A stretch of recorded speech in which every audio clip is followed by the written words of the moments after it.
The Egmont Empire is a powerful state that has been the subject of legends since ancient times. Its capital is the magnificent city of Egmont, which was famous for its amazing architectural style and rich culture. A girl with dark long hair stood by the window, deep in thought. Her eyes were directed into the distance, and her gaze reflected melancholy and mystery.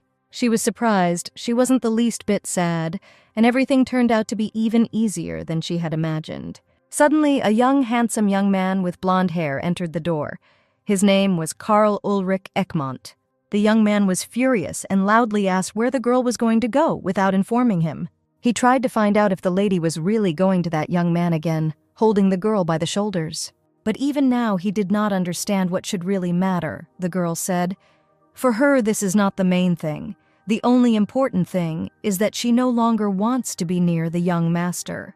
He insisted that his empress must be next to him, but the girl smiled and answered, because he had overthrown her long ago. The place next to him had long been vacant, and she was renouncing the title of empress. The carriage slowly moved along a winding road through a dense forest, as if making its way through a green wall, and the rays of the sun barely broke through the thick foliage, painting the tree trunks with golden spots. Adelaide Gottroff was a highly skilled striker, capable of clearing a tower single-handedly, and possessed the status of a crown princess. When her mother received a letter with a proposal from Emperor Egmont, she immediately informed her daughter about it. She thought her daughter would react favorably to the news, and did not understand what could be wrong with the proposal. The lady approached her daughter and asked if she didn't regret that day every time she had a hard time. She argued that Adele had an obligatory duty to her only brother, and if she had not then left him to die, she would have become Empress of Gottroff. Mother asked to think about future children, about those close to her, who most likely didn't share the girl's position. The lady said that her existence for the Gottroff Empire is extremely dangerous, and for the sake of her home and brother, she must leave. Adele was holding in her hands a photograph of a young blonde boy who would soon become her husband. Karl Ulrich Egmont was the current ruler of the empire, and the man whom the lady was to marry. All this was very strange, and the lady had no power to control her destiny and personal life. And now she was obliged to throw in her lot with a complete stranger for the sake of her mother's whim. She left her native land, crossed the deep sea, and arrived on this continent. It was a foreign land where there was no one she could trust. The emperor looked at the photo of his future wife and wondered if the photo that is sent to the future husband should not be taken with a sweet smile on his face. By this she seemed to hint that she was coming here not as his woman, but as an imperious empress. The young man suggested that it would be wonderful if the lady came here as his woman. The action takes place a month later. Lionel Valdor was the second son of Duke Valdor, and had the status of Minister of Defense of the Empire and Commander of the Guard. The knight said that the carriage should arrive soon, and it was time to move forward to the meeting. Adele asked how much longer they would have to go, the maid answered. The gate they arrived at was only the first one, and it was about an hour to go to the second one. The guard commander arrived just in time and was ready to meet the approaching carriage. Lionel went to the door of the carriage and said that he was the Minister of Defense and Commander of the Guard, and had come to escort the guests. The maid opened the door, and the young man saw in front of him a dark-haired girl who was looking at the young man with some suspicion. He offered his hand to the stranger, and was fascinated by her unusual golden eye color. The lady thanked the young man for the polite meeting and told him her name. She admitted that it was not easy to travel here for 2 months, sailing in a boat and sitting in a stuffy carriage. The lady asked if the knights had an extra horse, and asked not to worry about Princess Gottroff if she rode. It was not in vain that she insisted on her opinion, because she was an excellent, skillful rider and approached the horse without fear. The commander approached the girl and asked if she felt better after she got out of the cramped carriage. He said that the girl should take a carriage to the palace, and it would be problematic if she appeared at the palace in this form and also on horseback. The young man noticed that Adele was an unusual woman, and it was a pity that she was destined to become the Empress of Egmont. Karl was sitting in his office when he was informed that a maid had arrived from the Ivory Palace. The maid said that Lady Diane wants to ask the Emperor for help in the hope that he will help her. The girl shyly held in her hands the crown, sparkling in the sun with its precious stones. Her eyes were fixed on the decorated headdress, which seemed to radiate light and power, and she felt the weight of responsibility lying on those who wore this symbol of greatness. Elizabeth Ulrich was the Grand Duchess, half-sister of the Emperor and the only woman in the Ulrich family.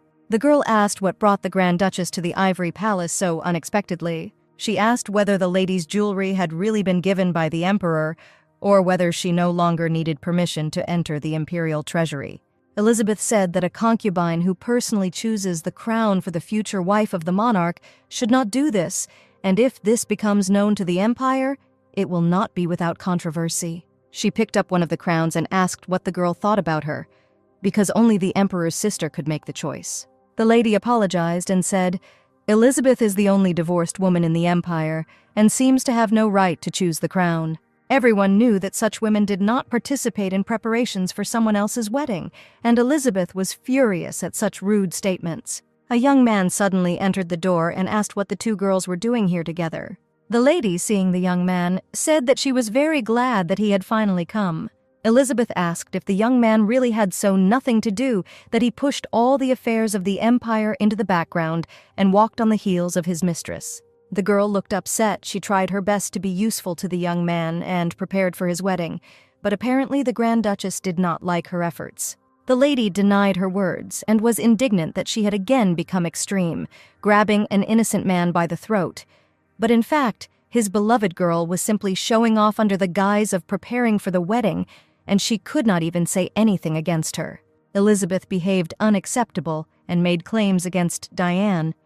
But given her reputation, the young man warned her for the last time that he had entrusted all the troubles with the wedding to Diane, and the Duchess would have to stay on the sidelines and just watch.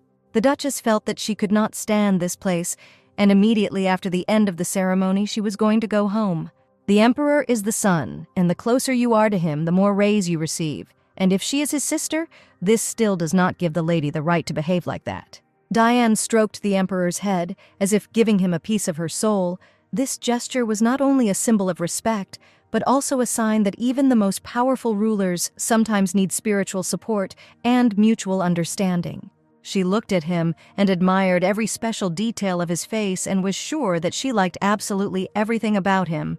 Diane considered him her person and was not ready to share the young man with someone else. She was worried whether the future empress would treat her badly, but the young man said that she should not be a threat to her. She often had problems with the emperor, but she believed that he was the only one for whom she had strong feelings. And even if he gets an empress, the girl was happy that she could just be next to her lover, and no one would dare take her love away. There were only a few days left before the emperor's wedding, and Diane needed to choose a formal suit for the young man. She asked one of the maids to raise her head and said it was the first time she had seen her in the palace. The lady asked all the maids to leave and wanted to talk calmly with her brother now. She asked not to take girls with blonde hair as servants and asked to be careful with words in front of the servants. And if the young man is not able to control himself, it is better not to come at all. He argued that even though the emperor behaves as if he could not live without Diane, he did not allow her to take the place of the empress, and was she not afraid that for the sake of her reputation, the empress would want to get rid of the maid? Diane assured that everything is not as simple as the young man imagines, and he should not interfere in their relationship with the emperor. She was sure that the empress would not receive any privileges from the emperor, and he did not make her his wife only because he loved her very much. Her brother assured her that she did not know men, and their love would not last forever. The emperor's feelings would soon cool down, and she would be left alone. The girl understood perfectly well that love for a living person always subsides sooner or later, and she was no exception. The emperor saw his late mother in her, and this was the main reason why he would not dare to abandon her, because love for a dead person never subsides. The day after Adelaide arrived at Egmont's palace, a line lined up to greet her. This was done in order to show his good side in front of the future empress. But even after all the meetings were over, there was no word from the emperor. Adele asked the maids to prepare a hot bath and said she was very tired. She said that if the guests want to meet, they should come tomorrow, and finally she was able to stay alone and relax. Diane suddenly appeared in front of her. She stood embarrassedly and looked at the guest who had arrived at the palace. This was her personal bedroom. All guests should have been escorted into the living room and pressed there. But for some reason, this girl was so confident in being in someone else's bedroom without the owner. She realized that the same concubine of the emperor was standing in front of her, Adele said. Her clothes were wet due to wet hair and ordered her to be dried. Diane came to the future wife of the emperor for a reason. She wanted to be the first to see who she would have to deal with. Diane asked permission to dry Adele's hair, but was immediately confronted with aggressive behavior. Adele asked, if the girl was not a servant, why was she in her private room without her permission? She politely said that she just wanted to tell the girl about the emperor's tastes and thought that Adele should be interested in what her future husband liked. Diane said that the emperor liked curly hair, the girl's skin was too pale and she should have applied blush. Adele did not want to tolerate the stranger's antics and did not hesitate to grab the girl by the hair to show that she was now the boss in the imperial palace. The lady asked to bring her a glass of alcohol and did not want to meet anyone else. Adele said that she had heard that there was a popular drink in the empire and was going to drink a little before bed. She understood that Diane had come for a reason, and in this case she also asked to convey her wishes to the emperor. She stated that she only likes men who are able to say what they want in person. Adele never betrayed her principles in life and did not intend to, so she has no reason to listen to information that is not useful to her, and Diane herself can adapt to his tastes if she wishes. She wished the lady a pleasant stay and said that if Adele had any questions, she could call her at any time. Diane told all the servants to take care of the future wife of the emperor and left the room. The emperor never came to meet the princess before the wedding, and these rumors quickly spread throughout the empire. Adele understood that Diane was the emperor's mistress, and it turns out that this Diane Poitiers was in charge of all affairs in the palace. They made it look as if Adele had ended up here by accident. The maid brought the girl a white gold crown and asked her to try it on.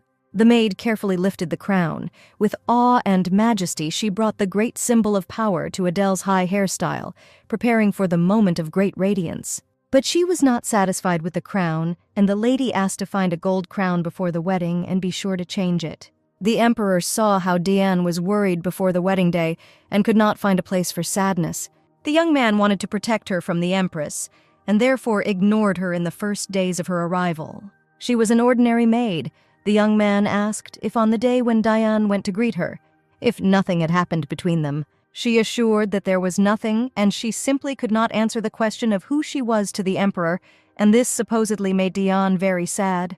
The girl began to cry and said that it was important for her to be close to the emperor, but apparently she wanted too much. The girl began to choke from anxiety, and the emperor asked to urgently bring a doctor. She sat down on the floor in tears and asked the young man not to leave her alone, no matter what happened.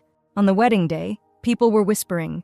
The emperor still had not appeared and was very late for his wedding day. And be that as it may, now the bride stood alone at the altar, which caused a heated discussion among the guests, and Adele felt as if she was on a battlefield, without a weapon. Once upon a time, the only person close to Adele said that the princess can only trust herself, and her honor and dignity are only in her hands. She remembered the nanny's kind words and asked to bring a chair until the emperor arrived. The guests looked in shock at Adele, who slowly sat down on the chair. No one understood what was happening and why the bride was alone and sitting waiting for the groom, because the ceremony had already begun.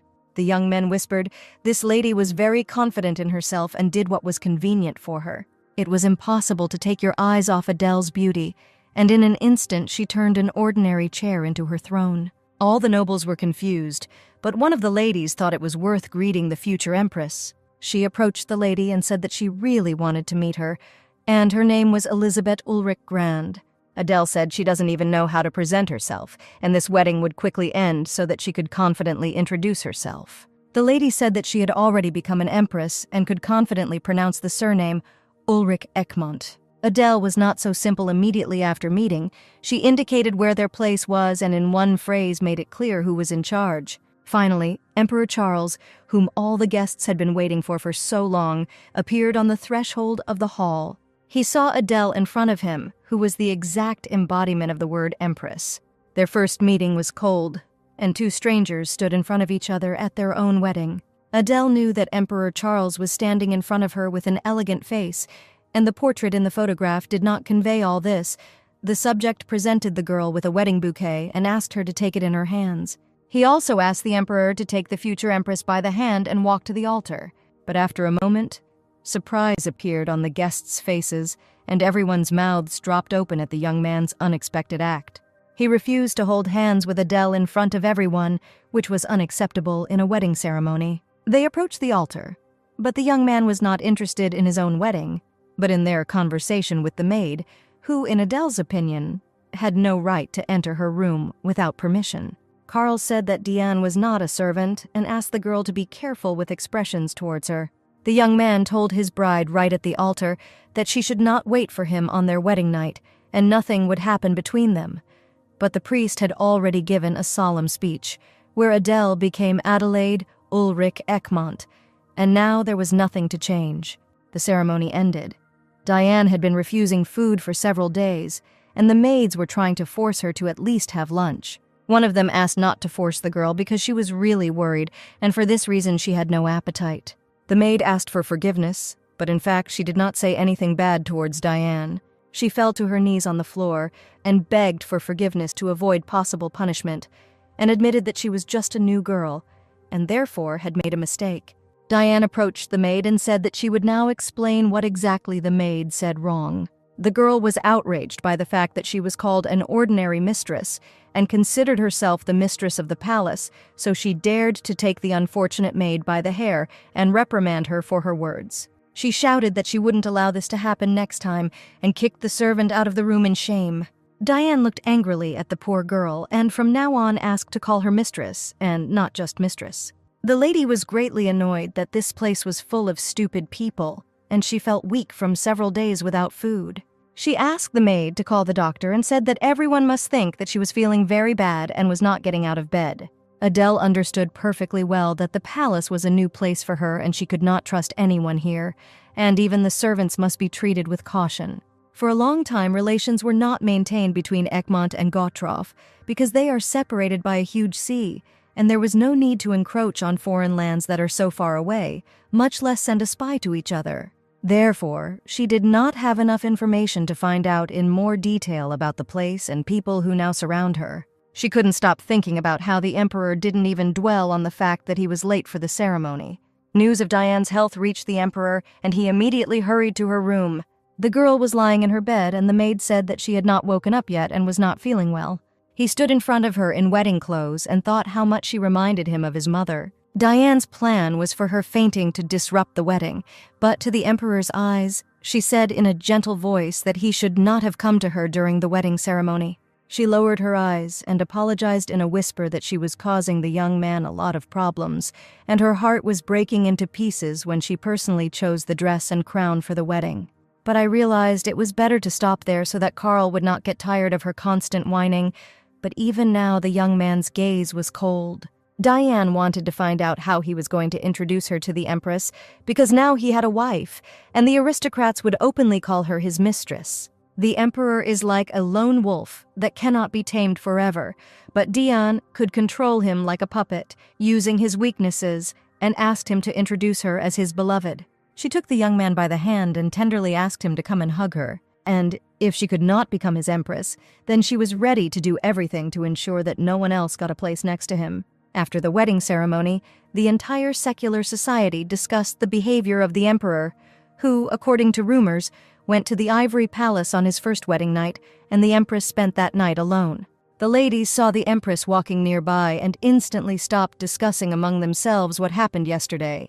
They greeted politely and said that they were very glad to see the beautiful empress. Empress Adele heard their conversation, and now her hands were clenched into fists, her eyes sparkling with anger. She expected such a reaction from others, but it turned out to be much harsher than she expected. The girl came here alone without taking anyone from home with her, not only because this was Egmont's condition, and in fact, none of them deserved to endure exile with her. A wedding banquet in Egmont is usually held on the third day after the celebration. Due to the monsters that descended from the tower, Diane lost her parents, but still received the status of her daughter's count and managed to win the love of the emperor, all thanks to her hard efforts and strong desires.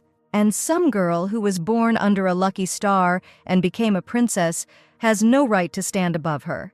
And she was sure that today the empress would not be able to properly enjoy her status, and believed that she should be the heroine of all the main events. Adele's preparations for the festive banquet did not go according to plan in the morning when the maids brought her a dress that did not fit. She asked to bring a dress of a different size, but the maid said that clothes of a smaller size are very difficult to adjust. The words of her mother flashed through her head.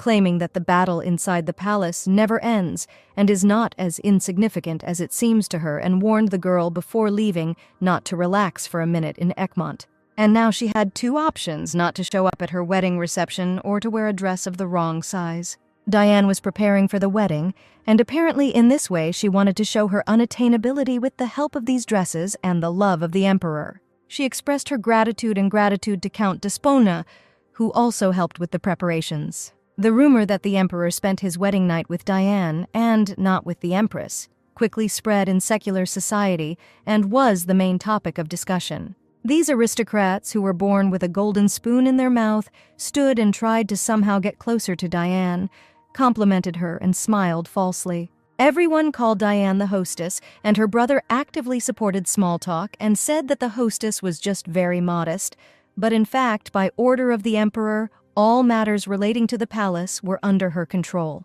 And the range of these rights obviously was much wider than that of the empire. Duke Valdor entered the hall and immediately became the center of attention of the secular nobility. Diane noticed that it was necessary to stop her brother's speeches, and in such a place the conflict could sharply worsen the situation. The young man tried to remind Diane's brother for what occasion they had gathered here, and warned that if the young man was even a little worried, he would better start watching his words. Valdor turned and walked away while the hot-tempered boy tried to show himself as a self-confident youth. Empress Adele came out to the guests in a luxurious dress and smiled, greeting the guests of the wedding banquet with her noble and sophisticated appearance, and a golden crown with precious stones sparkled on her head. She walked between the guests towards the throne, and Diane became angry when she saw the girl wearing the same wedding dress she wore at the ceremony. The girl sat on the throne, smiled and apologized for being late, feeling the heavy gaze of the emperor's concubine on her from afar. No one had the right to climb the imperial stairs, and Adelaide walked along them with pride. She felt that there was a heavy atmosphere at the banquet, and each of the guests was angry towards her. The empress asked Count Despone if he was satisfied with the banquet, but he replied that he had waited for Adelaide all evening yesterday, but she never appeared. The guests were standing nearby, and they should have greeted the empress, but no one dared to come up first. And only one young man with dark hair volunteered to greet the new mistress of the palace, and it was Lionel Valdor. All the guests present hastened to repeat after the young man and greeted the empress with a bow. Dina closely watched the behavior of Adele, who did not even look at her once. But she intended to make sure that the empress was watching only her, and Diane deliberately appeared in front of all the guests to provoke even more rumors about her unshakable confidence. She deliberately approached the empress, greeted her, and said her name. Adele knew that the girl had decided to make a fun show for those present and make fun of her. She said that she was organizing the wedding and asked if the empress liked everything, and the lady who had to play her insidious game told Diane not to be upset that she could not wear the dresses that she had so carefully selected. Adele said the dresses were beautiful, but the wrong size, and everyone can make a mistake. And if Madame Poitiers prepared the clothes, she deliberately chose the wrong size. His Highness the Emperor appeared before everyone, never leaving his lover's side. And he came at the most opportune moment, and Adele hoped that the situation would not escalate. All eyes were on the Empress today, and she calmly dominated and ruled. Karl, in front of everyone, approached the concubine, who seemed about to burst into tears right now, and called her by name. Adele quickly realized that the girl was trying to play up the situation as if she had brought her to tears in front of everyone. The Emperor turned to Adele and asked why she was behaving this way at the event. Adele said she just said hello and doesn't understand why Diane is shedding tears in front of everyone. The Emperor remained silent to her words and sat on the throne, so as not to create a conflict in front of all the guests. Those present slowly dispersed to talk to each other and quickly discuss everything that was happening. Karl was sitting next to Adele. He suddenly said that the lady should stop touching Diane since she is his lover. He decided to come to an agreement, and in this case his beloved Adele would not worry him, but the Empress asked him to convey these words to his beloved. She had already met her twice enough, and each time Diane came herself. All this time, the Emperor did not take his eyes off the concubine who was talking with other guests. Lionel's assistant noticed that the Empress does not lose her calm even in such a tense situation. Lionel saw that it was not that she remained unperturbed, but rather tried to calm herself down. This evening, Adele felt extremely disgusting, and the girl was irritated by absolutely everything in this palace. Dresses that didn't fit, those meaningless grins and hidden insults directed at her. And because of the flared emotions, her mana increased too much. The girl tried to restrain herself, but only a glass of wine helped her calm down. She could not sleep, and many questions flashed through her head to which she could not find an answer. Her father once told her that she needed to present herself as if she had everything, not to act modest. When she had nothing left, people would immediately understand this. And if it is revealed that she became an empress only in words, and that the emperor does not recognize her, she will be torn to pieces that same day. The next day, Adele set out to find out who was managing important palace affairs. The maid said that Diane Poitiers is in charge of all important matters, and before her, Hannah Giggs, the count's wife, was in charge. She asked me to tell them to call the countess right away and tell her that Adelaide wants to meet with her.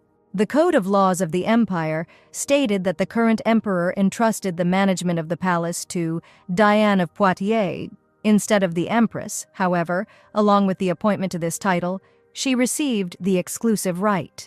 A luxurious lady entered the room and greeted the empress. She said they met Adele during the banquet, and the girl immediately remembered her. The lady asked permission if they could talk in private without servants or prying eyes. Adele seemed shorter to her than she had imagined, but she did not have the feeling that the lady was weak and there was a dominant aura around her. She said that she heard that Adele called Hannah Giggs, who was her nanny, and this meant that the empress wants to strengthen her position in the palace. She said that this could be quite difficult because Diane Poitiers has a huge advantage, the love of the emperor, and behind them stands the Duke of Desfonais, and all the people who were in the palace were their people. Adele asked if it would affect her if she wanted to take over the palace. His Highness was under the control of Diane Poitiers and Duke Desfonds. Because of this, he cannot follow the true imperial path, so she wants Adele to cut the ropes with which Charles is controlled. She needed to take control of the management of the palace, and the lady promised that Hannah Giggs would help her a lot with this. She gave the Empress one more piece of advice: to find an assistant. A woman is most often involved in managing the palace and its internal affairs, and it would be nice if a man became her advisor in their empire. It was important not to lose face.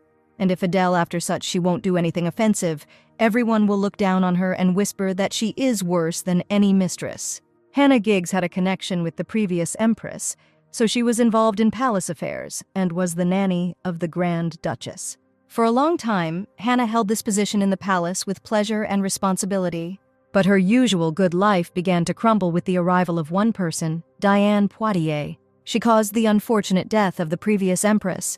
The girl was surprisingly similar to the biological mother of Emperor Charles, so he soon fell in love with her. Sometime later, he entrusted all palace affairs to her. First of all, having received power, Diane kicked Hannah Giggs out of the palace. The old lady, who had been dismissed in disgrace, now stood before the new empress with an inexplicable feeling of excitement. Adele looked carefully at the woman, whose eyes were welling up with tears. She put her hand on the sofa and remembered how she chose it that day, and every corner of the palace reminded her of the empress. Adele said she would like to hand over control of the palace to Hannah and asked whether the lady would accept such an offer.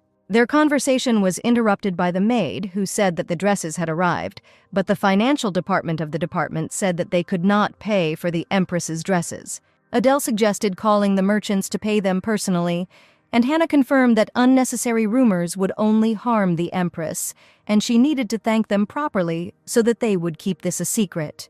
But the empress should not have met with them personally, and Hannah asked that this matter be entrusted to her. Adele knew such situations could happen, and made sure to pay in the form of a piece of gold. She brought Hannah a bag of bullion and said that she would look at the quality of the dresses and pay for it. Hannah asked whether the empress's honor would be tarnished if she used the entire amount without a remainder. Adele asked how this could happen, and Hannah replied that it was quite possible that there was no budget allocated for the palace. In Egmont, the budget for the next year is distributed at the end of the previous year. Since she appeared quite recently, her palace was probably not taken into account in the calculations. Adele was heading down the corridor to the office where the central meeting was to take place. She saw the young boys and said, "She asks for an audience with the emperor." The young man asked her to wait in the living room while he finds out everything from the emperor. Adele asked her to be taken to the meeting room to see how the meetings were going on there. At the meeting, and one of the men begged for strikers to be sent to them, who could destroy the tower and keepers who could protect them from the monsters. The man claimed that right now people were dying there. Flying monsters had already begun to emerge from the tower, and they could not stop them. The portal was growing rapidly, and if such monsters had already appeared, it could not remain at the same level. Lennox Poitier asked what they were going to do if the first-level tower descended on the Emperor's palace at this time, and considered his requests selfish. Adele heard from afar that a tower had descended somewhere and people needed a good striker. Lionel said that help should be urgently sent to Count Kelvin's possessions, and they have enough people, and the Imperial magicians are in the palace. The Emperor could not understand what move was best to make to resolve this difficult issue. He said that he regretted what happened, and promised the Count to consider his request, while the man sought support and help in his eyes. A servant approached Carl and said that the Empress was waiting to meet him and she was in the waiting room. The men left the meeting room and greeted the Empress.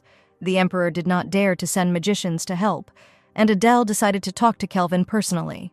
Duke Desfones entered the room, suddenly calling Adele his daughter-in-law. He deliberately came in when there were many men around her who had left the meeting.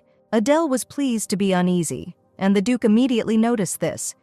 He asked for an apology, and as the Emperor's eldest uncle supposedly wanted to show friendliness, Adele replied that there were probably other ways to show his gratitude and asked him to be careful in the future. Lionel Valdor approached her and bowed politely to express his gratitude. Adele asked. She just wanted to find out who Count Kelvin is who needs help. Then Lennox Poitier approached her and said he was very glad to see the Empress in the palace. Kelvin told the Empress about everything. She admitted that the conversation was too loud, and she listened to him. And from the conversation she understood that the residents needed the help of magicians, but Lennox confidently stated that he himself would protect the palace, and not a single monster would penetrate. But in fact, he just pretended to know everything. Adele was notified that the Emperor was ready to receive her, and the lady said that she was glad to talk to everyone. Her cold gaze and reserved behavior, even from these insignificant things, it was clear that the girl was from the upper class. And for some reason, Mr. Valdor could not take his eyes off her mystery and charm. The Emperor asked what the Empress wanted to talk to him about so urgently, and asked her to sit down at the table. She looked at Carl and asked for what purpose the young man married her. He compared her existence to a feather, and said that her presence alone was enough. She asked again whether she should really just sit and simply exist with the title of Empress, because it would greatly spoil her reputation. Adele suggested that the Emperor might think that she could somehow harm Diane Poitier. She expressed that she would fulfill all her obligations, and hoped that, as Emperor of Egmont, the young man would help her in this. Adele asked to find her an assistant with whom she could resolve issues, and in her opinion, it would be good to consult with the manager. But unfortunately, she turned out to be Diane Poitier. The Empress said she wished to see Hannah Giggs, who had been dismissed in the palace, and asked the Emperor to return her, but not to restore her to a managerial position. She did not forget to report that when distributing the budget, the Empress's budget was not taken into account, and she hopes that Carl should use a system of additional financing. The red color of the dress represented the power of Empress Egmont, and Charles, when he was a child, could never touch the hem of her dress. The Empress never recognized the boy, but he had a person who could always support and reassure him. These memories haunted the Emperor and constantly tormented him. The Empress's budget had indeed not been distributed, and Charles asked his subject to call Diane to his office. Diane quickly arrived to His Highness and asked why he called her to him. He asked if she had brought papers related to the distribution of the Imperial Palace budget. Carl said that the budget should have been distributed immediately after Adele's coronation, and Diane immediately began to apologize in a thin voice, allegedly completely forgetting about it. She immediately began to cry. The Emperor gave her a handkerchief and asked her to stop crying for any reason. Diane shed tears, saying, "Now the Empress will be angry with her," and asked how she should now deal with such a difficult situation. She again reminded Carl of his mother, and he saw a great resemblance between them.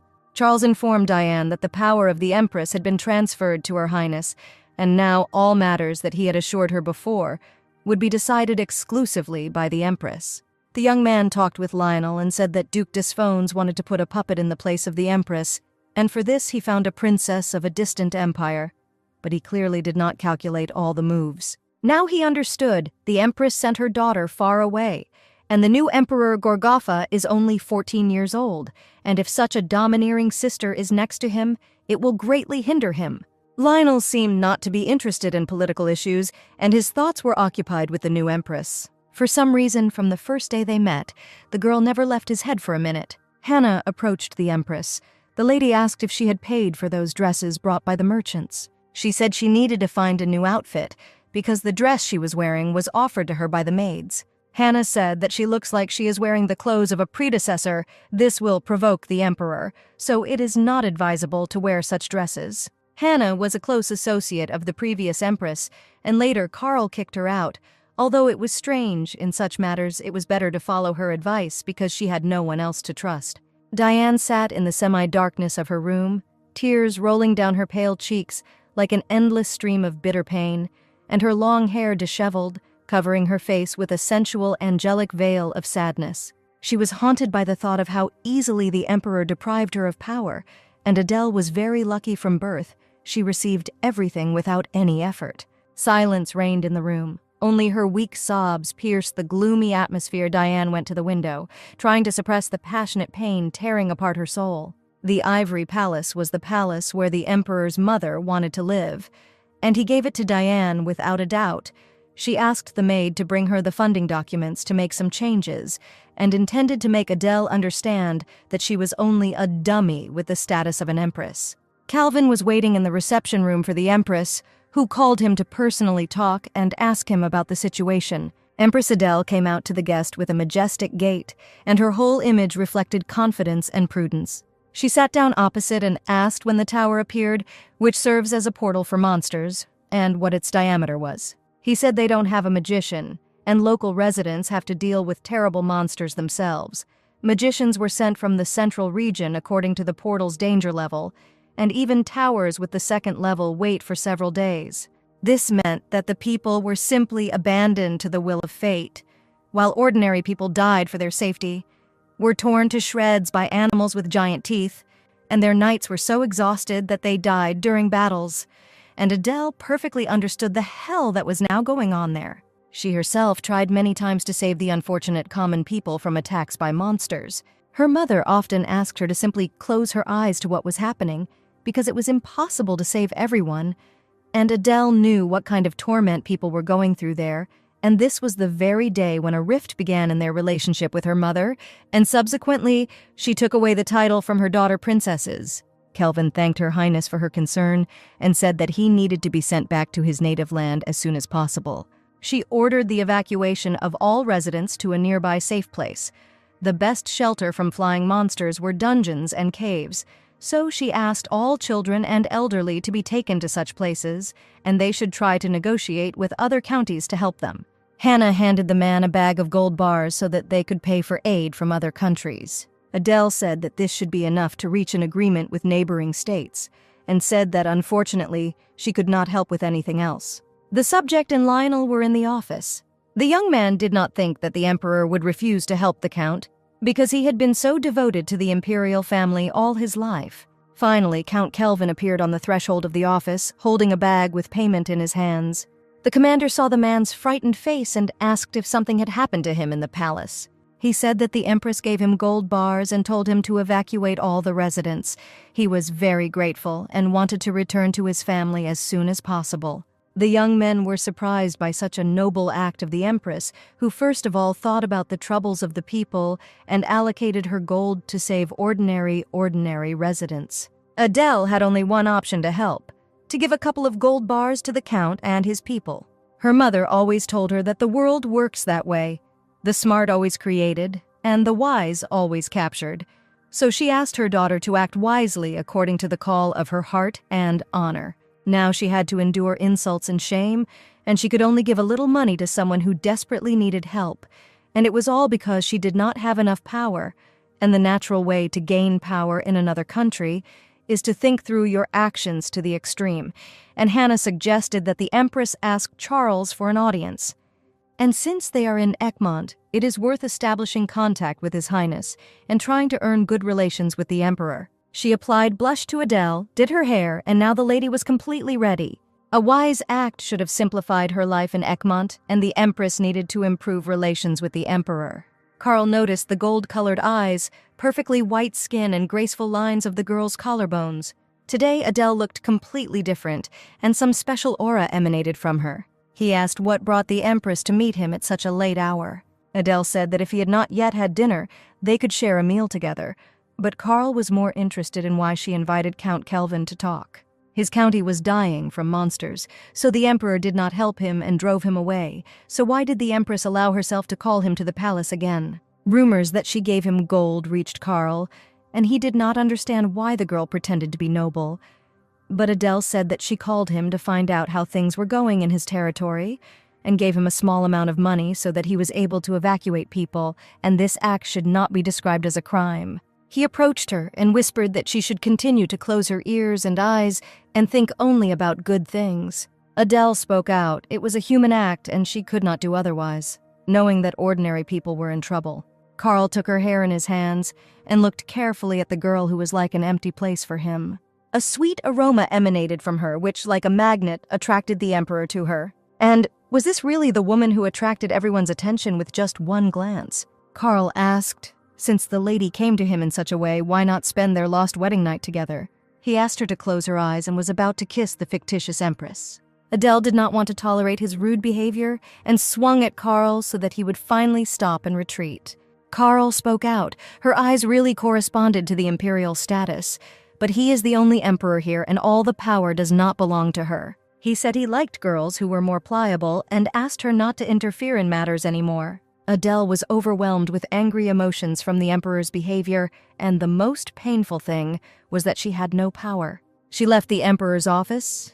Everything went dark and spinning before her eyes, and the Empress felt bad from the experience. Diane Poitiers was walking along the corridor, and right now she didn't want to see her more than anyone else. She noticed that Adele's hands and whole body were shaking. She asked Diane to move away and not pester her with her questions. She whispered in the Empress's ear. Apparently she did not follow her advice, and something did not go according to plan. So Adele is now trying to run away from the problems that she created for herself. The Empress did not know where to go in this damned palace, where it was as if every person was very cruel. She quickly ran down the stairs, and her only desire was to quickly hide somewhere. She was running so fast that she didn't even notice how she collided with Lionel, who was walking up the stairs. Lionel looked into Adele's eyes, and his gaze reflected an incredible depth of feeling he saw in those eyes, not only the beauty and nobility of the Empress, but also her unshakable strength and wisdom. But now the girl looked very upset, and the young man immediately noticed it. Lionel felt that his soul responded to the soul of Adele, and in this unity he found consolation. She lowered her tear-stained eyes and said that she simply tripped on the stairs and thanked him for his concern. The young man felt that the lady was definitely out of sorts and was behaving very strangely, as if she didn't look like herself. And just recently she had smiled so sincerely before arriving at the palace. Hannah met the Empress and asked why she returned from the Emperor so quickly. Adele only asked to be left alone so she could calmly relax and take a hot bath. She did not understand at all what she should do, and remembered the words of her nanny. She always said to act as her noble heart dictates, to do everything that she considers necessary, and whatever the result, it will serve as a good wholesale for her, and this should be her path. She understood that she needed to expand her power, regardless of the power of the Emperor. The sorceress once predicted that Princess Adelaide had an eternal companion, luck, which would always contribute to her. After the bath, the table with lunch was already set for Adele, and the girl was talking with Hannah. Her expression after meeting the Emperor made her worry, and she already knew that immediately after the conversation, she ran into Poitiers, who would disgrace her again in the end. Hannah was worried about the Empress and asked her to eat more to regain her strength. The servant handed Hannah the papers and said that the additional budget had been allocated and sent for verification, and the lady immediately handed them over to Adele. She asked where the document came from and who the real sender was. The servant said, "This document was sent from the Ivory Palace." And Adele understood the document was sent to her by Diane. She asked Hannah if she could find out the budget of the Imperial Palace. Hannah brought the Empress additional books and papers that contained reliable information, but a ridiculous amount of money was allocated for the budget, with which it was even impossible to buy a horse. And besides, the ivory funds should, in theory, belong to her palace, and for some reason their budget was much higher than the norm, And it was all the work of Diane, who was ordered to reconsider the decision to finance the Empress's palace. The girl herself personally corrected the data in the papers, and for some reason I boldly managed the Emperor's budget.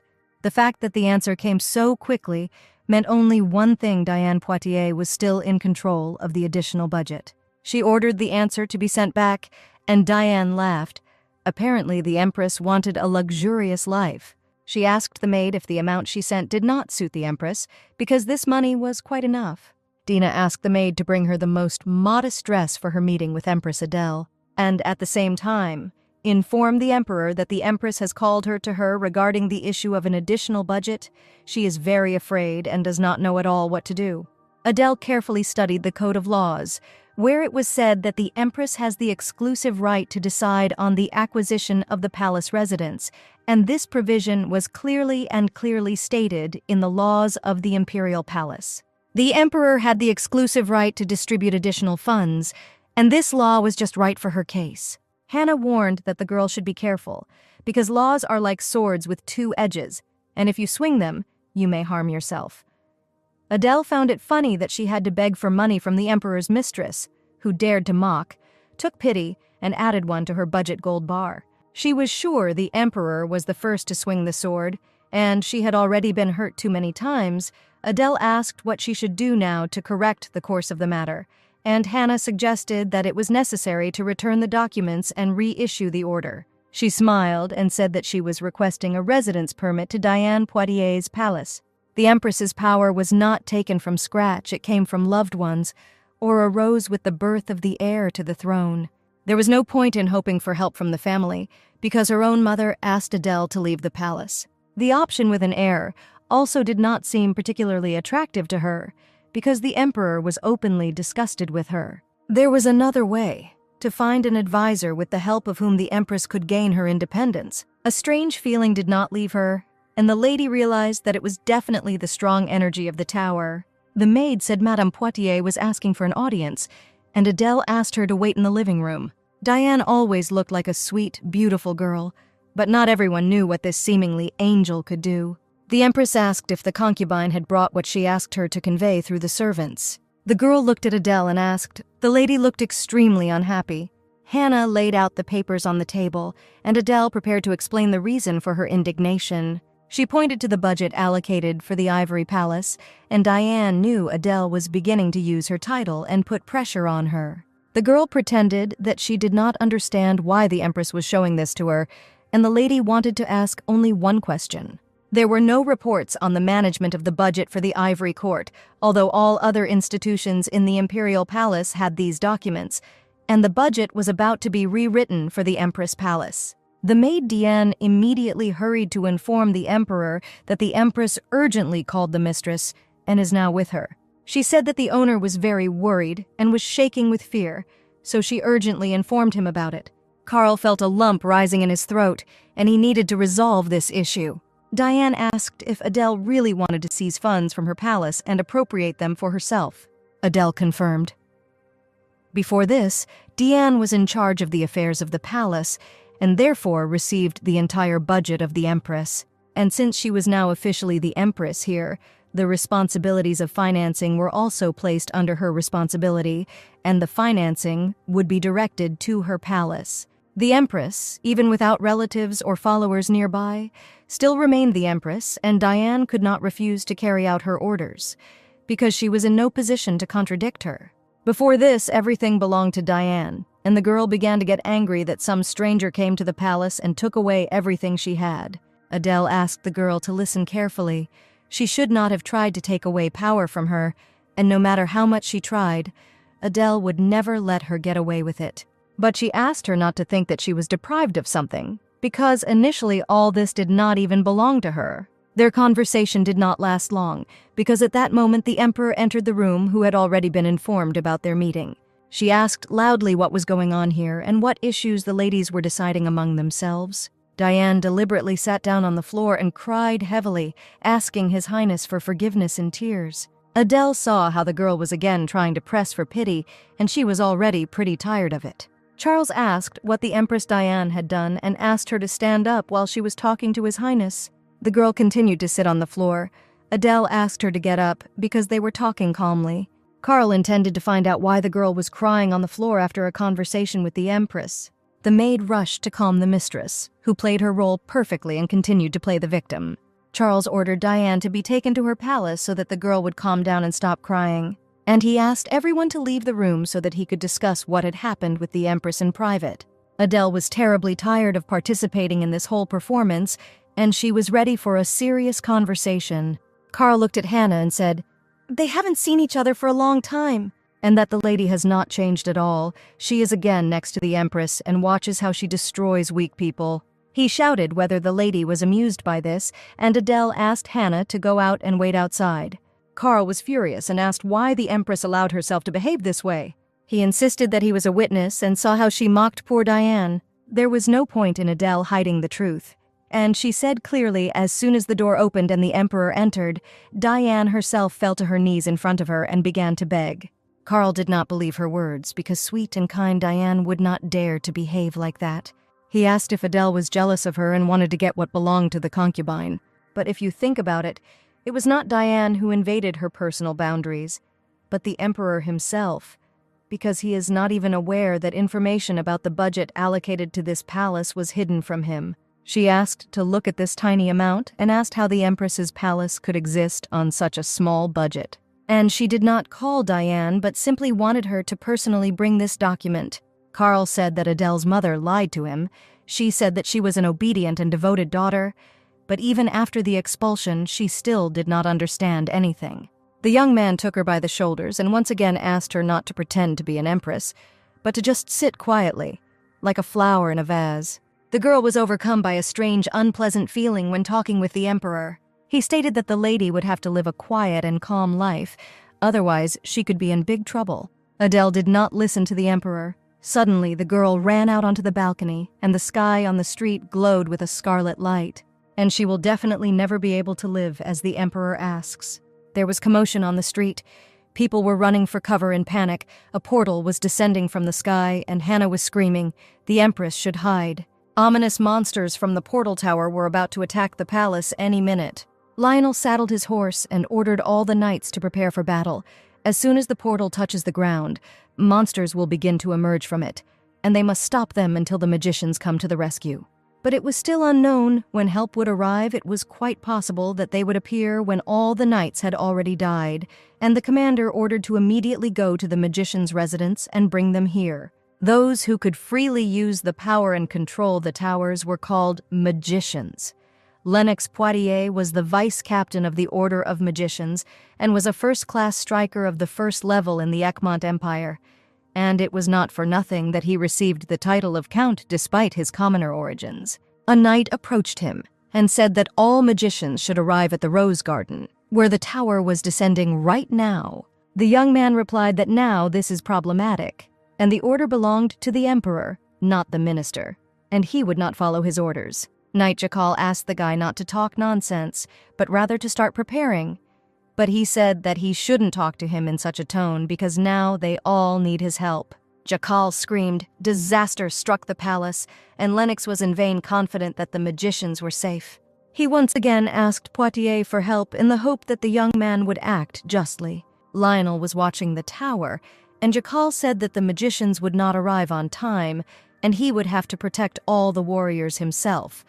But Empress Adele appeared in front of him in a black suit. The commander was very surprised to see the girl and asked her to urgently hide in cover. He asked the knight to escort the Empress to a safe place, but she took the young man by the hand and asked where the magicians were and why they did not destroy the tower. Or they wait until it touches the ground and bloodthirsty monsters come out of it and tear people to shreds. Lionel continued to shout that it was dangerous here and asked the girl to hide behind him. He readied his sword but saw a magic ahead that had just appeared. He knew that the magicians were still very far away, but then who was using magic, Adele determined. It was a 4th-level tower, and it was not as dangerous as it seemed, so they might not wait for help.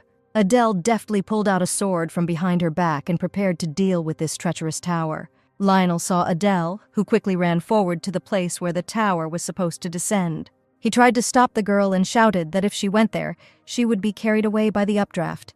He accidentally touched her hair and saw that the magic was coming directly from the Empress, and Adele, in a calm voice, asked the young man not to disturb her. She jumped straight into the whirlwind that was swirling near the tower, and the commander was very afraid for the girl. He asked all the people to pull themselves together and wait until the moment the Empress fell back to the ground. As Adele disappeared into the vortex, Lennox arrived on the scene and thought Adele had been swept away. He shouted for the knights to create a protective barrier around the tower. The magic had to completely surround the area so that Her Highness would not be harmed. He looked up and saw something strange happening at the top of the tower, and a loud sound was heard. The tower began to quickly and strongly blaze with bright fire, and the knights looked up and did not know what to do next. Lionel realized that Adele's special suit and the sword attached to her back did not appear unexpectedly. It was a strong magic that did not allow him to stop her. At that time, she said, there were flying monsters coming out of the tower, and it was definitely not middle class, but much scarier. No matter how much she looked at the receding sky after the destruction of the tower, it always excited her. And no matter who asked her to stop, Adele always assured her that this was her favorite hobby. Although she was constantly reproached for such a hobby, she was not ready to give up the business that was the meaning of her life. The tower was destroyed, it was time for Adele to land, and Lionel Valdor was waiting for her on the ground. She came down and asked if Lionel really wanted to help her and stood waiting for her return. He was a knight with a sword and would probably have lost his hands for such a thing. There were many who scolded Adele for this activity, but there was never a person who wanted to catch her. She smiled and thanked the commander for his help, and for yesterday's help on the stairs, too. Lionel was surprised whether the girl who was so gloomy yesterday could smile so sweetly now. The Empress said Lennox can already sheath his sword because he definitely won't need it anymore. No one could still believe what they saw, because the Empress had just destroyed the tower in front of them single-handedly, and everyone found out that she was a magician. Hannah saw the Empress in a suit and asked why the lady looked like that and said she was very worried about her. She said that she had dealt with the tower and the portal, and the people were no longer in danger. But after these words, she immediately fell to the floor, losing consciousness, and Adele's strength seemed to be running out. The next day, everyone was discussing how the Empress flew into the sky, and she dealt with the portal herself, and was clearly stronger than Lennox Poitiers. Lionel was very thoughtful during the last few days, and the passing minutes seemed to remind him of a dream. Before his eyes stood the image of Adele in that black suit, militant and courageous. She possessed very powerful magic, and those moments when she descended from heaven overshadowed the commander's mind. After the incident, Lennox immediately ran to report to the Count that the Empress turned out to be a real magician and dealt with the tower without anyone's help.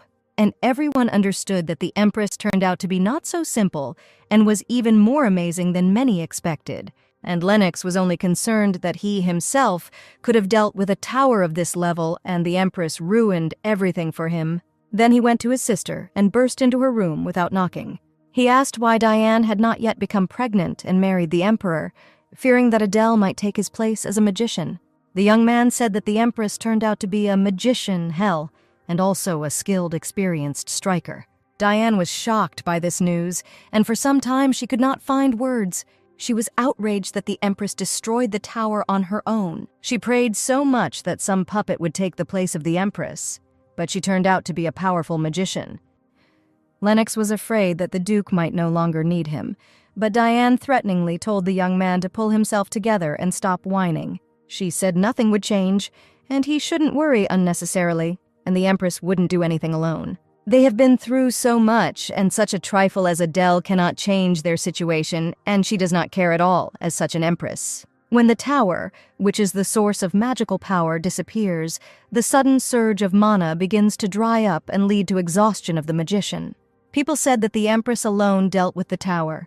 The detachment of magicians arrived too late, and if not for the Empress, the losses of the knights would have been too huge. Hannah asked the servant to deliver the letter to the Grand Duchess and placed an important envelope in his hands. When panic began and the tower sank to the ground, the Emperor behaved extremely calmly. He was sure that destroying a tower of this level would not be difficult, and he was going to inform him so that it would be dealt with quickly. And the only true information he knew about Adele was her name and gender. He suggested that perhaps Empress Gotrafa was not confident that she could have influence over her daughter, and that is why she sent her to Egmont. Hannah was very worried about the Empress, and early in the morning she went to visit Adele. The Empress met her. She looked quite healthy and seemed to be feeling great. Adele said he wants to advertise soon for a personal assistant for her. It must be an unmarried man over 20 years of age, and if the candidate has a fiancé, he will definitely be excluded. She said that she had to make a choice after the interview, and it would depend on her wishes. The announcement that the Empress made spread throughout the entire high society of the Emont Empire, and the Duchy of Valdor was no exception. Lionel's servant reasoned that it was not clear whether the Empress wanted to strengthen her power or simply start a rebellion. Lionel's opinion was important to the young man, but the commander could not really answer anything. And since the Empress announced the search for an assistant, the Valdor Empire could not stand aside. Whoever it is, he must be prepared for rumors of a love affair with the Empress, so until now, the assistants of empresses have been either the second or third sons of families. Lionel spoke out. The Empress's views were different from the views of the squad of magicians on them. The brother did not immediately understand what he meant and asked if he really meant any candidate.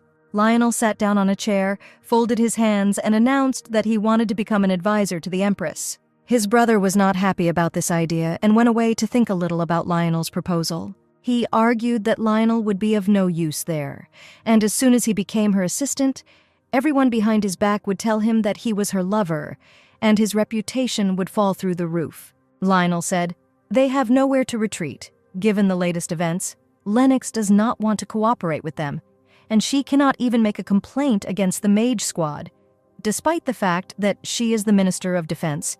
Mages and towers, bloodthirsty monsters. They knew nothing about this, and at least the Empress understands more about it than they do. And if he becomes an assistant, he will find out information, and they can move forward." And suddenly it turns out that the Empress will choose Lionel as an assistant, and this will be a great honor for them. Diane was sitting in the Emperor's office, and they saw each other for the first time since that moment in the Empress's palace. He said that if the girl was unwell, she could rest at her place and did not have to be here. Diane asked if the Emperor had heard the latest news that everyone was tirelessly discussing. Less than a month after their wedding, the Empress is already looking for an assistant, and will this harm Charles? He said she shouldn't worry about it, and would rather take care of the Empress's additional budget so that no more problems arise. Karl Ulrich was both a great happiness and the most terrible sorrow at the same time. He was the one who could turn her life into heaven or hell overnight. Charles asked the servant to report on the results of the Empress's announcement, and so far, 16 people have responded. She announced this morning, and all the sons of prominent families attacked like bees on a hive. The Emperor was interested in whether there were candidates from the Duchy of Valdor, but so far, there were no such candidates. Hannah took a responsible approach to every assignment. She finished reading a report on Egmont's political figures, and Adele said it was no wonder that the former Empress was so favorable to her. And no matter how you looked at it, the best option was to choose a candidate from the Valdor family. The day of selecting candidates began early in the morning, and the first was a young man who called the Empress an angel. Number 2 was no different from the first, and immediately admitted that he was so worried that he forgot all the words. Each of those present absurdly demonstrated their skills, and after a while the Empress begged them to stop. She was incredibly tired and sat down on the sofa, saying that first she needed to look at the resumes of the candidates so as not to see this performance.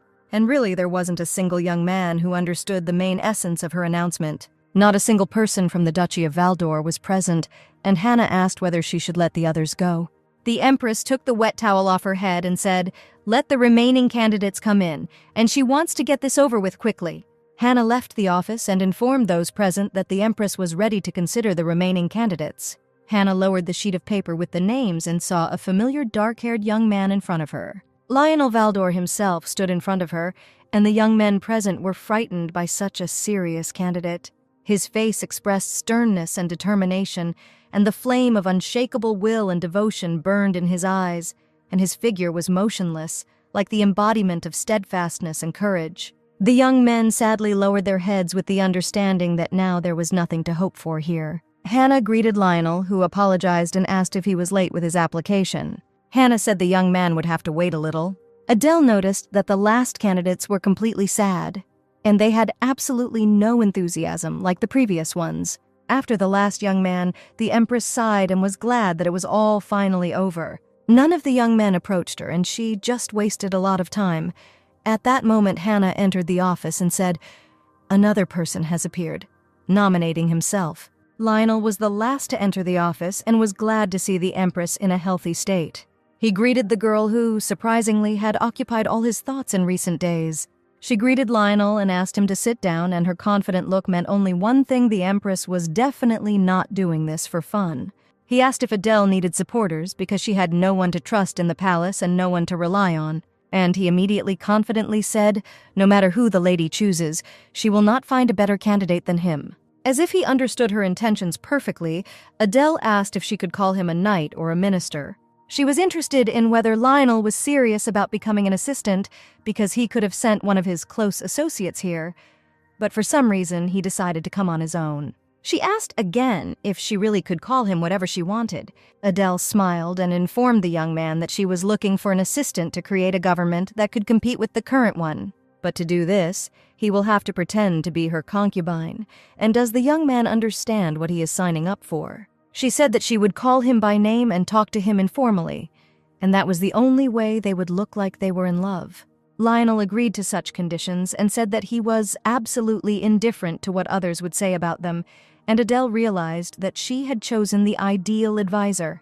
The Emperor was immediately aware of everything that was happening in the palace and quickly learned that an application had been received from Valdor. He was informed that Lionel Valdor himself personally responded to the advertisement and was present at the selection of candidates. But the Empress has not yet made official statements, and when she chose will most likely become known later.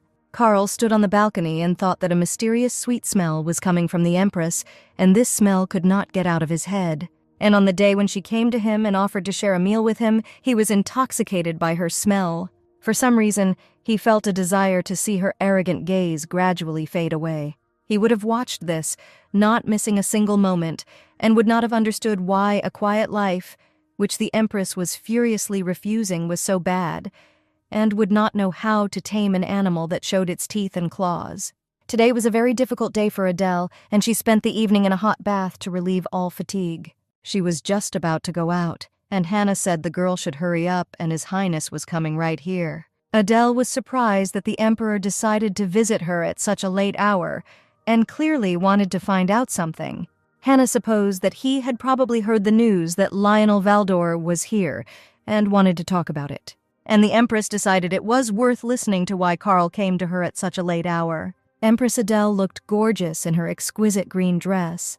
The fabric of the dress softly hugged her graceful figure, emphasizing dignity and sophistication, and the amazing shade of green perfectly emphasized the nobility and sophistication of the image, giving a special charm.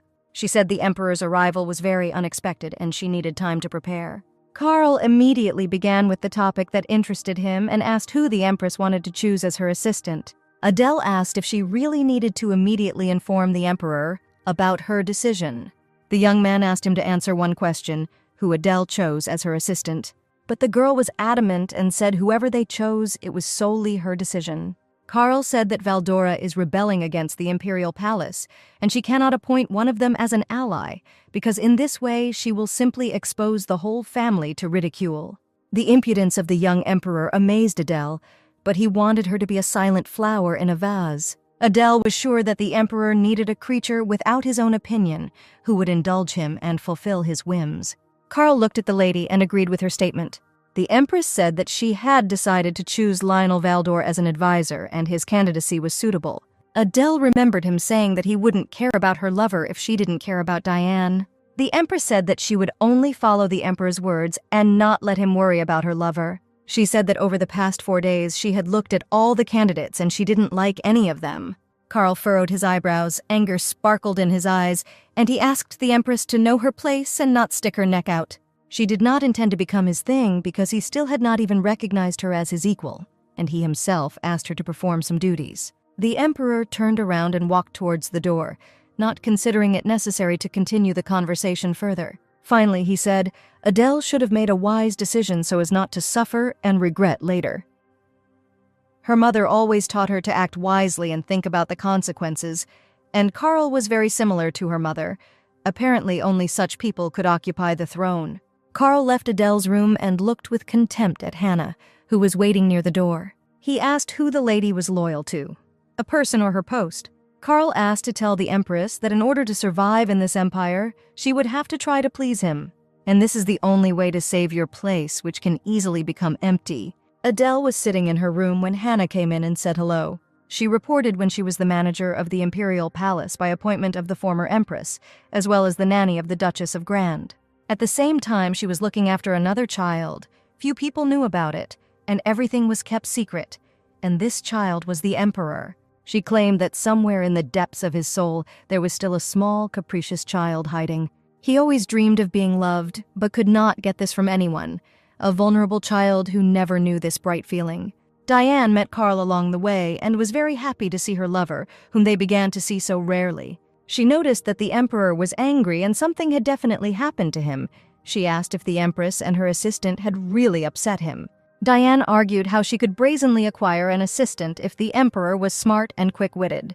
Carl leaned towards the girl and did not feel the sweet aroma that came from Adele. He silently looked at the girl who had recently been the most beautiful to him. But now it was as if she meant nothing to him. But she was sure that if she became a feather, then he would use her. And if she became a flower, then he would put it next to him. But she did not understand at all what the Emperor really meant. She stroked Carl's face and said that she would do anything just to be able to be with him. The Emperor abruptly moved away from Diane, and she was very surprised that Carl had become so cold towards her. He silently turned around and left, leaving Diane completely alone and without mutual feelings. Carl always succumbed to her temptations, but today everything seemed to have turned upside down, and Diane could not understand what was happening to him. Hannah Giggs told her story for a long time. When the previous Empress learned that her maid had given birth to the Emperor, she was shocked. A little later, the Emperor forged documents and declared the boy crown prince separated from his mother. The prince lived in the palace of Her Highness without her consent. When this child learned that the Empress hated him because he was a stranger, he was 6 years old.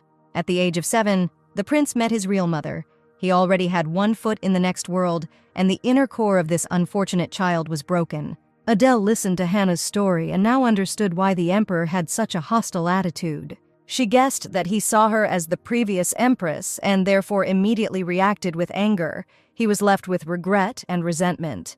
But she couldn't even think about it. Hannah said his hostility toward her was visceral, but Adele didn't feel like she had to please him about everything.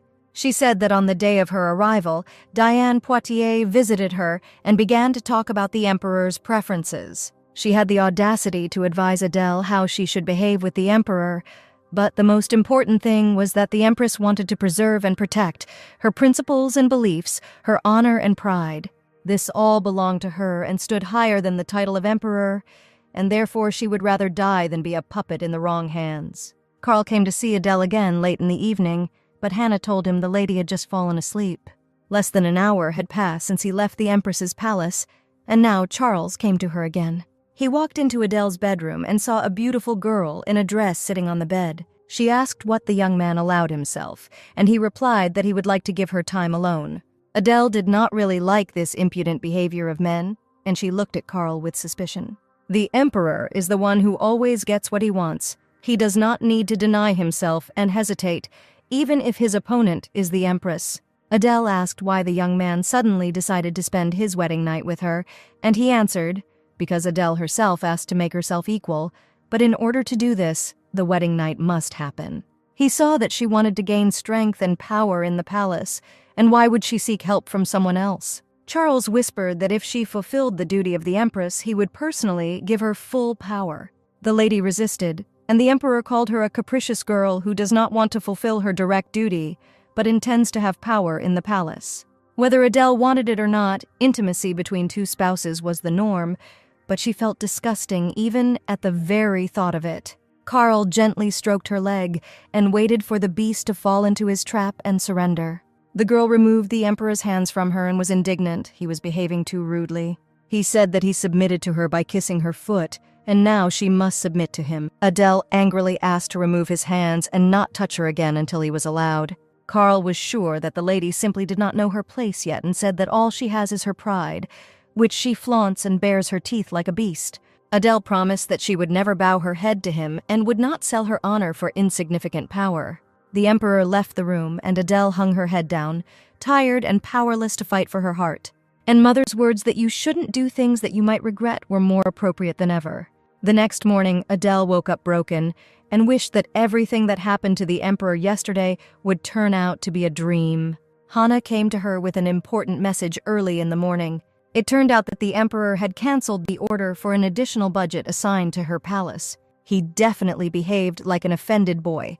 News about the cancellation of the maintenance of the Empress's palace spread with incredible speed, and after a while the Empress made an official statement about the appointment of Lionel Valdor to the position of advisor to the Empress, and this was a retaliatory blow. The maids discussed rumors that Lionel had become Adele's advisor, and they said that he himself had volunteered for this position. The man asked why Lionel made such an unexpected but important and responsible decision. He believed that the duchy was in a hopeless situation and any methods must be sought. Autumn, according to Adele, was the ideal time for long and sincere conversations. The maids were a little afraid of Hannah, who was constantly watching them. Such a despotic image suited her incredibly well, and she never lost sight of anything. Adele wondered if these maids were bringing less ivory to the palace. Hannah said none of them had visited the palace in the past week, and it was strange that they had not yet said anything about last night. Adele has been notified. Her assistant Lionel Valdor has arrived and is awaiting her permission. She came out with a sweet smile and said that she was really looking forward to the young commander's visit. Adele asked the maids to bring them tea and was sure that rumors would soon spread throughout the palace. She said she liked him as an assistant and she really counted on his help and responsibility. Lionel said he was hopeful the Empress will not regret choosing him. She invited the young man to treat himself to cakes and said that she liked them the most in Egmont. Lionel did not want the lady to bother, but the Empress admitted that she had always been like this, but here she did not have the opportunity to show her true self. The atmosphere between them was very calm and comfortable, as if they had known each other for a long time. She asked if the duchy really wanted to take over some of the power that belonged to the squad of magicians. The young man wanted to change the way of fighting the towers. At the moment, the magicians owned all the information and did not distribute it to anyone. And fortunately, they had one goal, Adele said. First, she wants to strengthen her position and needed Lionel's help. And there was one more matter to deal with? The young man asked if she meant the abolition of the additional budget.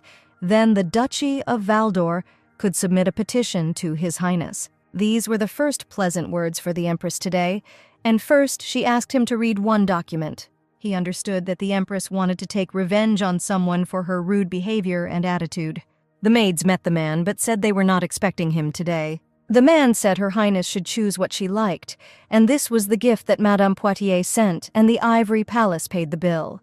The gift was accompanied by a letter, which soon ended up in the hands of the Empress. The letter said that Diane wants Adele to choose something for herself for the amount that she initially allocated, and said that a holiday will take place soon. Adele was no longer going to tolerate her antics, and asked Hannah to write an order and prepare the relevant documents. In an instant, she lost control of her emotions.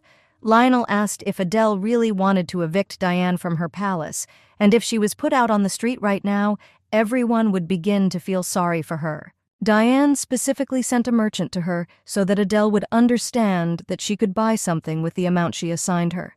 Everyone around her had a false attitude towards Diane and constantly talked about how lucky she was and how much the Emperor loved her, and she wanted the Empress to finally understand who was in charge in this palace. Lionel wanted to know the Empress's opinion about the method he proposed to her. She was surprised and didn't think that he would provide her with such a plan with such a calm and peaceful face. The young man said he was going to make an official protest at a meeting about the cancellation of additional funding, and Adele with a smile invited him to fight together. Diane could not find a place for herself and felt great anxiety in her soul, but a minute ago everything was fine. She chose jewelry, listened to compliments, and everything was fine, but last night the Emperor suddenly came to her, but then left and returned again. He had never allowed himself to do this before, and terrible thoughts about Karl entered Dean's head. She asked the servants to urgently bring the maid from the Empress's palace, and under no circumstances tell anyone about this. Diane took the maid by the shoulders and asked her to answer whether the Emperor was there that night. She wanted to know the details, It turned out that Karl came twice. Right after the Empress took a bath, he left very angry and returned an hour later. Before coming to her, the Emperor visited Adele, and only then returned, and only she knew him like that before. Diane felt that Karl was moving away from her and as if he no longer belonged to her. Her face stopped shining with joy and happiness, and wrinkles from worries appeared on her face. But before, he loved her skin, and she didn't seem to gain weight and still looked just as cute. She was worried that she could not get pregnant, but the Emperor and she were absolutely healthy. Diana sat on the floor, her chest heaving, and tears dripped onto the floor, forming small puddles. Her thin figure trembled from the all-consuming sadness that devastated her heart, and it seemed that the world had collapsed on her, depriving her of her last illusions and hopes. A maid was called from the Ivory Palace, and Adele guessed that Diane was apparently interested in yesterday's incident. Hannah said that if the Empress wishes, she can find people who can be trusted. Adele said that no matter who she brings, she still won't trust that person. And let it be known whose puppet she would have to deal with, this was her first order issued as Empress. At present, the inhabitants of Count Cleven's territory will be evacuated to the neighboring county of Barotult, and Count Barotol, together with Viscount Orlean, will stop the monsters along the way. According to preliminary data, the tower is level 3, and the information that flying gargoyles appeared there was confirmed. Lennox asked if perhaps people had seen the Geniers, since a gargoyle is very difficult to catch, and puny knights cannot fight them. One of the knights was indignant that the guy called men insignificant and would have tried to figure it out better himself, instead of sitting and putting on airs. The Duke asked the guy to calm down and not allow himself to do too much in the presence of His Highness. Karl looked at Lionel and asked the Chief Minister of Defense's opinion on the whole situation. It seemed like he always liked him before, but today Valdor seemed to irritate him incredibly. But before answering, Lionel wanted to ask one question to those in charge of the magic squad. On the day when the tower descended on the palace, he and his knights were waiting for the arrival of the magicians. But while the tower was descending, he saw a person whom he definitely did not expect to see there, and it was the Empress. Her Highness rose up, and before the portal touched the ground, she destroyed it, and only thanks to her not a single monster managed to get out. The Empress said that when the flying monster appears, the tower reaches the 3rd level, and it was she who advised to evacuate people, and she also made a donation to help him. Therefore, he said that he would exactly repeat her question, why the magicians of Egmont simply watched the terrible situation from the sidelines and did not take any action. As Minister of Defense, who must protect the people and the imperial family, he was responsible for security. He asked to save people, and if they can help them, they should immediately send a detachment of magicians there. Karl thought that he had a snake warmed on his chest. Even common people say that a wife should help her husband, and while the situation is not clear, isn't it time to engage in love affairs? Lionel's brother has spoken out. The Emperor is going too far and is being extremely rude. The meeting was interrupted by a servant who burst into the office and wanted to report urgent news. Her Highness the Empress had revoked permission for Diane Poitiers to live in the Ivory House. She approved the new order and sealed it with the Empress's seal. Lennox was angry because the Emperor personally issued Diane's residence permit, and he realized that Adele was trying to throw Diane out. As a sign of gratitude for the fact that she accompanied the Emperor all this time and coped with affairs, Adele said that she would still allow Diane Poitiers to continue to live in this palace. But one thing was contrary to the law: she was not part of the imperial family and does not have a certain status and position.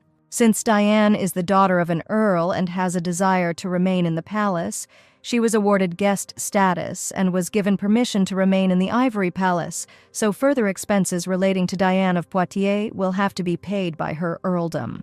Lennox looked at the Emperor with contempt, because in this case, Diane would have to pay a large sum for accommodation. But everyone present agreed, because it was really strange that some girl occupied an entire palace for no apparent reason. Lennox looked angrily at those present and considered them treacherous people who dared to open their mouths. The brother asked if it was Lionel's idea to pay for the Ivory Palace. Valdor smiled and said in a whisper, "His brother must understand everything, because he knows him better than anyone." After the meeting, Lionel approached his brother and asked if he had time to talk. The Emperor came out after the meeting, a grimace of discontent and rage on his face. He went to the Empress's palace to personally discuss her newly issued order. He saw the Empress, who felt that her affairs were a success, and Carl was clearly dissatisfied with something again. Adele approached him and asked what issue they had arrived on. She asked if it was possible that the Emperor had come to discuss a new order for the word Bone Palace. She asked if Carl had found any mistake in the document and did not understand what he meant. Adele said that she could easily kick Diane out, but she made concessions, and if she wanted, let her live in the palace, but not for free. And wasn't this the ideal way to place her here legally? He asked to cancel the order, but the girl insisted that Carl must fix the situation first, and she was in great shock today. The merchants sent by Diane came to her so that she could choose something for herself for the price of 1 horse, and this was the amount that she offered her from the very beginning, and now Carl was unable to stop her, and could not take anything away because initially he didn't give her anything. He angrily shouted where the Empress was going and tried to get an answer from her. Adele looked calmly at his angry eyes and said, "She wants to take a walk incognito." And she named the law, which stated that the Empress has the right, without the permission of the Emperor, to move secretly outside the palace and may not inform the Emperor about the direction and purpose. Carl was outraged when the girl managed to remember the law from beginning to end and read the set of rules. She said that she was interested in the life of the common people of Egmont. The trip would take 3 days. Then she turned around and left. Carl wanted to hang a chain around her neck and forcefully hold the Empress so that she could not move without his permission. He wanted to put his nose to her white neck and deeply inhale the scent like a spring flower. And all these sensations irritated him incredibly because Adele stubbornly did not let him near. The Empress prepared for the trip. The carriages had already been served, and she was determined to learn more about the life of the common people. The Valdor brothers asked the servant where Adele was, and he said that she was already sitting in the carriage. Her majestic figure skillfully contrasted with the gloomy surroundings. As if she was the personification of mystery and power, the dark folds of the cloak framed her slender body, and her gaze was directed into the distance. As if she was peering into unknown distances, the Empress's hair was hidden under the hood, creating a mysterious image that made me hold my breath and enthusiastically admire its greatness and beauty. She took off her hood and apologized for being the first to board the carriage without Lionel's permission. She said that the Minister of Defense had probably already notified her and asked to provide her with accommodation for the 3 days of her trip. Adele looked out the carriage window at the streets of the city and asked how the people were doing in the capital. The Valdor brothers silently looked at the Empress and asked what she herself thought about the life of the city's inhabitants. The people were wearing neat clothes, the houses outside were clean, at least they were living a decent human life. And she would not say that this was the lower class of the population. Lionel confirmed that the area is middle class, but there are huge slums about 10 minutes' drive north.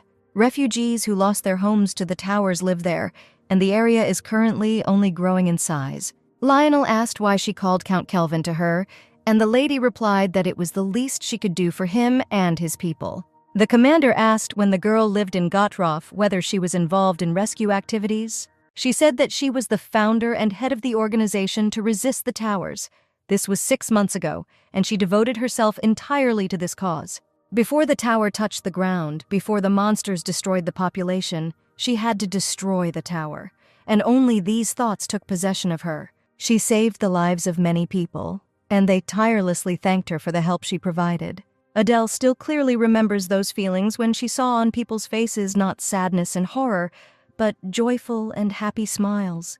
To save all people, not to abandon anyone, to preserve one's conscience and honor, as befits a person, this was her ideology, which she put into the organization. They soon arrived at the estate of Valdor, and the Empress was delighted with its excellence and beauty. Lionel thanked her for the compliment on the estate, and her words were the absolute truth. She looked at Lionel with enthusiasm and asked if there were any books in his duchy. The brother noticed that the Empress addressed the young man informally and suspected their strange closeness. Adele said that she did not have the opportunity to visit the library in the Imperial Palace and asked to recommend a book. She was a little uncomfortable saying that she wanted to make it appear to the public that they were dating. Brother Valdor said the library was on the 2nd floor, and she could use it as much as she wanted. Lionel approached the girl and expressed a good desire to take her to the reading room. Hannah at this time called Diane and read her a new order, which stated that the girl must decide whether she would stay here as a guest or return to the family estate as soon as possible.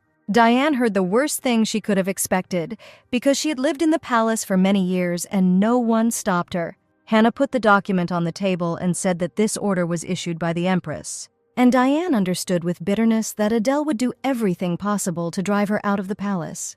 Hannah said the Empress had good reasons for Diane to leave the palace, even though the Emperor himself had allowed her to stay. Diane was angry and declared that until she heard the order of His Highness, she would never leave the palace in which she had lived for many years.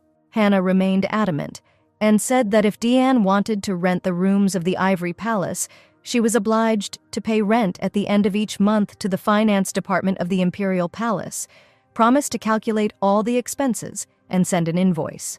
From now on, all issues related to living in the palace are decided by the Empress, and this is spelled out in the laws of the Empire. She has every right to manage and give orders without the consent of His Highness. Soon all the maids will have to be redistributed, and the right to their redistribution is also in the hands of the Empress. And Diane still could not understand that her stupid love was turning into nothing against the background of the law. She stopped Hannah and asked her to tell Her Majesty that if she dared to treat her cruelly, she would definitely regret it in the future. And she was sure that the Emperor would not allow her to leave this place. Diane assured that the Emperor would not be able to leave everything just like that, and would not dare to do so. Hannah touched the girl's face and said in a whisper the first wrinkles had long appeared on her sweet face. During the time that they did not see each other, Diane developed age-related folds around her eyes and lips. Hannah said, "Soon there will be more of them, and it's time for Diane to stop using the weapons she uses to be close to the Emperor." Madame Beatrice died at 29 years old. She looked very young, and there was not a single wrinkle on her face. For the Emperor, she will always remain a woman who is exactly 29 years old and who never ages. But Diane has a different future, unlike Mrs. Beatrice, and for her, time flows quickly and leaves its traces. Hannah advised that instead of sending merchants to the Empress, Diane would better pay attention to herself and take care of her skin, because she is already aging before her eyes. She warned that there were already many blondes with blue eyes younger than her in the Empire, and the Empire was teeming with girls who would like to take a place next to the Emperor, and they had the same rotten intentions as Diana. The luxurious and wonderful atmosphere. The girl was sure that all this was the result of her efforts, and there was not a single corner in the palace that she would not touch, and no empress dares to drive her out of her own palace. She always wanted to be the Emperor's beloved, but it turned out that the title of Empress gives her much more rights, and now her name alone makes Diane pathetic and insignificant compared to her.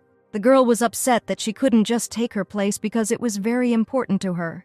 Diane stood in front of the mirror and got scared. Now she couldn't cry so that no more wrinkles would appear.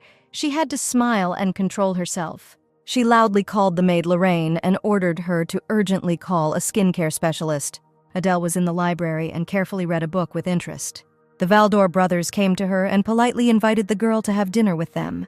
Adele just felt that she was hungry, so she happily accepted their offer and closed the book. Brother Valdor said that it was ordered to keep the Empress's presence a secret, so the meal turned out to be modest and asked if the girl liked everything. Adele thanked the young men and was pleased. She was straightforward as always, and said that the young people clearly had questions for her and they could ask them. He asked last time the girl said that the tower was of the 4th level, but in terms of power it was only the 5th.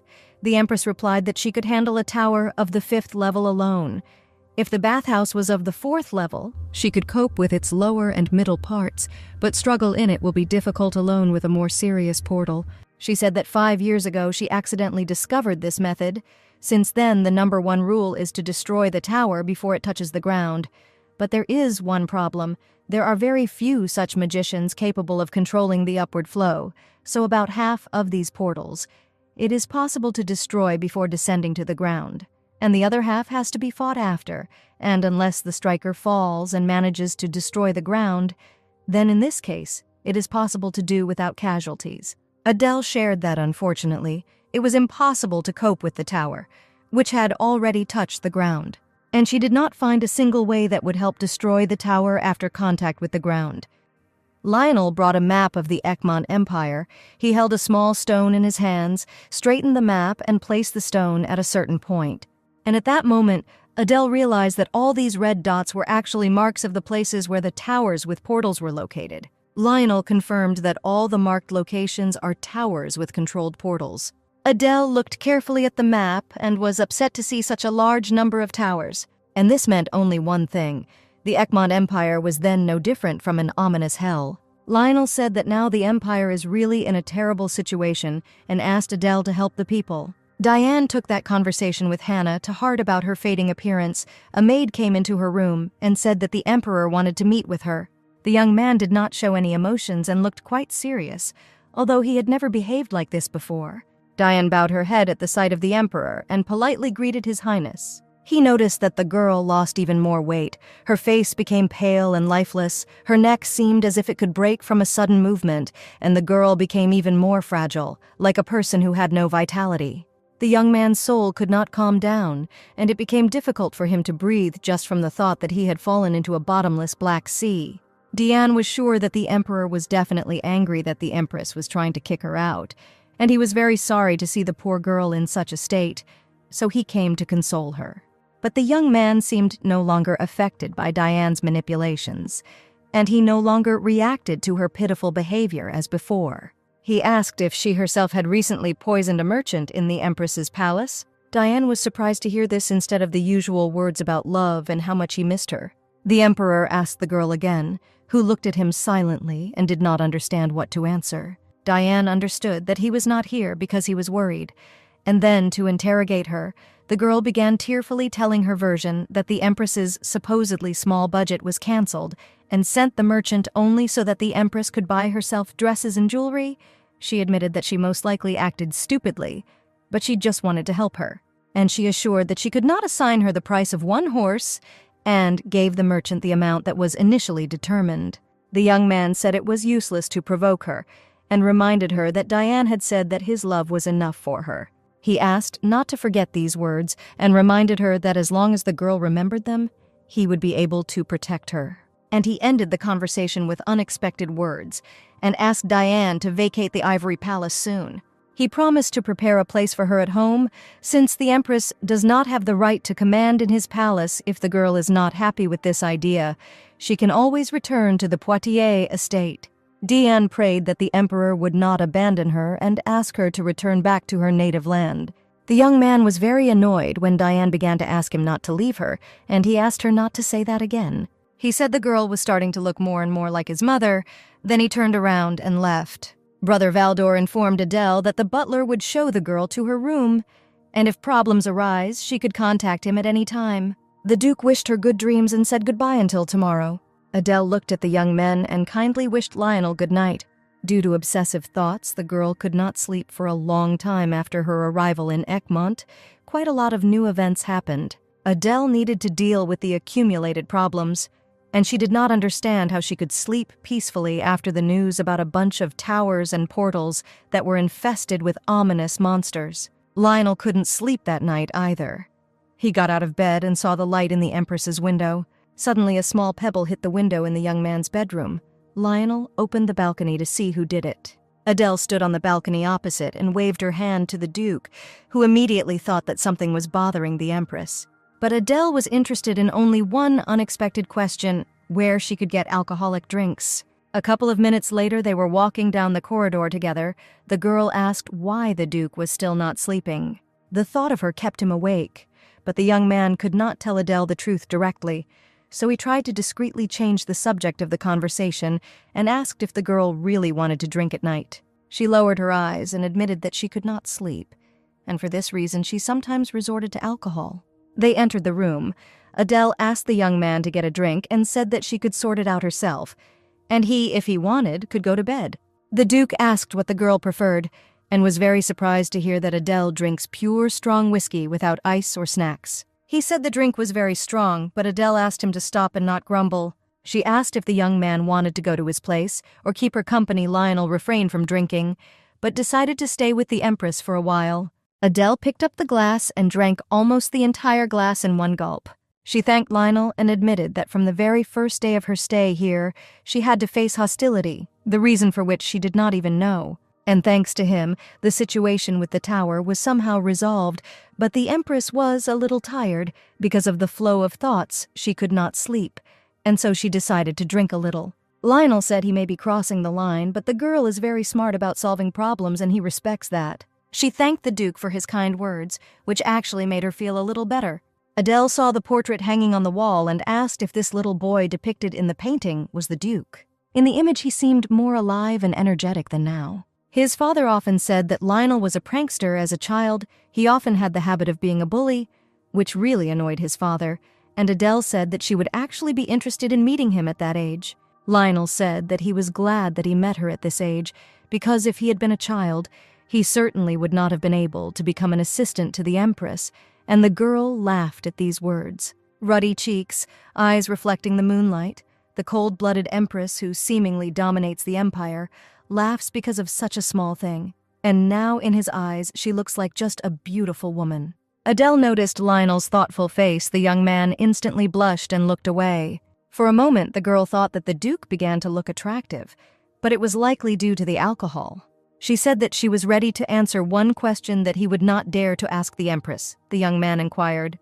The girl was previously responsible for the removal of the towers in Gotroff, but for some reason she decided to agree to marry the emperor of such a distant country and came to Egmont. The Empress began. The story is that there is also a family portrait hanging in Gotroff's palace, and anyone would see love and harmony in it. Her father died suddenly due to illness. Then the empire was in chaos, so her mother proposed marriage to her and sent her to Egmont, and even the organization controlled by Adele did not become a reason for her refusal. But in fact, she would not have been able to refuse, because this was her fault too. Lionel noticed that the girl was telling the story of her life with a gloomy face, so he decided not to ask what happened next. Adele did not give details and said that she was ready to go to bed, and it was time for them to say goodbye. At the end of the day, the Emperor began to be overcome by an all-consuming emptiness inside. She remembered the day when everyone congratulated him on his coronation. While still just a child, in his younger years, he had already become the most respected aristocrat of this country. For some reason, on days like these, His Highness remembered those times more and more clearly, and now he was tormented by the question of where the Empress had gone. Due to the cancellation of the additional budget, there were currently no knights or maids who could accompany the girl, and Countess Hannah said that she knew nothing, and the young man was very annoyed that he could not control Adele because he had not allocated additional budget. And if you think about it, the answer is very simple. What should a foreign empress do who doesn't have any acquaintances in Egmont? The Duke remembered last night so clearly, as if it had happened a minute ago. Because of this, he could not fall asleep for a long time. The young man woke up in the morning, but the lively laughter of the Empress still sounded in his head. The Empress came out to the Valdor brothers and wished them good morning with a smile. One of them asked how Her Highness's night had gone and whether anything had caused her any inconvenience. Duke Valdor noticed that the atmosphere between the Empress and Lionel had become completely different, and that night something happened between them. They sat down to have tea. The Empress said that there was one activity that she would like to do today, but she would need the help of her brothers. The girl asked to attach a couple of knights to her whom they trust, and they should be well versed in the area. The Empress wanted to walk around the capital to examine the standard of living in the slums and learn about the life of the common people from the inside. Lionel bowed his head before the girl and without hesitation declared that he was ready to personally escort Adele around the districts of the capital. After some time, Adele and Lionel arrived at the river. The Empress felt a terrible fetid smell. The Duke reported that there were slums beyond this river. The river was called Niawara, a word that represents coldness and purity. But at the moment, there is not a single living creature in it. The slums had a bad water situation. In other words, the slums were a huge toilet for everyone. The smell of burning could also be heard from there. It was the smell of burning corpses, since there is no place here for the living, and even more so for the dead. The Empress took off her mask without fear and said, "No one will recognize her in this place. And for these people, the Empress is not more important than bread with which to fill their stomach." There were about 10 such districts, and the smaller ones were completely impossible to count, and Adele felt as if she had right now entered the gates of hell. Lionel asked what the Empress would do if the Emperor was against what she decided to do. He warned that these slums appeared a long time ago, and the emperor clearly knows about their existence. Adele was angry. How can he be called a man if he turns a blind eye to the lives of ordinary poor people? She called the aristocrats of this empire brainless people who do not think about their country at all. The empress was outraged. The lack of hospitals and water supply, schools for children. A real person cannot ignore the problems of poor areas and simply turn a blind eye to what is happening. Lionel silently lowered his eyes and understood perfectly well that Adele was right now, and all her discontent was justified. The Duke had long wanted at least someone to be very angry. The girl's words at that moment were sincere, and Adele seemed closer to him. Lionel looked at the girl and replied that no matter what she decided to do, he would definitely help her. At this time, Diane returned to the chambers in which she lived before she received the ivory palace. When moving, there were a lot of things, and the girl asked the servants to send some of them to the county of Poitiers.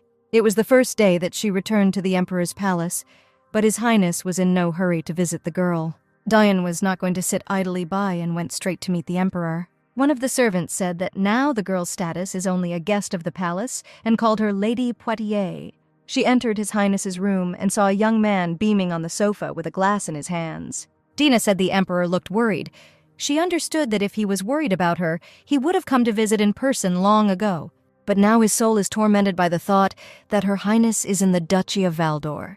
She tried to convince the young man that there was only one place she could go. And she said right now she was probably spending the night with her assistant Duke Lionel Valdor. The young man asked her to stop. Then the girl gently touched his face and said, "Only she will always be by his side." Diane asked not to forget, only if she could understand the emperor and feel his soul. It was not beneficial for her if he began to drown in thoughts about the empress, since he belongs entirely only to her. Lionel noticed that the empress had still not returned to her room and decided to check if she was still in the reading room. But the girl was not in the library. Perhaps she was talking with his brother, and the Duke intended to find the empress. He accidentally discovered a lady in another room. She was sitting on the sofa and holding a glass of alcohol in her hands. It turned out that she had been drinking here without permission and asked if the Duke would like to join her. The young man said that if the girl continued to abuse, she could harm herself and her health, but the empress in response only asked to pour more. She smiled and said he shouldn't decide how much she drinks, and today she just wants to get drunk. Adele drank half a glass of alcohol in one gulp and was not going to listen to anyone's advice about her actions. The girl said she noticed that the guy sometimes looks at her with a strange expression on his face. She said that she understood that the position of her assistant was not such an honorable position, but she promised to definitely defend his honor. On the day he left this position, she promised to make an official statement that there were only business relations and no personal connections between her and Lionel Valdor. It was unknown whether this would help the young man restore his honor, but in any case, doing so was better than simply remaining silent. Suddenly, Lionel picked up a full glass and drank the alcoholic drink in one gulp. He shared that if he had worried about his honor, he would never have become an advisor to the empress. He was well aware of the role that assistants play, having been born and raised in Egmont. Lionel said the girl doesn't have to worry so much about his honor. Everyone thinks that there is nothing in their relationship, but Adele wanted to suggest that there should be honor and respect for each other between them. She wanted to drink water, stood up and lost her balance from the alcohol, but the Duke caught the girl in time. And at that moment, their faces were too close to each other, and Adele felt it was too dangerous. She said that she knew the young man had not come to become her lover. He recently said that he would help her in everything. It was excellent support. So Adele promised never to betray her reliable assistant. Diane stood opposite the emperor on her knees in his room and tried to press for pity. The words that the empress was spending the night with Lionel disgusted him with his former lover. He remained silent after hearing her suggestion, and then quietly asked her to leave his room. The emperor was lying in his bed when a servant broke the important news. Empress Adele had just returned to the palace. The empress did not consider it necessary to report on her departures from the palace and could return back at any time. She was greeted by maids who offered to prepare a warm bath for Her Highness. Entering the palace, she immediately felt a different atmosphere in the air. Hannah reported that Diane Poitiers had moved to a guest room in the imperial palace, and her status had been officially changed. Adele admitted that she did her best and asked if there was any other news. Nothing special happened during these days, but it turned out that a servant from the palace was persistently trying to find out her whereabouts. The girl was surprised to hear this information and looked at Hannah. At that moment, the emperor entered the room, and Adele assumed that the young man must have come to resolve an issue related to the palace of Diane Poitiers. But the first thing that interested His Highness was where the Empress was all this time. He approached Adele and asked if it was true that all this time she had been with Lionel Valdor. The girl was silent, and this forced the emperor to raise his voice more strongly, and their conversation began to resemble an interrogation. Adele replied, "Even if this is so, the emperor still has absolutely nothing to do with it." The young man said that Adele should become the mother of his child in the future, and he is worried that she will not become pregnant by Valdor.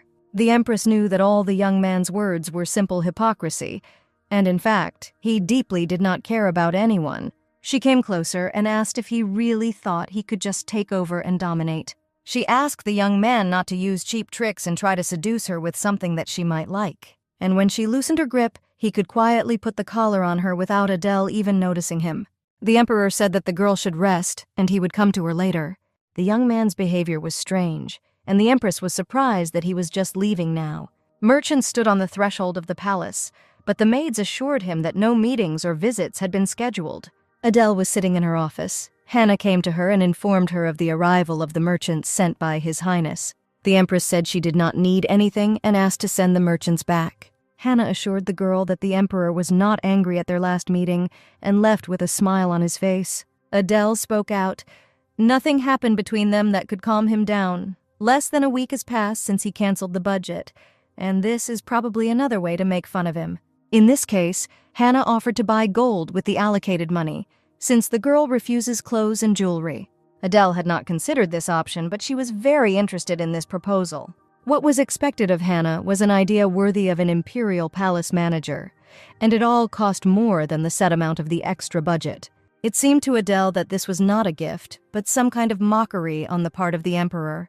He said that he would not give the empress an additional budget, but instead would give a worthy gift. Lionel could not stop thinking about the empress. She reasoned that Diane Poitiers had probably already left the palace and everything was going as planned. But for some reason, he felt completely joyless. He stood opposite the sofa on which Adele had been sitting yesterday, and their conversation could not leave the young man's head.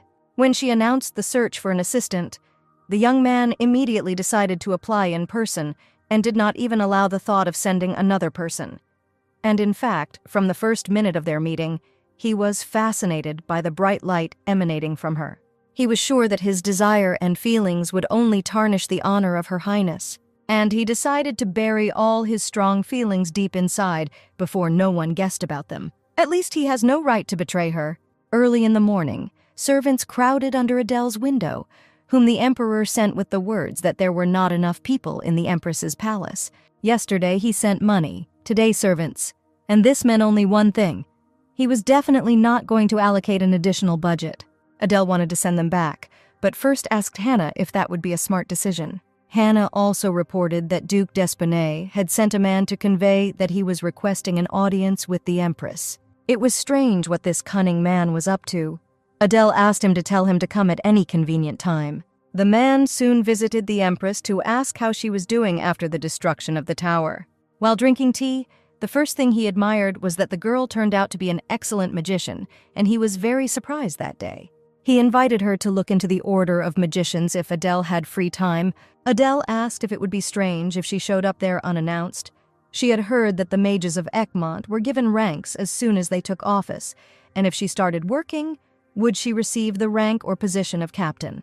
D'Espinay planned that the empress would think about him earlier and would not contact Valdor, but the girl, apparently, decided to take the thorny path. Adele pretended that she did not understand why D'Espinay came here and continued to communicate politely. The man said that he knew very well what difficulties the girl was currently having and apologized for the late visit.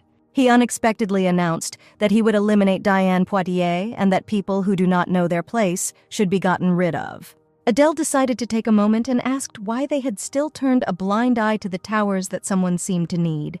She stated that she was not going to earn authority by winning the love and attention of the emperor because she was interested in the epicenter of power and did not care about the little crumbs around her. Adele specially revealed all the cards, and Despona must show her his real appearance. He did not hesitate for a long time and invited Adele to become the mistress of the tower. Magic is the power that heaven has given them, and if you control the tower, you can get great power. He extended his hand to the girl and asked her to trust him, and in return he would help her become a goddess. He thanked for the conversation, took his leave, and promised to visit the Empress again soon. It was all disgusting and irritated the girl so much that she was already starting to feel sick from the vile communication with cruel people. After talking with Despona, Adele felt extremely bad. The girl's whole body was burning, and no medicine helped. Hannah told the doctor that in the morning the Empress was still fine, and the doctor found no traces of poison. The news that the Empress had lost consciousness quickly reached the Emperor, and the young man could not believe that this steel woman, who, it seemed, could not be pierced even with a needle, could lose consciousness. All this time, Adele dreamed of how she said goodbye to her knights before leaving. They asked to take at least one of them, and even promised to secretly sneak into Egmont. But then Adele assured them that this path was intended only for her, and they all have their own path, and they must do a lot for Gottroff, and strictly forbade them to leave the country. In her delirium, she heard the warm and familiar voice of Lionel, who promised to help her at all costs. Adele was unconscious and had not yet recovered from her fainting spell. The Emperor sat opposite her for the first time. He saw a woman who resembled an icy flame, crying and weak. The young man was not looking at Adele and was sure that if it was simply not enough for her to live quietly, he would definitely put her on a leash. And if he doesn't succeed, he is ready to build such a huge fence around the Empress that she will not understand the ban. Lionel was shocked by the news that the Empress had lost consciousness, because just recently she had been kind and cheerful. The servant reported to him, "5 doctors are on duty outside her room, but there is no improvement yet." Suddenly, a maid from the Empress's palace ran into the room and said that Her Highness was urgently calling Lionel Valdor. The young man arrived instantly. Adele was lying in her bed and was still unconscious. He said in a whisper that her assistant had arrived, and at that moment the girl slowly opened her eyes. She asked to send a man to Gottroff so that he would bring at least one of her acquaintances. Adele said that she could only pronounce his name and only ask him for something. The Empress asked to bring someone she knew, but she was tormented by doubts, because this path was intended only for her. The girl was in doubt, but changed her mind and asked to pretend that Lionel had not heard anything. She understood that she could not ask them to leave both the country and the family because of her, and suddenly fell with her head on the young man's shoulder. The Emperor seemed to feel it and came in at the exact moment when Adele was again unconscious, and Lionel was holding her by the shoulders. Rumors about Her Highness's illness quickly spread, and in secular society they discussed the decline of Diane Poitiers, a mistress without a son, like a candle lit in a storm. Diane was just worried that His Highness had gone somewhere again and had not returned for a long time. The servants announced the Emperor had just gone to the Empress's palace.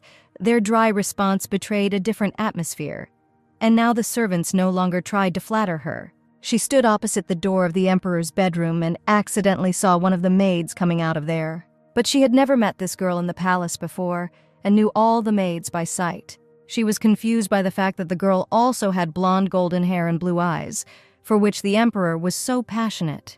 The Emperor did not expect to see Lionel in Adele's bedroom and menacingly asked what the young man was doing here. Hannah approached Adele and promised to take care of the Empress, who was completely weakened.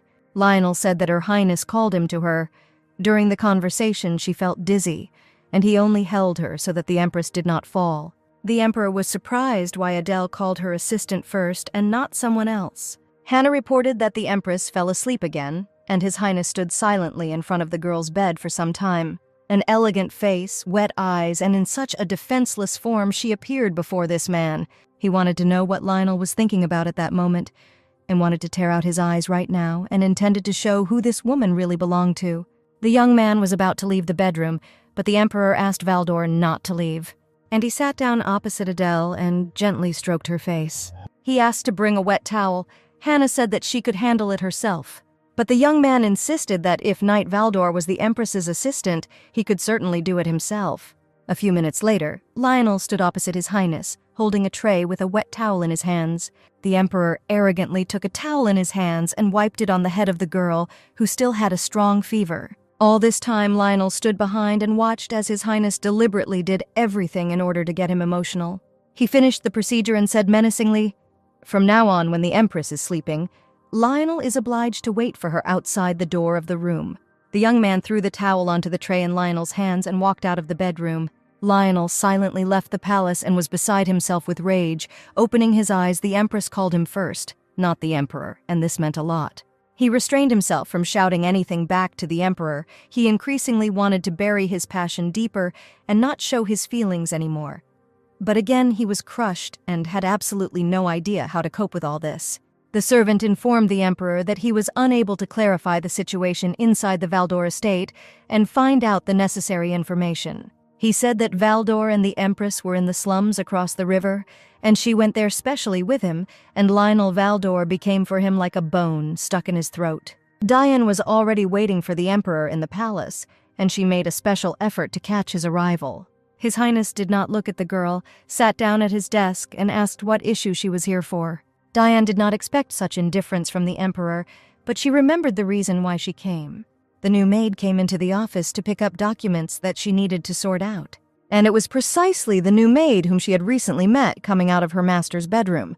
And at that moment she remembered the words of Hannah, who said that in the Empire there were many blondes with blue eyes, and younger than her. The Emperor said if the girl has nothing to ask, she can go. Diane said apparently the Emperor's maid changed, and the girl who just came out was very attentive and said that after moving, she doesn't have enough maids, and is it possible to take her with her? After a conversation with the Emperor, Diane called her brother to her to reprimand him for not paying attention to the maids and not being able to properly carry out just one assignment. The young man admitted that now this is the responsibility of the Empress and Hannah Giggs, so he cannot in any way influence who is hired or fired. Diane stated that the maid in charge of the Emperor's documents should go to her and asked her brother to sort it out. She insisted that the young man give her a small amount of money for silence and send her to the capital. But the guy argued that there was no need to overdo it, and he would immediately react if he noticed that the Emperor wanted to invite her to his place. Diane did not want to listen to his speculations and ordered to resolve all issues before it was too late. That same evening, Hannah watched the new maid run from the palace and understood that soon another maid would take her place, wanting to become the second Poitiers. Diane sat in her room and waited for news about the new maid. The maid said that she packed her things and ran away, so in any case Diane had better relax, because this is the only way she can have a child sooner. Adele's health gradually returned to normal, and the girl had already fully woken up from fainting. Hannah said the lady did not regain consciousness for about 2 days. The Empress asked if she had woken up by chance and called for Lionel Valdor. She hoped it was a dream, but in reality she was actually asking the young man to bring his people. Hannah reported that the Emperor came to her and was very worried. He even called doctors and asked about her condition every hour. Diane met the Emperor, who was hurrying somewhere along the corridor, and wanted to stop him. She turned to His Highness, but he did not even look up at the girl and did not stop. Diane did not understand where the Emperor could be in such a hurry that he did not even notice her presence. It turned out that he had just been given the news that the Empress had regained consciousness, and Diane immediately felt dizzy from what she heard.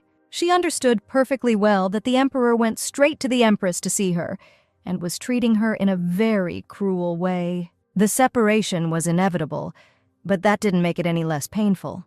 Tears rolled down her cheeks as she imagined life without him. She felt the inner turmoil tearing her apart, and every breath was a painful reminder that he was no longer, will be nearby. The Emperor stood opposite Adele and asked how she was feeling after her serious illness. Adele assumed that the Emperor was up to something and was deliberately pretending to be worried about her. He asked if she had lost consciousness in Gautroff before, but this had never happened to Adele before, and the Emperor promised to provide her with treatment and constant medical supervision. The Emperor did not take his eyes off the girl, and Adele was a little annoyed that he was staring like that. Her eyes sparkled like the rays of the golden sun, and her black hair was like the most delicate silk. Adele and his mother were very different from each other. When he saw her among the crowd, nobly sitting on a throne, it seemed that he was overcome by the desire to trample her. But then he was deeply mistaken, and if he really wanted this, he would never have bowed his head to her and would never have smiled. He said that he was glad to see the girl in health and asked her to get more rest. The Emperor's behavior was strange. Adele did not know what was happening, but she was sure that the Emperor was definitely not himself, although recently he had personally tried to make her a dummy empress. Suddenly, words appeared in her memory about how he wanted to build a fence around her. The Empress asked Hannah if she had heard what the Emperor said to her while she was sleeping, but unfortunately she was not around then. She didn't know what the reason was, but it seemed that the Emperor had completely new feelings for her. Adele understood that she needed strength, not the fragile and shaky one, but her personal one. And at that moment, she remembered the words of Lionel, who once suggested that she become an official magician, because only in this way could she gain the right to vote in high society. Lionel was informed that the Empress had come to her senses and was on the mend. His brother saw the young man's worried face and asked him to calm down and not panic. He said the atmosphere in the palace is tense now, and if the relationship between the Emperor and Empress changes, he will have to retreat back. But Lionel insisted that if we are talking about the position of assistant, then the time has not come for this yet, and they definitely need to find out information about the towers. But his brother was sure that this is not the only thing that keeps him in the position of assistant. Brother Poitier was excited by his urgent call, so he quickly went to Diane, who suddenly became ill. The girl was sitting in bed and holding her stomach with one hand. He was told that his sister was not feeling well, but a completely satisfied girl was sitting in front of him, and this meant only one thing. She said there was a high probability of pregnancy, and the doctor said that it wasn't even a month yet. And as it turned out, the loss of appetite, nausea, and emotional instability were due to pregnancy. She carried a child under her heart who was supposed to become their savior, and now all she could do was pray that it was a boy. Hannah was concerned that Her Highness had only just gotten back on her feet and was already about to leave the palace. Adele reassured the lady and promised it wouldn't take much time. The Empress pointed to one of the maids and said she would have to go with her. She arrived at the detachment of magicians and said that she would like to meet with the captain, and the young man politely invited the Empress to accompany her. She passed by the knights of the detachment, who on that ill-fated day saw the destruction of the tower. The young man suggested that most likely the Empress would receive the official title of Mana, and then she would also have a service rank. Due to the fact that Vice Captain Lennox Poitier was slow to make a decision that day, she did not immediately go to deal with the tower, and then the girl from the mage squad thought that she would see a mountain of corpses of knights of her own blood. But she could not possibly expect that the Empress would destroy the tower using a method they had never even heard of, and what other doubts could there be about her service rank? Despinay put on a fake smile on his face at the sight of the Empress and greeted her joyfully. Adele apologized for coming unannounced, but everyone knew that she did it on purpose. She had to play the role of an imperious empress, so Adele immediately began the conversation with the fact that she loves it when everything belongs to her. First, the girl needed to receive an official title, which in Ekmon is given after a battle between magicians, and if she destroyed the tower alone, Lennox Poitier would be a worthy opponent for her. Until then, the Duke had built strong relationships with the Poitier family, but now it was as if he was ready to renounce them. The man said that rank could wait a little and getting it in the mage squad would be problematic. The Empress insisted that there was no point in the simple title of magician for her, since she was already one, and asked permission to participate in meetings of the High Council. Despone only now realized what goal the Empress had actually been pursuing all this time. Adele smiled and said, "Now they are one family and must trust each other." And the man realized what kind of predator Empress Gotroff had sent to them. The girl said that she had heard that there were towers in many places in the Empire, and asked how Despinay was going to deal with this. He heard that in Gotroff, towers are destroyed before they touch the ground, and most likely these are more modern methods. But Adele apparently is poorly aware of the properties of portals, and said that in fact, a tower calls another one, and it draws in the next one. When his plans come to fruition, all magicians will be able to use their power, then their era will begin, and when that day comes, all those who are not magicians will turn into second-class people. This short meeting with Duke Despone and their conversation managed to unsettle the Empress. She did not quite understand what property of the towers he was talking about. But one thing was clear. Duke Despinay was going to put the lives of innocent people at stake. Adele understood that he would have to be stopped and asked the maid to go faster. But suddenly I saw Lionel passing nearby, and somewhere deep inside I was very happy to see him. As soon as he saw her, all annoying thoughts instantly faded into the background, as if he had been waiting for this moment for a long time. They stood opposite each other, and the Empress said tenderly, They had not seen each other for a long time. Lionel said the girl looked very sick, and she needed to lie down rather than go for a walk. He threw his jacket on her and asked her to walk in it so as not to catch a cold. For the first time, Adele felt such care and warmth, as if she were in the arms of a loved one. Before this, Adele had not noticed that Lionel was of large build, but now she suddenly noticed it. A cold, frosty wind blew, and Valdor tried to cover the girl, who said that she had an excellent assistant. After all, he caught her from the sky when she descended from the sky, and now he protects her from the wind, and there was no such person like him either in her homeland or here. She apologized that during that conversation she asked him for a strange thing, to bring someone from Gottroff. The young man said that he was ready to fulfill her request if it was really necessary. They reached the palace together, and Adele gave the young man his jacket with words of gratitude. The Empress entered the palace on the threshold of which Hannah was waiting for her, and Lionel stood for some time silently looking after her. At the same time, the Emperor, who had been absent for a long time, returned to Gottroff's palace.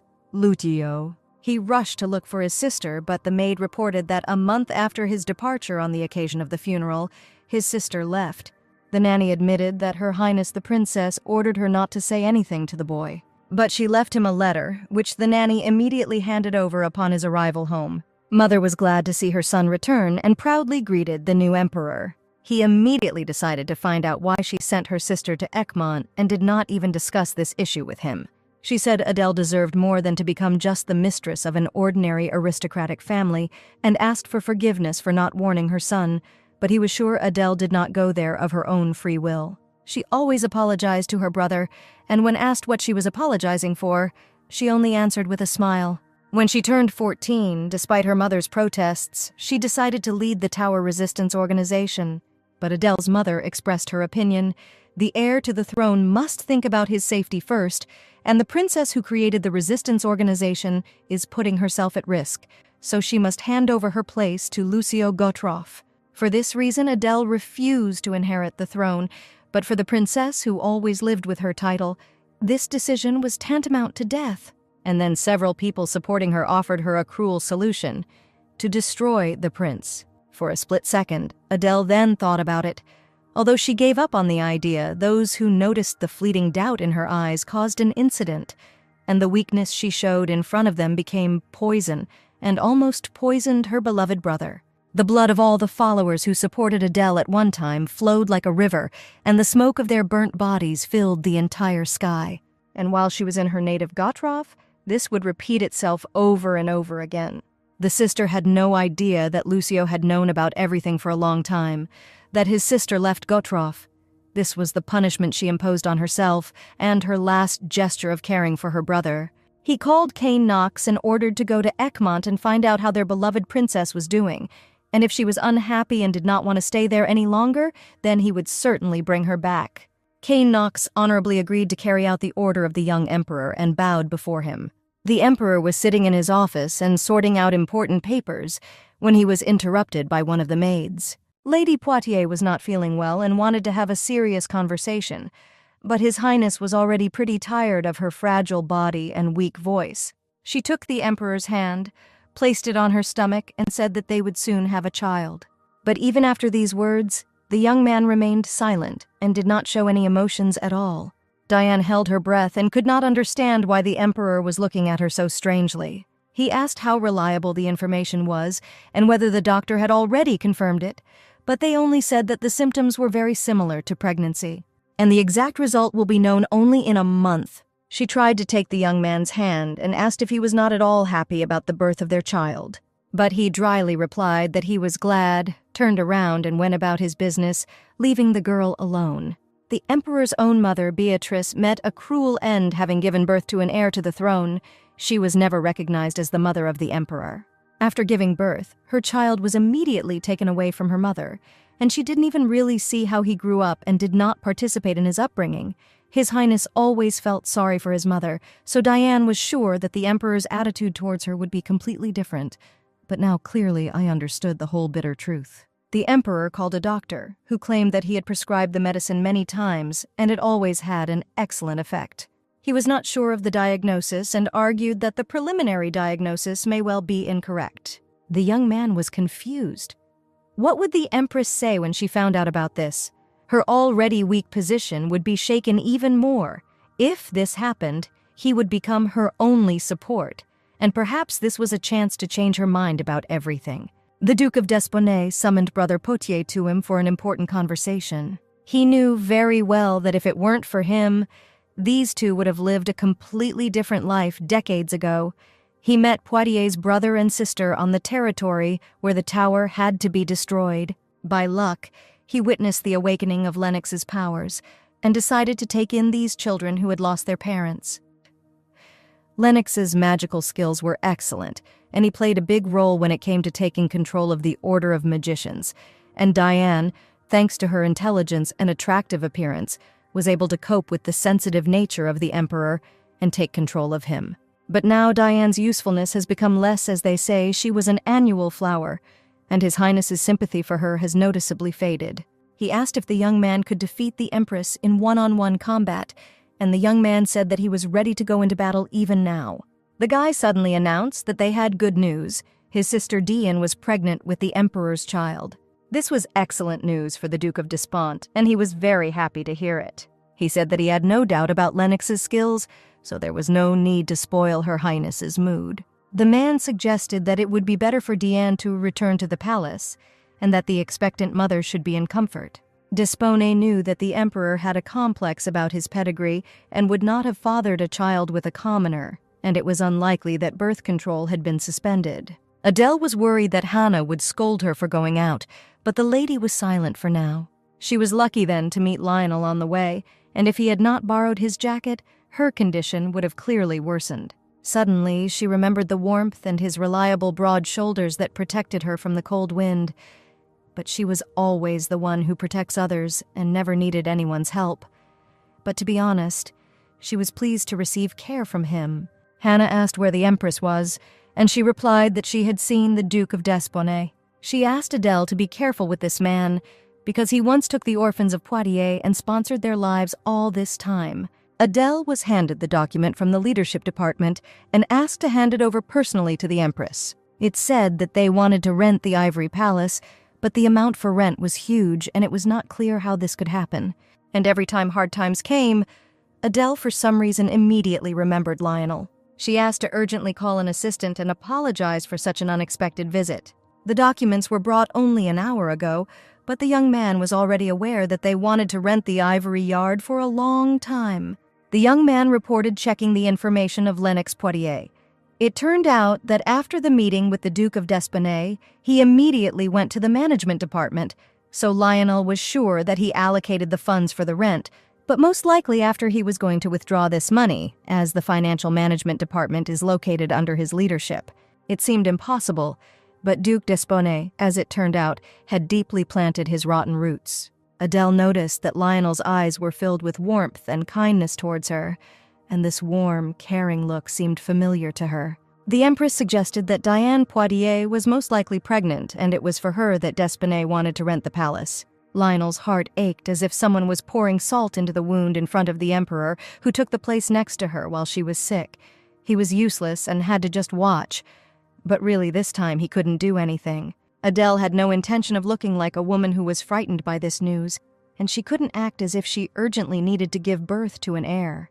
A message was conveyed to the Emperor that the entire Ivory Palace was going to be rented. He meant that news of Diane's pregnancy had reached the Empress, and he was sure that her mood was clearly spoiled, and she would probably greet him again with her coldness. But he knew that in this situation, no one could help her, and Valdor's insignificance was of no use, and the only one who was now able to support Her Highness was him.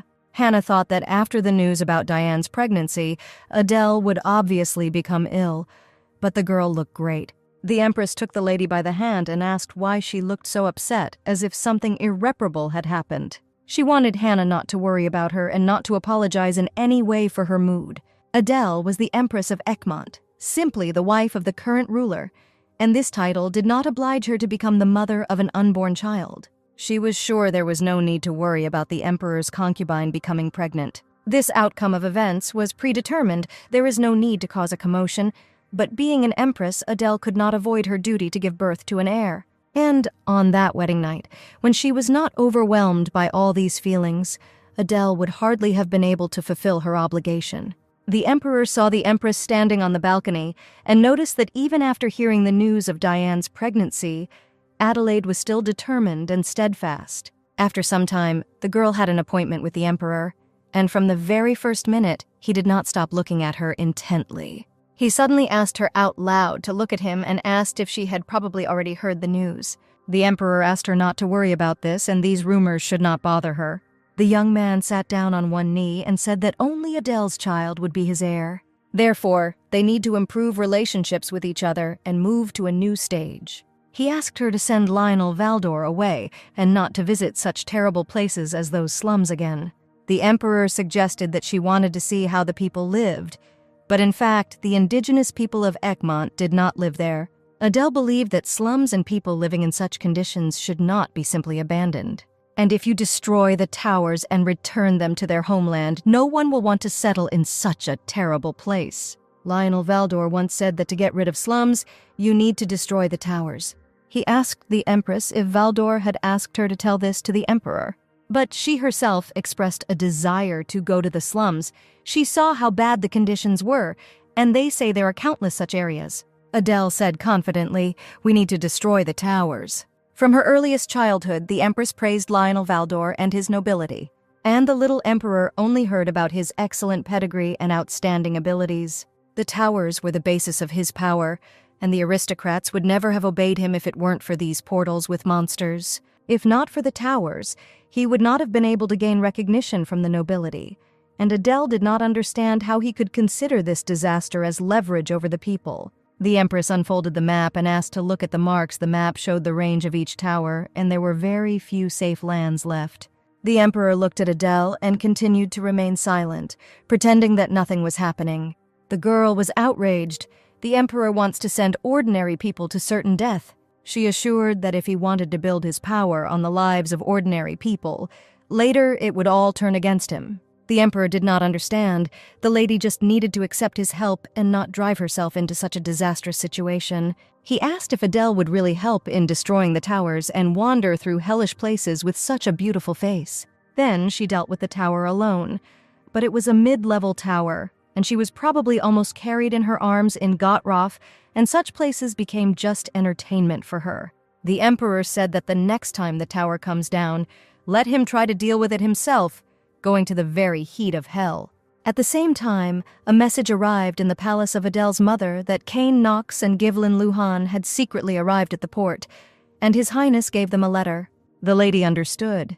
He probably wrote to her to come back if it was hard for her there, but he didn't even imagine that it was also not easy for her to send her daughter to God knows where. At one of the defining moments, she and her daughter disagreed, but if she had not listened to her, then her mother would not have become an ally and support for her. Adelaide was the ideal heir to the imperial throne, but the place itself did not suit her because fish would never survive in crystal-clear water. Before Adele left the palace, she secretly took poison from the imperial physician, and it is quite possible that the mother will never see her daughter alive again. She knew Adele had long ago chosen to die rather than return home to Gottroff. Her close friends sailed on a ship to Egmont, reasoning that she should then confess her feelings to one of them.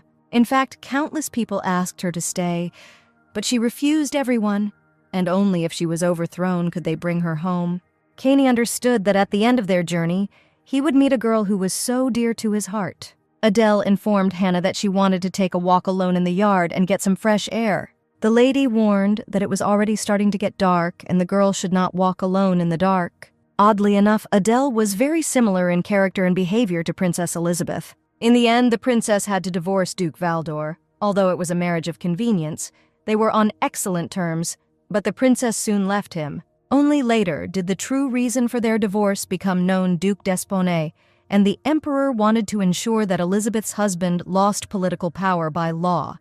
And having found out everything, the princess without hesitation filed for divorce and left their capital. Adele walked down the street and could not stop thinking about the fact that the emperor made the towers the basis of his power, and by raising the issue of destroying the portals, he is trying to control the aristocrats who are begging him for help.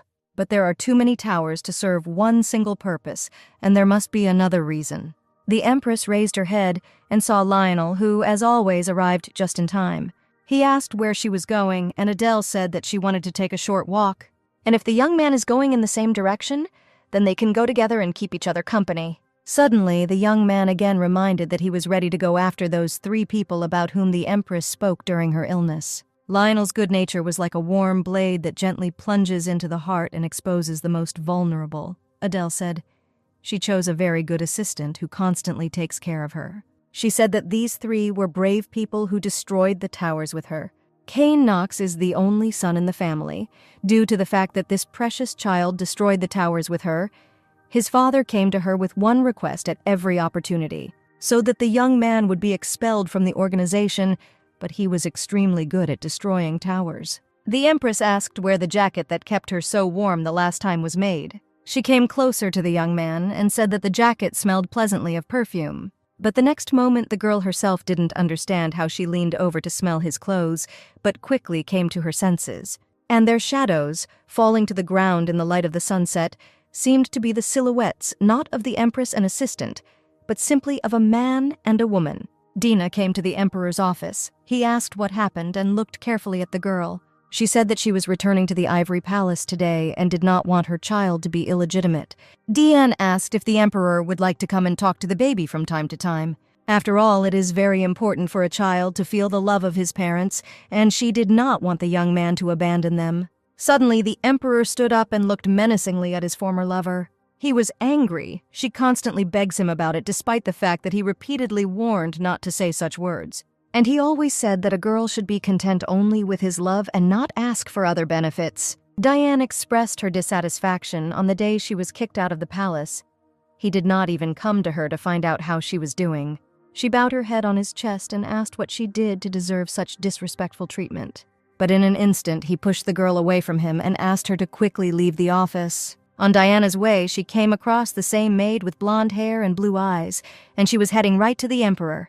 Lennox Poitiers reported that the Duke of Desponnay paid a huge sum to get Diane back to the palace. She knew that this insidious snake just wanted to use them, squeeze out all the juices, and then throw them away, so she asked her brother not to relax. Diane reported that she saw a maid with blonde hair and blue eyes in the Emperor's palace. She asked her brother to look into this, but she was sure that this case should serve as an example, and if the opportunity presented itself, it would be better to kill the Empress and get her out of the way. At this time, on the lands of the Marquis of Villette, ordinary people lived their normal lives, and children played happily in the yard. They were just playing hide and seek, and carefreely enjoyed every moment of the game. But suddenly panic erupted in the streets, and people shouted about the descent of a new tower with a portal. The young man shouted that all residents of the southern region should be given an order to evacuate and open the gates, and let everyone prepare for an attack by monsters. They sent out a smoke signal to let the capital know about the portal's descent, and now all they could do was pray for reinforcements to arrive soon and hold out as long as possible.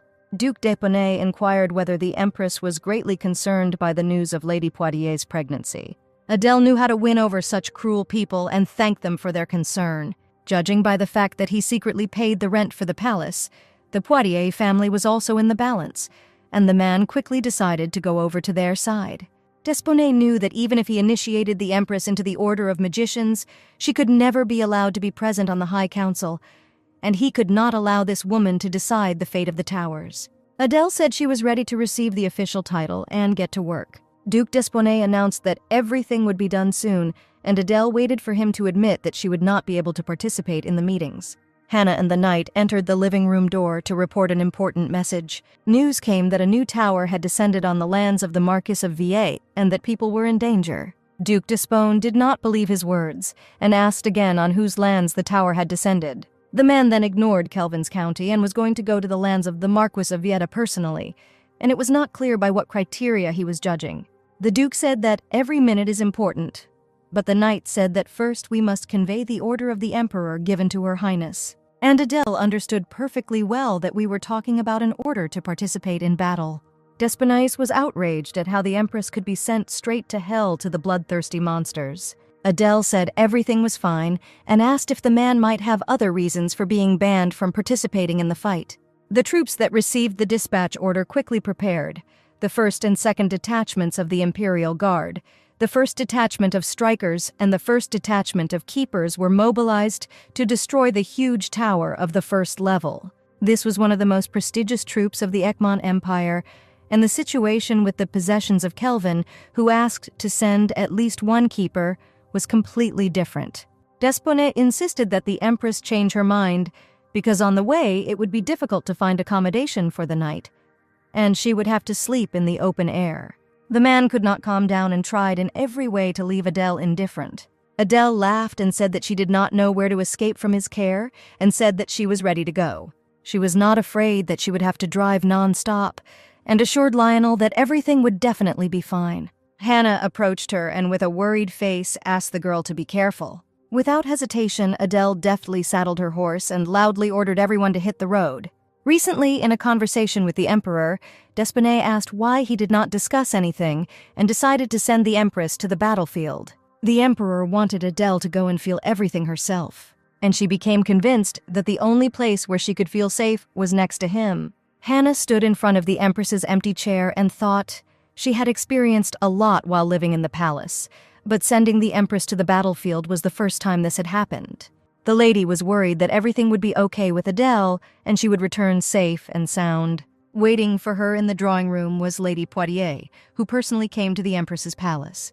Next to Diane stood a maid who used to serve her, but as soon as the ivory palace was taken away from her, their attitude changed, and everyone immediately went over to the Empress. Hannah came into the living room and asked for what reason Lady Poitiers decided to visit the Empress's palace. Diane said that she wanted to talk about personal things, that's why she came. Hannah stood waiting for Diane to immediately tell her why she had come. Diane stood opposite Hannah, looked into her eyes and said, "Lady Beatrice died at 29, but she was not Lady Beatrice, and she wanted to tell the lady exactly these words. She will soon have a child, and she will not allow herself to die so soon."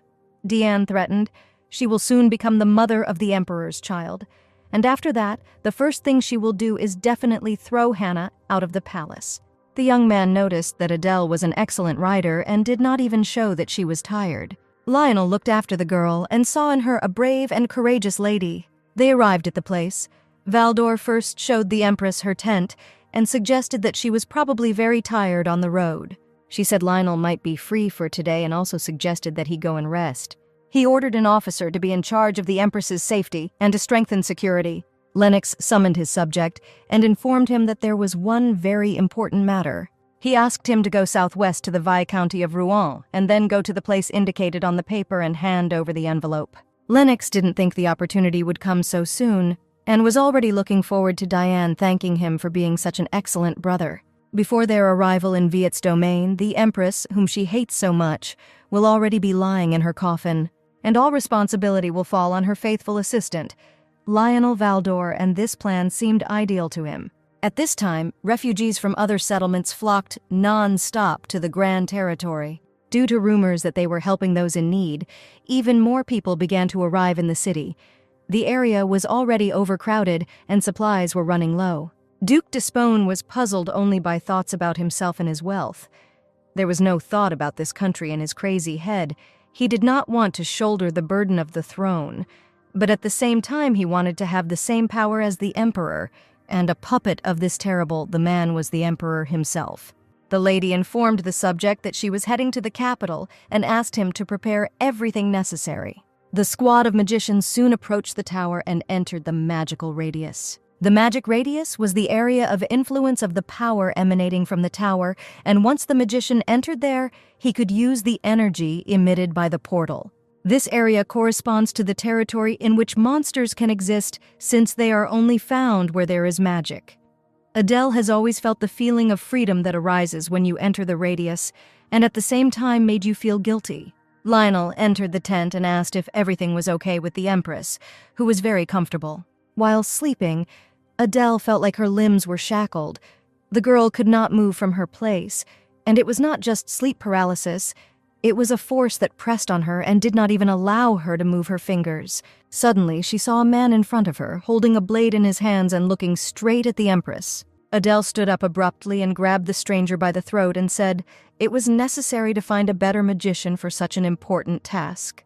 The young man instantly fell to the floor and died from swallowing the poison that was in his mouth and intended for the Empress. Adele was sure that among those who arrived with her there was his accomplice, and only a high-class magician capable of accurately directing his power could bind the limbs of a person who was not in sight. She went to Lionel to discuss this matter with him, but the young man was still fast asleep in his bed. It was inconvenient for Adele to wake him up, but she risked touching his hand, and the young man instantly grabbed her hands and threw her onto the bed. Lionel did not immediately understand whether it was a dream or whether the Empress was actually in his tent. He saw in front of him these golden eyes, reminiscent of the sun, neat red lips, and this certainly could not be reality. Adele apologized for sneaking up on the young man so unexpectedly, and he was forced to defend himself. She apologized for scaring him and asked him to let go of her hands, which Lionel was still holding tightly. The Empress said it was okay, it was only her fault, and she herself appeared without warning. She reported that a mercenary had just entered her tent and tried to kill her using magic. Lionel and Adele went to her tent, but someone took the body and tried to get rid of the evidence, but left traces of blood. Adele noted that not every magician has such power to immobilize her, and these people were clearly recklessly brave. Lionel spoke out. Strong magicians who would be able to do such a thing are Augustus d'Espinay and Lennox Poitiers, but the Duke clearly would not act so rashly. Moreover, they are going together to eliminate a tower in the possessions of the Marquise of Viette, and in this case, this could be the tricks of Lennox Poitiers. The young man said, even if they cannot prove anything now, he is obliged to report the assassination attempt, then next time the attack will be harder. Adele asked him not to tell anyone, so that no one could harm her within the magic radius. The Empress was sitting on the bed after meeting Lionel and remembered how he looked at her with loving eyes, and these thoughts immediately made Adele feel hot. Lennox was just checking what was happening outside at that time. Apparently, the Empress was not going to tell anyone, and it's good that the mercenary killed himself. She was able to resist the magic of the best striker. The Empress was not only a high-class striker, but also a top-level keeper and was quite dangerous, and Lennox decided to definitely get rid of Adele as soon as possible. A girl from the Order of Magicians noticed that the security of the Empress's tent had increased, and it was very strange. She wondered if Despone had started to act. It was Brunhild Alexa. She was the second strongest striker, but her ability to react to towers was rated as the worst. The girl argued that every region of the empire should have a magician, but despite her talent, many did not perceive her due to the fact that she was an orphan from the slums. Alexa waited for the right moment and collected the information, after which she assembled a team of magicians whose judgments did not coincide with the ideas of Duke d'Espinay. And at the moment of thinking about how to use all the accumulated information, Adele appeared. Alexa believed Adele would be the one to cut out the rotting flesh to allow new flesh to grow. D'Espinay hated long trips and wondered why the tower came down in Vieta. He had to be patient to bring his cruel plan to fruition. New portals were supposed to descend to many places, and as soon as towers appeared there, magic could be used anywhere in the empire. The towers were a miracle for him. Its location and power influenced other already existing portals, as well as those that could descend in the future. But in Viet, he did not need the tower, otherwise his territory would also be in danger. And using this knowledge, Despona controlled the appearance of the towers. According to his calculations, the next tower should appear in the capital, and this is exactly what he wanted. After all, this is the only way to legally use magic in the very heart of the empire. Terrible monsters had already emerged from the portal in Vieta and were attacking all defenseless people. The knights knew that magicians were already on their way from the capital, and they only needed to hold out for a short time before help. A formidable flying monster, the Wyvern, appeared from the portal, which was much more dangerous than the others. People rushed in different directions, shouting for retreat, and now it was important for everyone to just hide. At that moment, the monster fell to the ground, struck by a magical ray of light, and it was like a miracle. Reinforcements arrived from the capital, and the warlike Adele appeared before the Marquis. He looked at the girl in surprise and asked who she was. Adele introduced herself by name, and the Marquis realized that in front of him was Empress Ulrich Egmont herself. Lionel at this time skillfully commanded the army and distributed the knights to their places. Alexa at this time asked Duke d'Espinay why they were standing aside and not helping the knights. There were more and more monsters, but they were simply inactive at a time when people needed help. Lionel gave the order to hold the line and evade the horde of ogres that was descending from the portal. But Despona and Lennox simply watched from afar as the knights fought alone on the battlefield. Adele shouted why the Duke was standing and just watching, and not a single magician was helping in the battle. He insisted that everyone should mind their own business, the knights should open the way for them, and their mission is to destroy the portal. But Adele was outraged. The monsters continue to descend, and they wait until all the knights die, paving the way to the tower.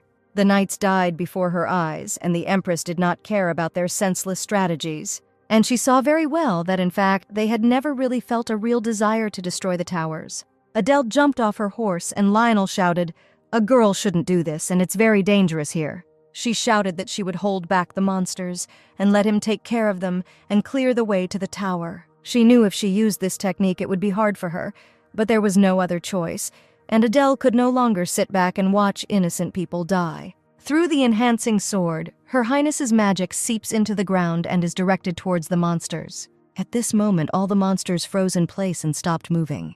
Lionel gave the order, while Her Highness holds back the monsters. The first detachment should advance forward, and the second should take care of the ogres and watch the rear. Thanks to their teamwork, the road leading to the tower instantly opened up, and now was the right time to destroy it. It was the first time Alexa had seen the road to the tower be so open and safe. Duke Despone commanded, "It's time for the magicians to go on the offensive and destroy the terrible tower." Adele's strength was gradually leaving her. This was her limit, but the girl tried her best to hold on at least a little longer. In a matter of seconds, the tower exploded and was instantly destroyed by a squad of magicians. And Lennox waved his hand militantly at the top and shouted, "They once again won." Lionel first rushed to the Empress, shouting that the tower had been destroyed and it was all over. Adele militantly held the sword to the last and only wanted to save all the innocent people.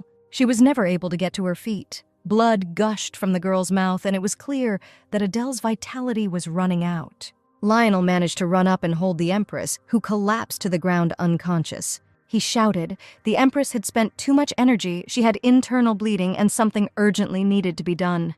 They decided to take Adele to the estate of the Marquis of Villette. Lionel took the girl in his arms and asked her to follow him. The people were happy. Thanks to Adele, they remained alive, and if not for the Empress, there would have been a lot of victims. Duke Despone stepped on his own tail in this battle, and who would have thought that all the efforts to create a puppet would end up like this? Lionel laid Adele on the bed. She was exhausted and still unconscious. Alexa said, "We can only hope that everything will be okay with her and there are no serious injuries." The Marquis of Villette was worried about the Empress's condition, and first of all asked Lionel about it.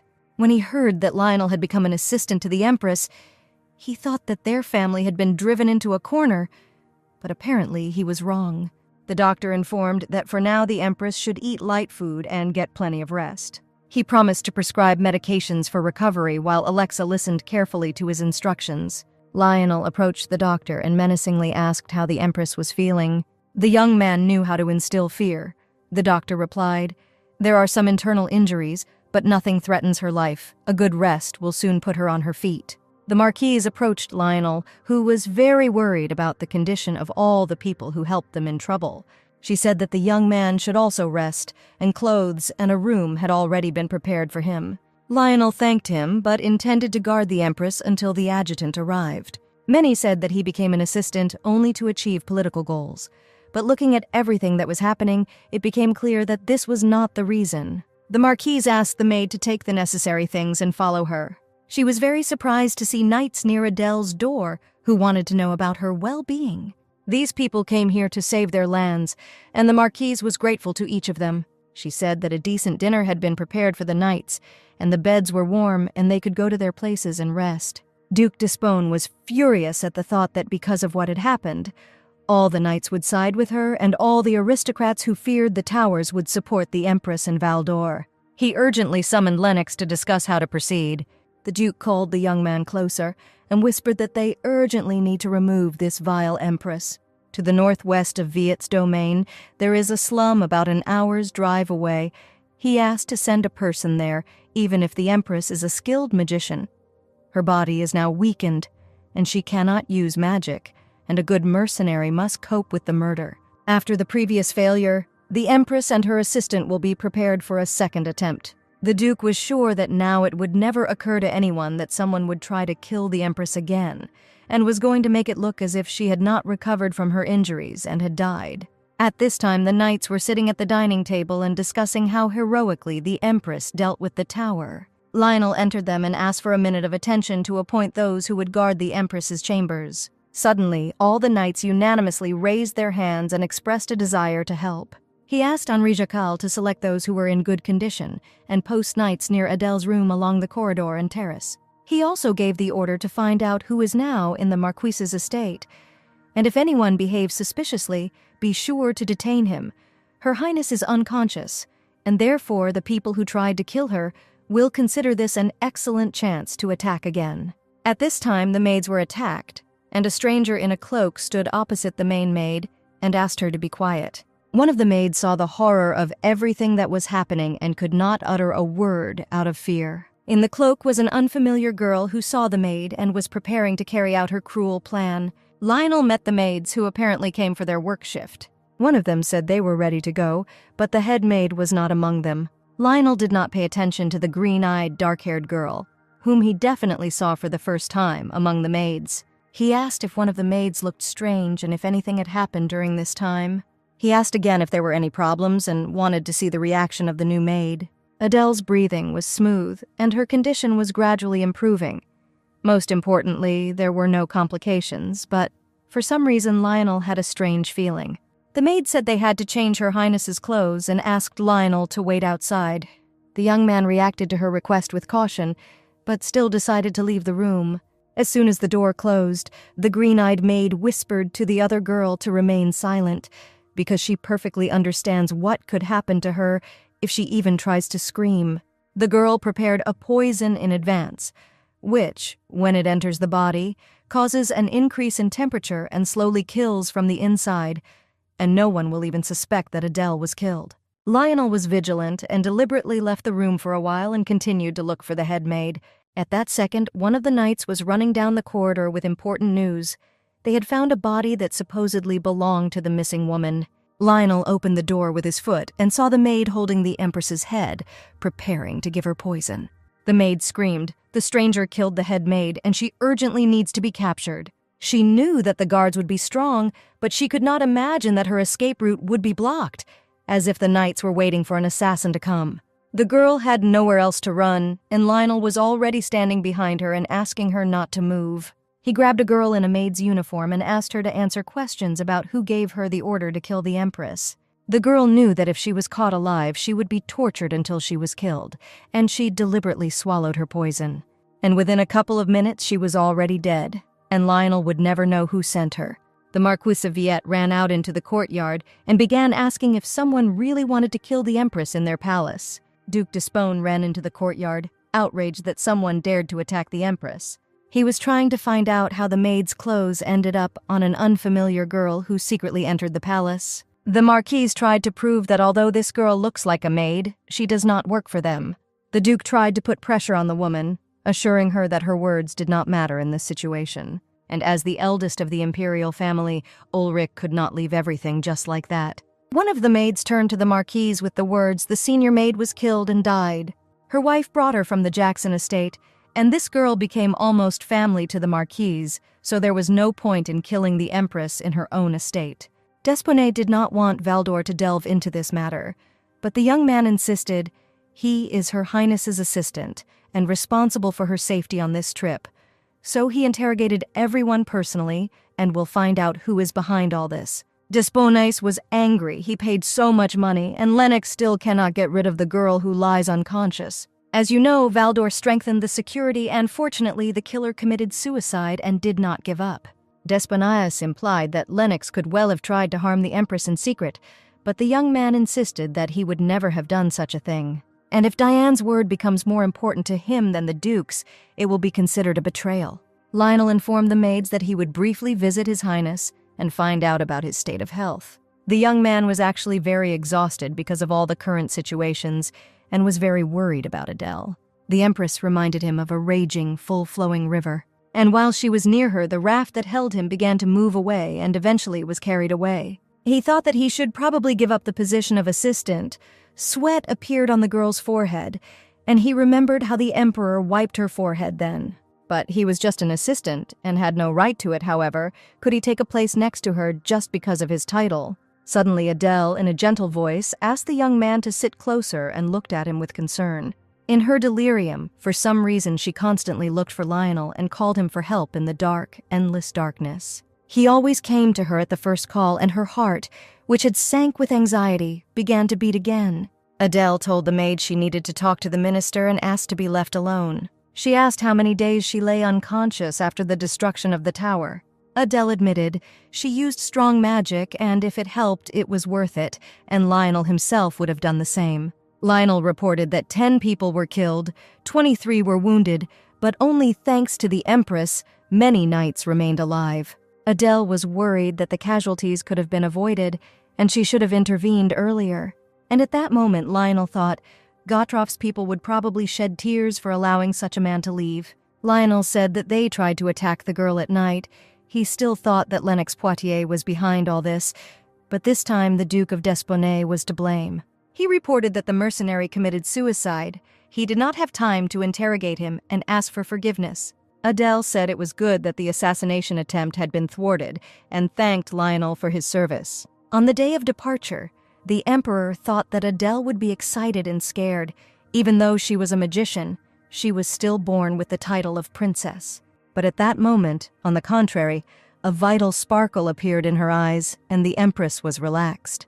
But he also noticed her gaze directed towards his assistant, and the emperor was outraged that the young man dared to look at Adele with the same loving gaze. He wondered who would help the empress in a place where there were no servants. And he was sure that Valdor would always be by her side, because he is an assistant, so his duties include accompanying the empress everywhere, no matter what she does. At this time, Lady Poitiers came to him, who wanted to meet the emperor and talk. Dina sat down on a chair, put her hand on the young man's shoulder, and asked in a gentle voice, could she spend the night with him tonight? And now Karl completely understood the previous emperor. On the day his own mother died, the poor woman left this world and left her son alone. He still, many years later, clearly remembered the emperor's face on that most terrible day for him. He looked as if he had gotten rid of a heavy burden that was preventing him from living and enjoying himself. Then he thought that the emperor was a cruel man, but now he himself found himself in his position. He said that he wanted to be alone and removed Diane's hand from his shoulder. Diane now did not understand how she could have earned his love in the very first days when they fell in love with each other. Her feelings for him have not changed, and she still behaves as affectionately and carefully. But now everything is different. Everything became too complicated, and Diane did not understand what to do next and how to regain the emperor's favor.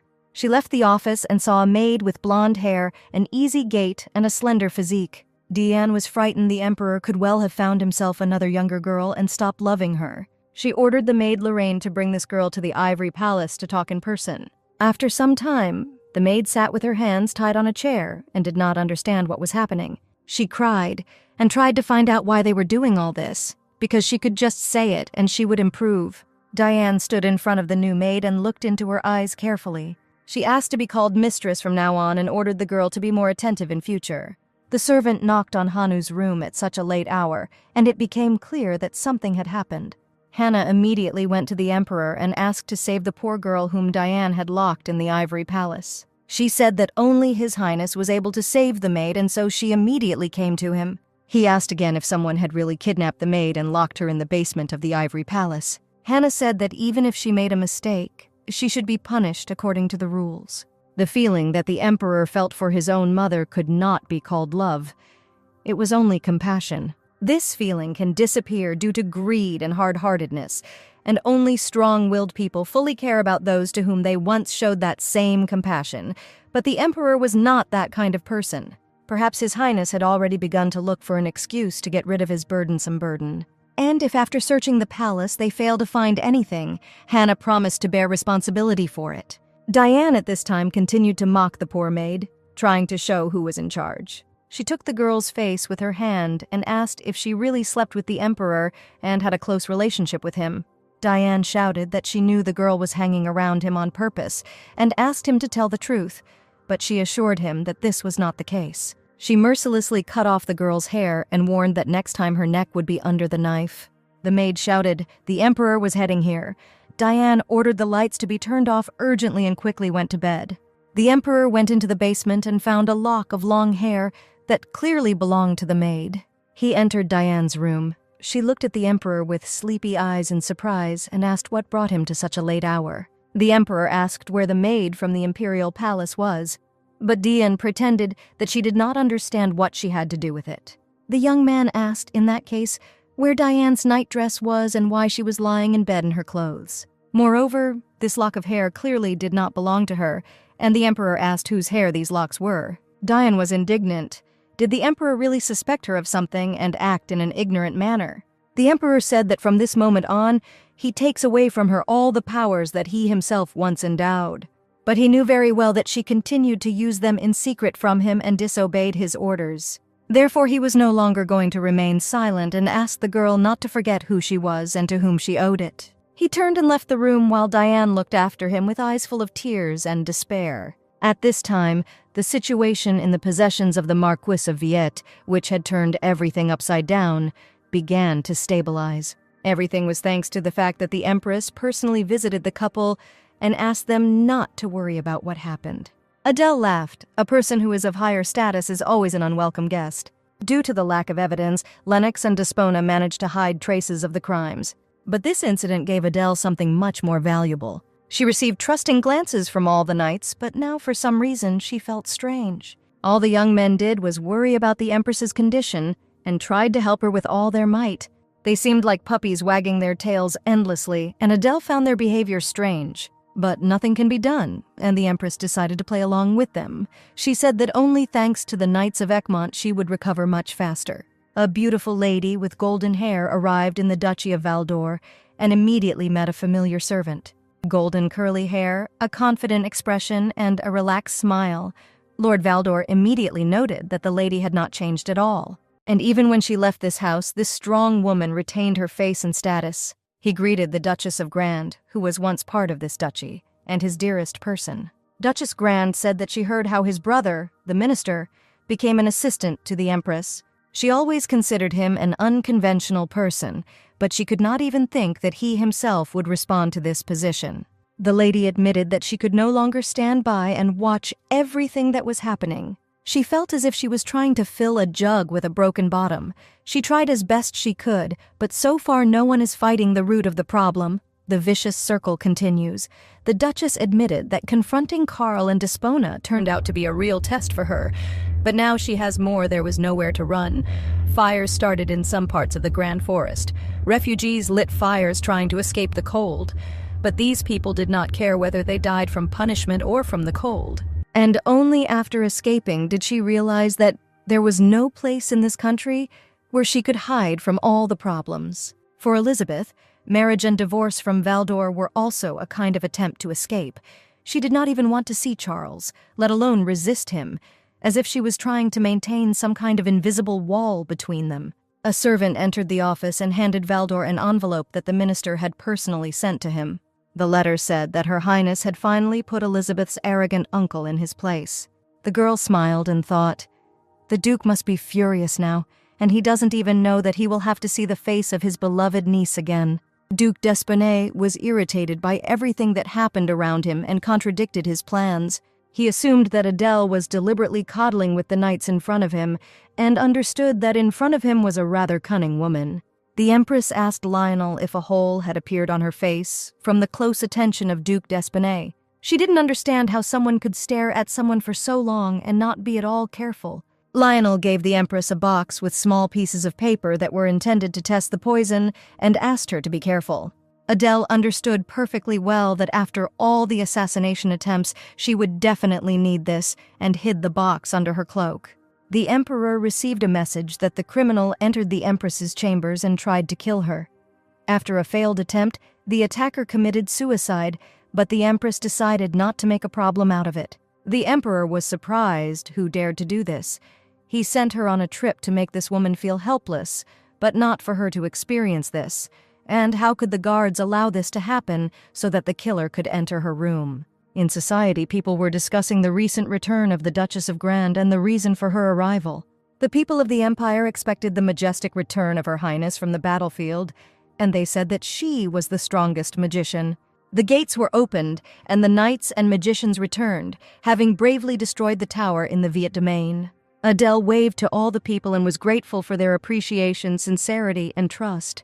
The Empress asked Lionel to smile, because everyone was looking at them and it was impossible to disappoint people. Valdor noticed that his brother had changed a little and he had never seen him like this. The Emperor went out onto the balcony and saw his Empress, who had returned, but was standing and smiling sweetly at someone. Empress Adele, a majestic woman, always personified elegance and dignity. Her smile, like a ray of sunshine, illuminated the hearts of all who had the good fortune to be in her presence, and was the embodiment of her kindness, wisdom, and spiritual greatness. The Emperor was outraged by this behavior and wanted Adele to smile exclusively at him. Knights and magicians bowed their heads before him and said that they had returned and fulfilled their duty. Lionel and Adele continued to look at each other, and the Emperor saw their connection. Duke d'Espone hastened to report to the Emperor his magicians destroyed the tower with the monsters. His Highness asked. He heard that someone was making an attempt on the life of the Empress and asked if d'Espone suspected anyone. The man said, "It almost turned into a problem, and all because she went with them." He reported that at the estate of the Marquis Lionel, Valdor did not leave Her Highness's room a single step, and the Emperor immediately became angry when he heard that her assistant had been in the Empress's room all night. Adele was still weak, and that night she didn't even notice how she lay down and fell asleep for a long time. The Emperor did not torment himself with expectations, and first of all came to Adele's bedroom, whom he had not seen for a long time. The girl did not expect to see him without warning, and asked if the young man had anything urgent. He sent her to the battlefield so that she would understand that it was safer in his strong arms, but Adelaide played an incredible role in the destruction of the tower and made all the knights her supporters. She said that she would like to change clothes, but Karl insisted, because he is her husband, and there is nothing wrong with her appearing before him in this form. Adele asked all the maids to leave and leave them alone with the Emperor. The Emperor immediately asked if Lionel Valdor had served her and was in her room. She asked why the young man was so interested in this, because they had recently agreed not to interfere in such matters. Charles fell silent for a moment and said that he would escort Diane out of the palace if Adele no longer had anything to do with Valdor.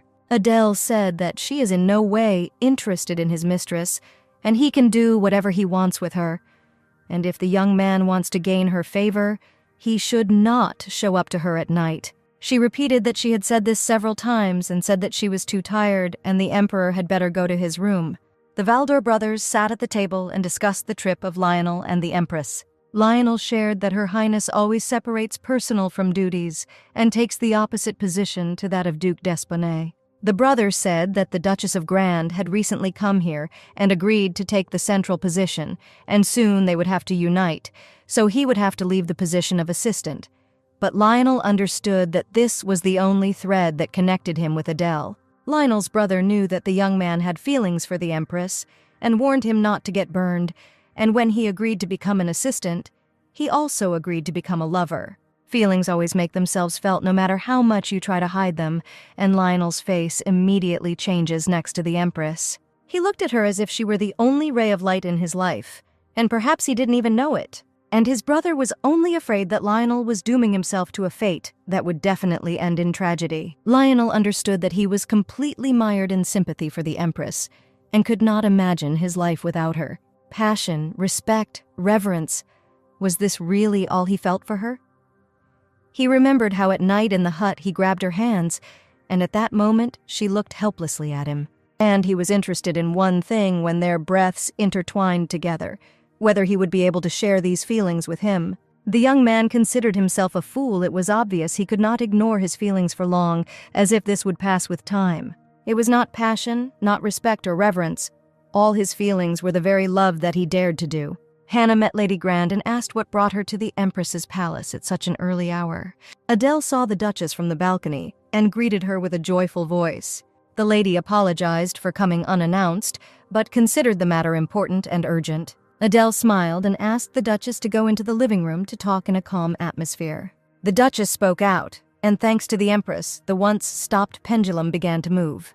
Although she has no right to say this, given her escape, Lady Grant invited Adele to continue working with her.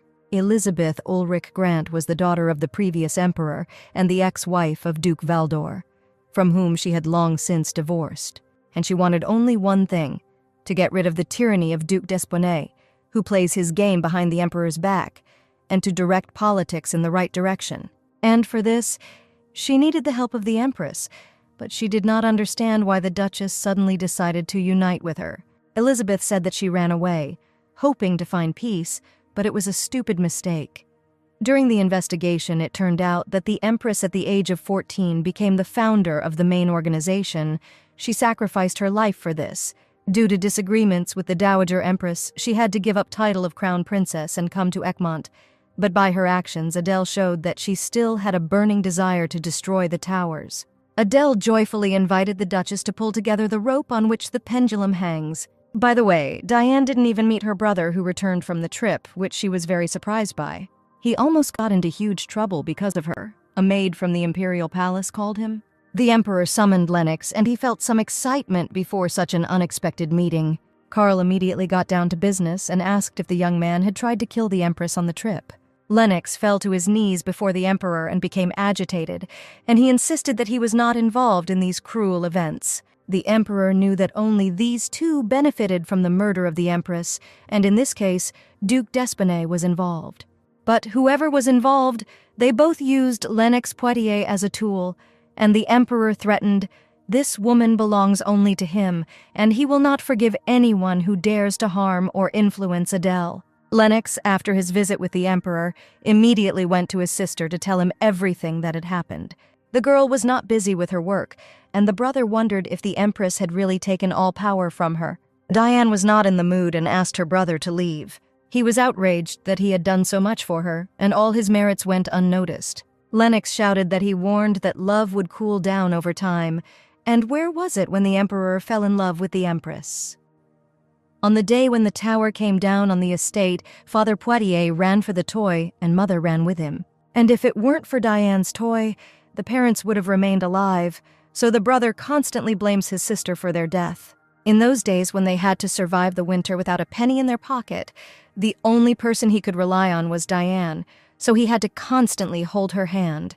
But deep down in his heart, he despised his sister. His parents died because of her, and he never forgot about it for a day. He warned her that she should pray for a son, otherwise their calm life would be destroyed in an instant. Everyone present at the meeting expected the Emperor to appear. He asked everyone to sit down and announced the start of an official important meeting.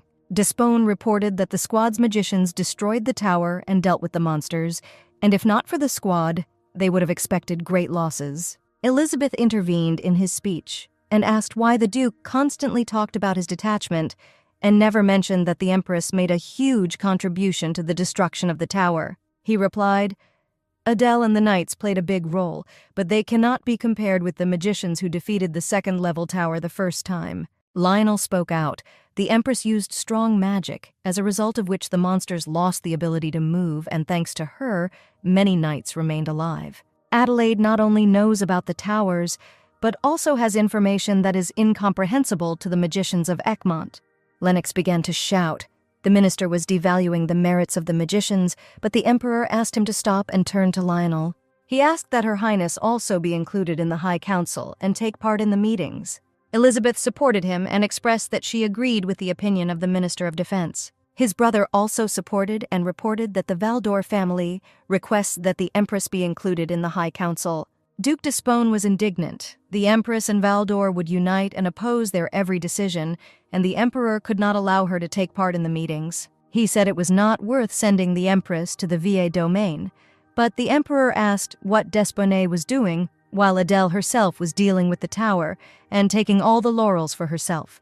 Charles looked at the Duke and asked if he had attempted the life of the Empress. He threatened that even if she was in the way, he shouldn't touch her without his knowledge. Adelaide will become the mother of the future Emperor, and his father will be he, Karl Ulrich Egmont, and no matter who she unites with, her place will always be next to him.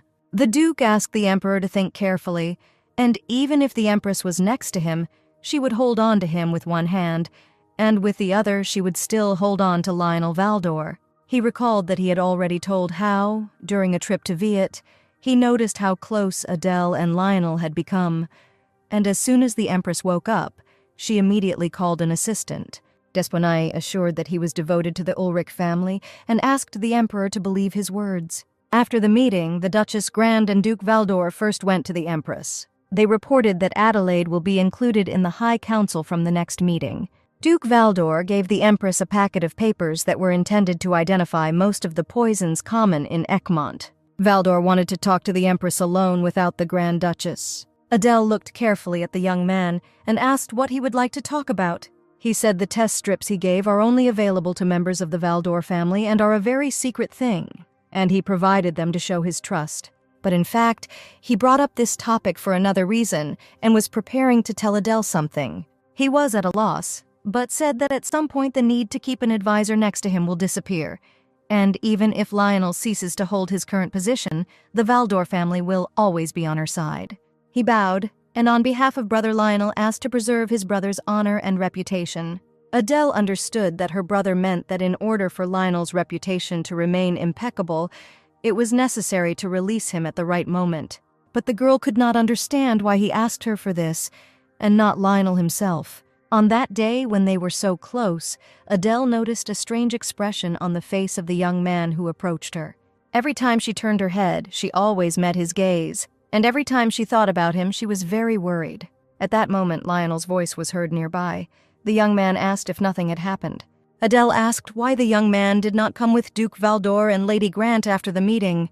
The Empress said that at the next meeting she would raise the topic of Count Kelvin's territories, and Lionel promised to prepare the necessary papers. Adele asked why he was smiling mysteriously, and the young man replied. The girl said that she did not like his serious face.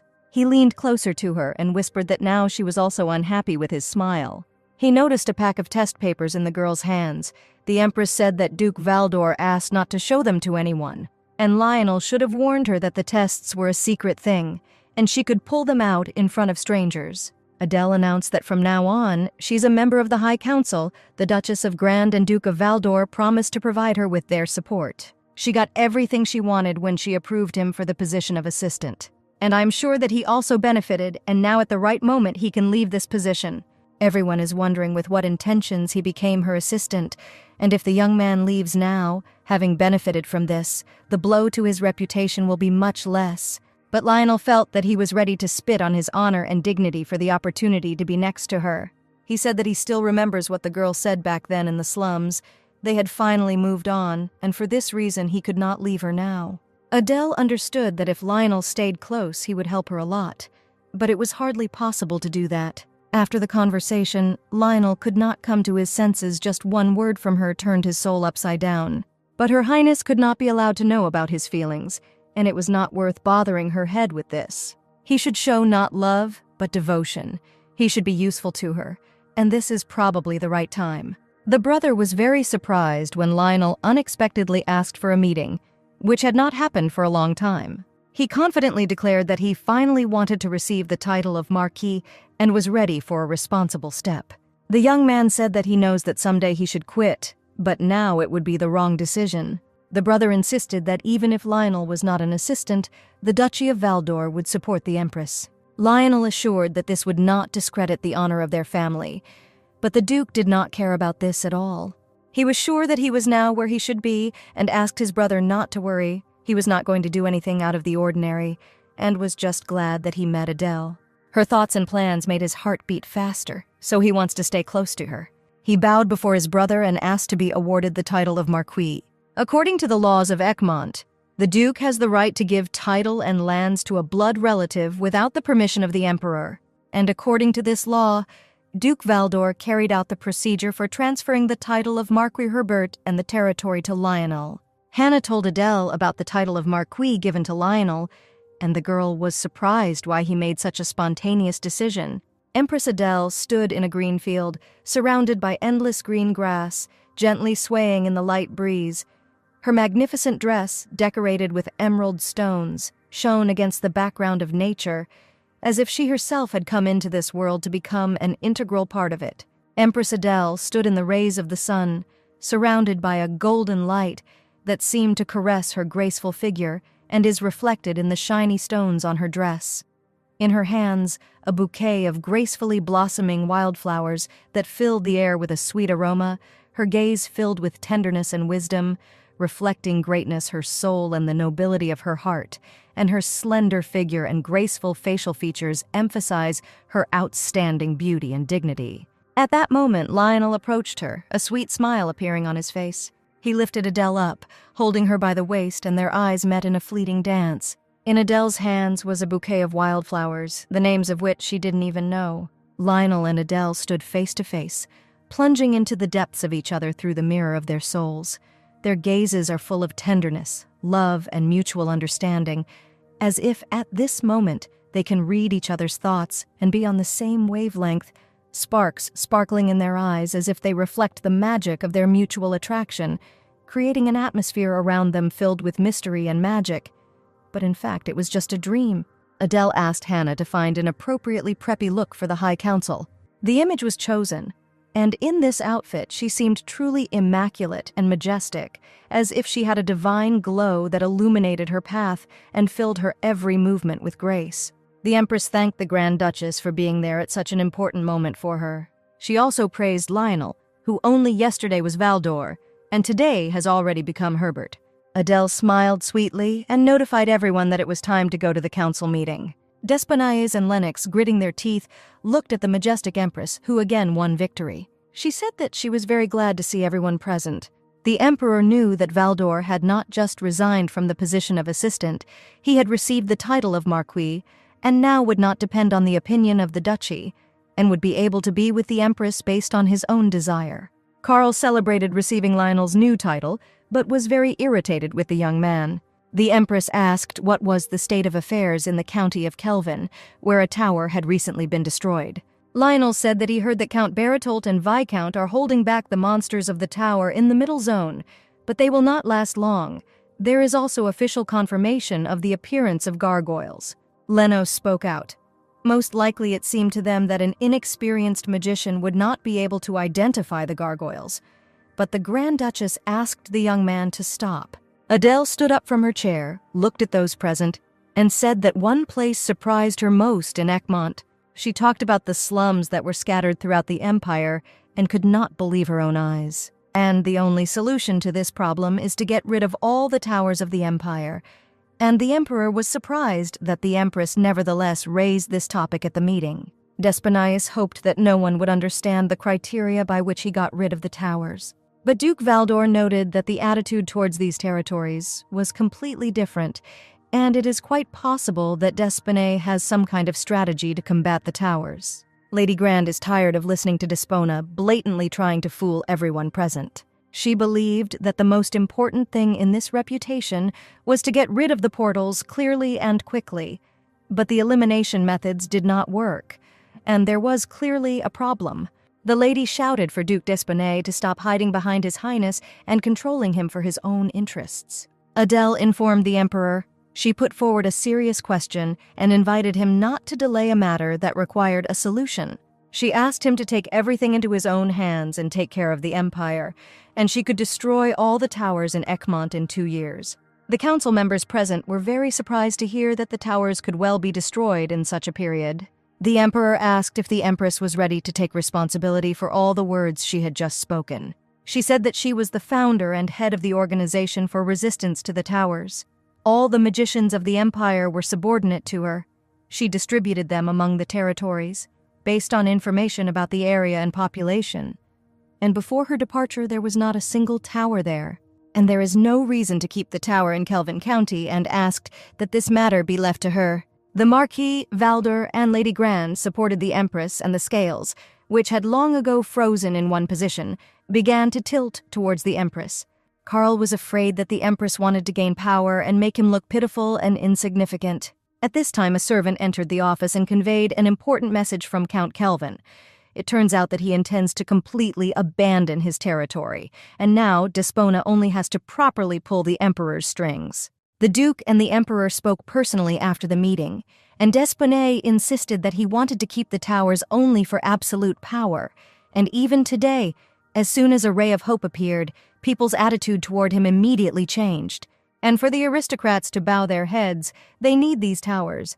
Just as then in childhood, Desponnet constantly imposed his opinion on the emperor. And this time he said that Karl was already doing an excellent job, and the only problem now was the Empress, who should be killed.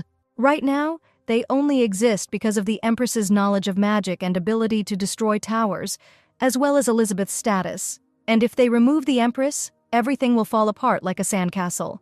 Karl said he should look for another way, but the Duke insisted that they did not have time and there was only one way out, to get rid of the Empress. The Emperor was furious and warned that if he dared to do anything to Adele without his knowledge, he would not even look at the fact that Desponnet was his uncle. The man agreed, but said he must act quickly and harmoniously. Today was a national holiday, and Desponnet advised him to take Diane as a partner for the evening, because she was carrying his child under her heart, and with her help he would be able to restrain the influence of the Empress. Adele told Hannah that at the meeting it became known that Count Kelvin had decided to renounce his territory. This was tantamount to giving up the title. Perhaps he was driven into a dead end because of the towers. Hannah reported that the relationship between the Count and the Emperor was not bad, and he was devoted to the imperial family. But it was strange for what reasons then Count Kelvin was not given help if there was no hostility and political problems. She remembered Desponet's words about how one tower summons another and is absorbed by the next. Hannah handed the girl a catalogue of dresses and asked her to choose a design in which she would appear at a banquet in honor of the national holiday. Adele saw that the empire was on the verge of collapse due to the number of towers. And what was the point in holding all these holidays? The holiday was the founding day of the Egmont Empire, so all the aristocrats were invited to the banquet. For the last 3 years, Diane has been preparing for the banquet, and during the celebration, she always behaved like the mistress of the palace. Dina was sitting in her room and asked if they had sent her a catalogue of clothes for the banquet. There were notes attached to the catalogue so that the designs of the clothes would not be repeated. She had never had to receive them before and was allowed to choose whatever she wanted, but the fact that she received such a letter meant that someone more important than her preferences had appeared. Diane threw out the catalogue and screamed. They had stripped her of her status, and now they dared to send this. Cain Knox and Givelin had finally arrived in Egmont and were soon to disembark from the ship. Cain felt that after a long separation they would finally meet the princess, and he was sure that Adele had passed all the tests and remained the same sincere person. Baroness Alexa requested a private meeting with the Empress and greeted Her Highness. Adele asked if Alexa was the second most powerful striker, and the girl was wondering why she wanted to meet her. Alexa replied she heard that the Empress could destroy all the towers in the Empire within 2 years, and also that she was the founder of the Tower Resistance Organization and destroyed all the towers in her homeland. Adele listened carefully to the girl, but invited her to move closer to the essence of the conversation. Alexa asked for a map of Egmont and showed the point where the magic radii intersect, then the highest level tower descends. And as soon as she descends, the low-level portals around do not disappear on their own, which means that Duke Desponnet controls the descent of the towers. The Duke is waiting for the tower to descend at a certain location, and if this happens, the entire empire will be within the magical radius. Adele understood that he wanted to release monsters throughout the empire to use magic whenever he wanted. The Empress was wary of how to trust Alexa if she was a member of the magicians, but the girl said that she came for only one reason, because she could no longer turn a blind eye to all the horror that the Duke was doing and had to stop him before this place turned into absolute hell. Adele asked her to simplify the information to convey it to the board members so that everyone could understand what was being said. Hannah came to Adele to approve the model of the dress she had chosen for the banquet on the occasion of the holiday. The Empress thought the Emperor, who was angry because of the supposedly displayed arrogance, was unlikely to enter the banquet hall on the day of the national holiday with her. Adele told Hannah that most likely the Emperor would not want to go with her and would choose Diane Poitiers. And if His Highness chose another girl as a couple, Adele could not appear without a partner for the celebration, and in such case, she would have to be accompanied by her assistant to preserve her reputation. Lionel moved to a huge estate in which he was now quite lonely. He wondered what it would be like if he had a family and could walk through this big park with her. and after sunset, return to the palace, share warm and tasty food, and sleep together in a cozy bed under a warm blanket. But these dreams seemed absurd to the young man because he himself would like to be faithful to the Empress because he loves her very much. He was standing in the library when a servant announced that the Empress had sent him a personal letter. It was written that Lionel should prepare to be her partner at the ball and pick up a suit. He assumed Adele was asking him only for political reasons, but for some reason his heart was fluttering so much now. The Duke of Desponnay visited Lady Poitiers with gifts and asked how the lady was doing. To begin with, Desponnay was going to improve relations with Diane and break the connection between the Emperor and the Empress. She said that she could not choose a dress and was afraid that her option would coincide with the Empress's option. The Duke provided the girl with a lady who was a designer and was brought here specifically to pick out a dress. He said that Diane would go into the hall with His Highness, so it was necessary to choose matching outfits. And very soon rumors that Lady Poitiers would become the Emperor's partner quickly spread throughout the capital. In addition, he told the Emperor that a man's duty is to accompany the woman who carries his child under her heart. As expected, the Emperor will enter the hall with Diane, and Adele took Lionel as her partner. Her mother once told her, "Life is never boring. Perhaps she will meet her man, who will make her heart flutter, but if she plays with him, love will instantly begin to fade, take on a red-orange color, like an autumn leaf, and falls down, and so feelings cool down, so you should perceive such moments as a midsummer night's dream." But she could not forget about the important duty of the Empress. When the ardent love cooled down, the reputation of the mother's lovers suffered more than the reputation of the father's mistresses. And she could in no way harm Lionel and forget about her duty, and now she had to rid this palace of the Duke of Desponnay. As soon as the national holiday ended, she was determined to deal with it first, and then the person who controlled the Emperor would disappear. She was walking through the autumn park, hearing Lionel's voice behind her. Adele greeted and could not take her eyes off the man who was so dear to her and stirred her soul every time they made eye contact. At that moment, her heart fluttered like a butterfly that flapped its wings as it flew away, and her heart beat faster than usual at the sight of his tall, stately silhouette and noble posture. Lionel took off his cape and covered the girl's shoulders with it, saying that it was too cold now and she should dress warmer. There was still a little time left before the meeting, and Adele invited the young man to take a walk. She felt awkward asking Lionel to go to the banquet with her, so she asked if he would mind going to the National Day banquet. She admitted that she would really like to see Lionel as a partner. The meeting began with important words that the names of Egmont needed big changes. Adele spoke out. The first thing they must do is get rid of Duke Desponnay and his influence on the Emperor. She talked about controlling the towers. Lionel thought about it, because control over the entire empire with the help of magic could turn into a disaster if a detachment of magicians gains incredible power in the empire. Lady Gran was outraged. The vile Desponnay turned out to be a real psycho with a cruel plan thought out in advance. And everyone finally realized that the towers were only a means for the Emperor to maintain worthless power. Adele said Alexa Brunhill should prepare everything necessary and bring papers. On the day of the national holiday, they planned to make public the truth about the Duke of Desponnay, and she, along with Poitiers, should be held accountable for their actions. And as soon as these two lost power, the Empress needed to take over himself in charge of the magical squad. Lionel, just in case, decided to conduct an investigation into Alexa's circle, and Adele promised to contact them as soon as she received papers from Alexa. The doctor came to check on Diane's health, who asked when her belly would finally start to grow. But he said the girl was too thin, and it all depended on the body, but he was forbidden to make a final diagnosis until her belly was rounded. Diane was upset, and she no longer cared whether she received a diagnosis or not. She informed Lorraine to prepare to leave, and she intended to go to the Empress's palace. Adele was informed Lady Poitiers came and asked for an official personal meeting. Diane entered the Empress's office. She modestly and politely greeted Her Highness. Adele had not seen Lady Poitiers for a long time, and now it seemed to her that the girl had lost a lot of weight. Diane was sure that the Empress was jealous of her because she had something special. She said that due to her pregnancy, she could not refuse help in preparing for the national holiday. Adele said in a calm voice that everything was fine and asked why the girl came here. Dina lowered her eyes and quietly asked if the Empress knew that Diane would be His Highness's partner at the banquet. However, given her position, she would not be able to stand for long, so she asked that a special place be prepared for her. Adele said that she had already prepared everything, and Diane could check the location of the seats in the banquet hall. Diane had a strange feeling. Everything turned out the way she wanted, but for some reason it seemed to her that she had lost. The Empress said the girl should take care of her health, because she looks very thin.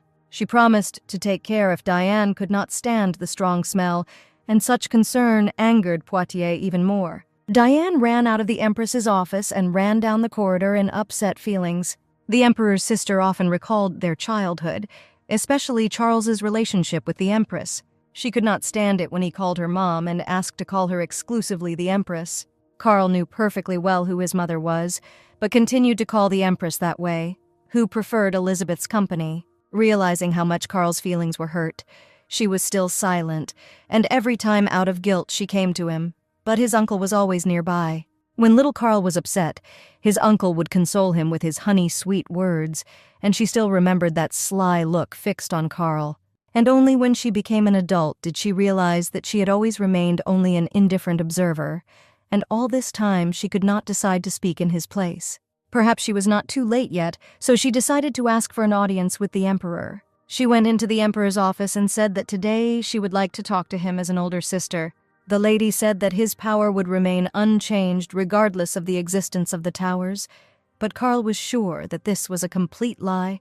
He recalled the words of his mother, who constantly insisted that no one would ever recognize him, and his sister stood on the sidelines all this time, and now she came to tell him this. Karl could not allow the towers to be destroyed, and was thinking of a way that would not harm the Empress, but at the same time stop her. He received a report about Adele's life before marriage. From there, the Emperor found out that she herself was preparing to be sent, although she had the opportunity to avoid this. No matter how much her pride is trampled here, she still will not return to Gottroff. The Empress used part of the budget allocated for the national holiday to help the people.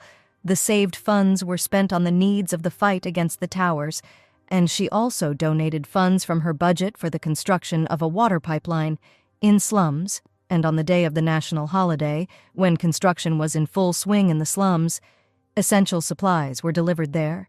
Despinaïs was outraged that the budget was wasted on useless things, and great attention was paid to the decoration of the banquet hall, on which funds were saved, to show the majesty of the Emperor. The Emperor asked whether Duke Despinaïs had always lived as a member of the imperial family. But what will happen if one day he loses power and ceases to be him? He replied that if he suddenly loses his title and power, he will use all methods to return what belongs to him. Duchess Grand informed Valdor that the entire capital was in turmoil due to humanitarian aid. Her Highness had won the hearts of not only the aristocrats, but also the common people. It all started with the creation of an organization to fight the towers. It was engaged in destroying portals, restoring villages, and rescuing refugees. The Duke opined that the Empress felt that her presence might affect the Emperor's power, so she agreed to the marriage and left her homeland. Adele always lived for Gottroff and came here as if into exile. Elizabeth thought, what did she do for her empire? The Empress gave up her title and sacrificed herself for the good of her homeland. And she could not become Empress because she ran away, burning with hatred for her brother. But it was impossible to stand aside. She decided to no longer be careless and hoped that the Emperor would change, and now she must make a decision as the Duchess of this country. Alexa brought the Empress a book of information that she had been collecting along with other magicians who shared her goals and ideas. Adele praised the girl and knew very well that they had sacrificed their lives to collect this valuable information. But Alexa blamed herself for being silent all this time, witnessing the deaths of innocent people and no longer wanting to live like this, and these documents should be quite enough to remove the Duke from office. The banquet in honor of the holiday has already begun, and the Emperor and Lady Poitiers entered the hall to meet the guests. People were surprised to see the Empress with another young man, Marquis Lionel Herbert. Shortly before this, Diane was very nervous before the celebration began. She waited for a long time, but the Emperor never came for her and the girl was dizzy from her worries. Her brother noticed that her sister had lost a lot of weight and didn't look like herself at all. She was angry that her brother did not even ask about her health first, seeing her sick appearance. She saw the Emperor in the banquet hall and he looked great as always and was divinely handsome. Diane loved the young man very much for his cold eyes, which were so similar to the eyes of a dangerous wolf. Before the banquet he approached her and asked her to follow him. showing absolutely no emotion. Diane asked. She was pregnant and had lost a lot of weight. Did the emperor really want to ask why this happened? All the guests noticed that Poitiers did not look well, and their relationship with the emperor did not seem as nice as before. Many assumed that Adele would come to the banquet with her assistant Lionel, and they looked so wonderful together. The emperor felt there was a close connection between them, and looked intently at the couple, to whom so much attention was directed. Duke d'Espone met the emperor, and with a false smile said that he and Diane were perfect for each other. People had already heard rumors that the empress could destroy all the towers, so secular society was preparing to greet the empress properly and show her good side. D'Espone drew the attention of the emperor, all the aristocrats surrounded the empress, and one day this light rain could turn into a hurricane. Karl said that he was no longer going to just watch them and asked the duke not to worry. Even standing alone, Adelaide sparkled brightly. And if you think about it, the emperor did not feel the feeling of love. It was a mad desire to possess a person completely. And he had no idea how much he would have to try to push her off the cliff, and did not understand what he needed to take away from Adele so that she would finally reach out for his hand. Elizabeth noted that everyone is definitely acting friendly and clearly feels the changes that have taken place. The servant informed the Empress that His Highness wanted to talk to her and was waiting for the girl on the terrace. Lionel asked if she needed an escort, but Adele replied that she could handle it herself. She headed towards the Emperor, and Lionel regretted that he could not even stop her or hold her back. Adele approached the Emperor and asked for what reasons he called her. Karl asked if she really thought that if she removed d'Espone, she would gain power and make him her puppet. He stated confidently she could believe that the aristocrats would worship her and swear allegiance to her, but that was unlikely to happen. The Empress was comparable to a ship that anchored in Egmont, and she manages to remain an empress for only one reason: her connection with him. She asked if the Emperor really thought that she wanted to destroy the towers out of lust for power. He said these were his last warnings, and Karl demanded an official statement that her words about the destruction of the towers in 2 years were a lie. Adele said she is not trying to impose her personal goals on him, and if he begins to actively destroy the towers, the aristocrats will look at the ruler from a different perspective. Charles stood up from his chair and said that as an empress, Adele was ignoring her most important duty. He leaned towards her and whispered, Adele decided to refuse him by not fulfilling her obligations, and he was not going to warn him anymore. Karl left after these words, and Adele's situation gradually became more and more difficult. He went out and asked the servant to contact the temple so that the priest who concluded the contract would appear right away and the chief judge would come with him. Being a member of the imperial family was always a burden for Adele, but she never for a second forgot about her responsibility. But today, this already unbearable burden seemed especially heavy to her. At that moment, Lionel came out onto the terrace and Adele wanted to show her weakness. More than anything else, she hated looking vulnerable. But with him, she wanted to cry. Since birth, the title had been an integral part of her, so she did not know how to share her problems with another person. She began to cry, and bitter tears of despair flowed down her soft skin. Lionel wanted to help her, but had no idea how.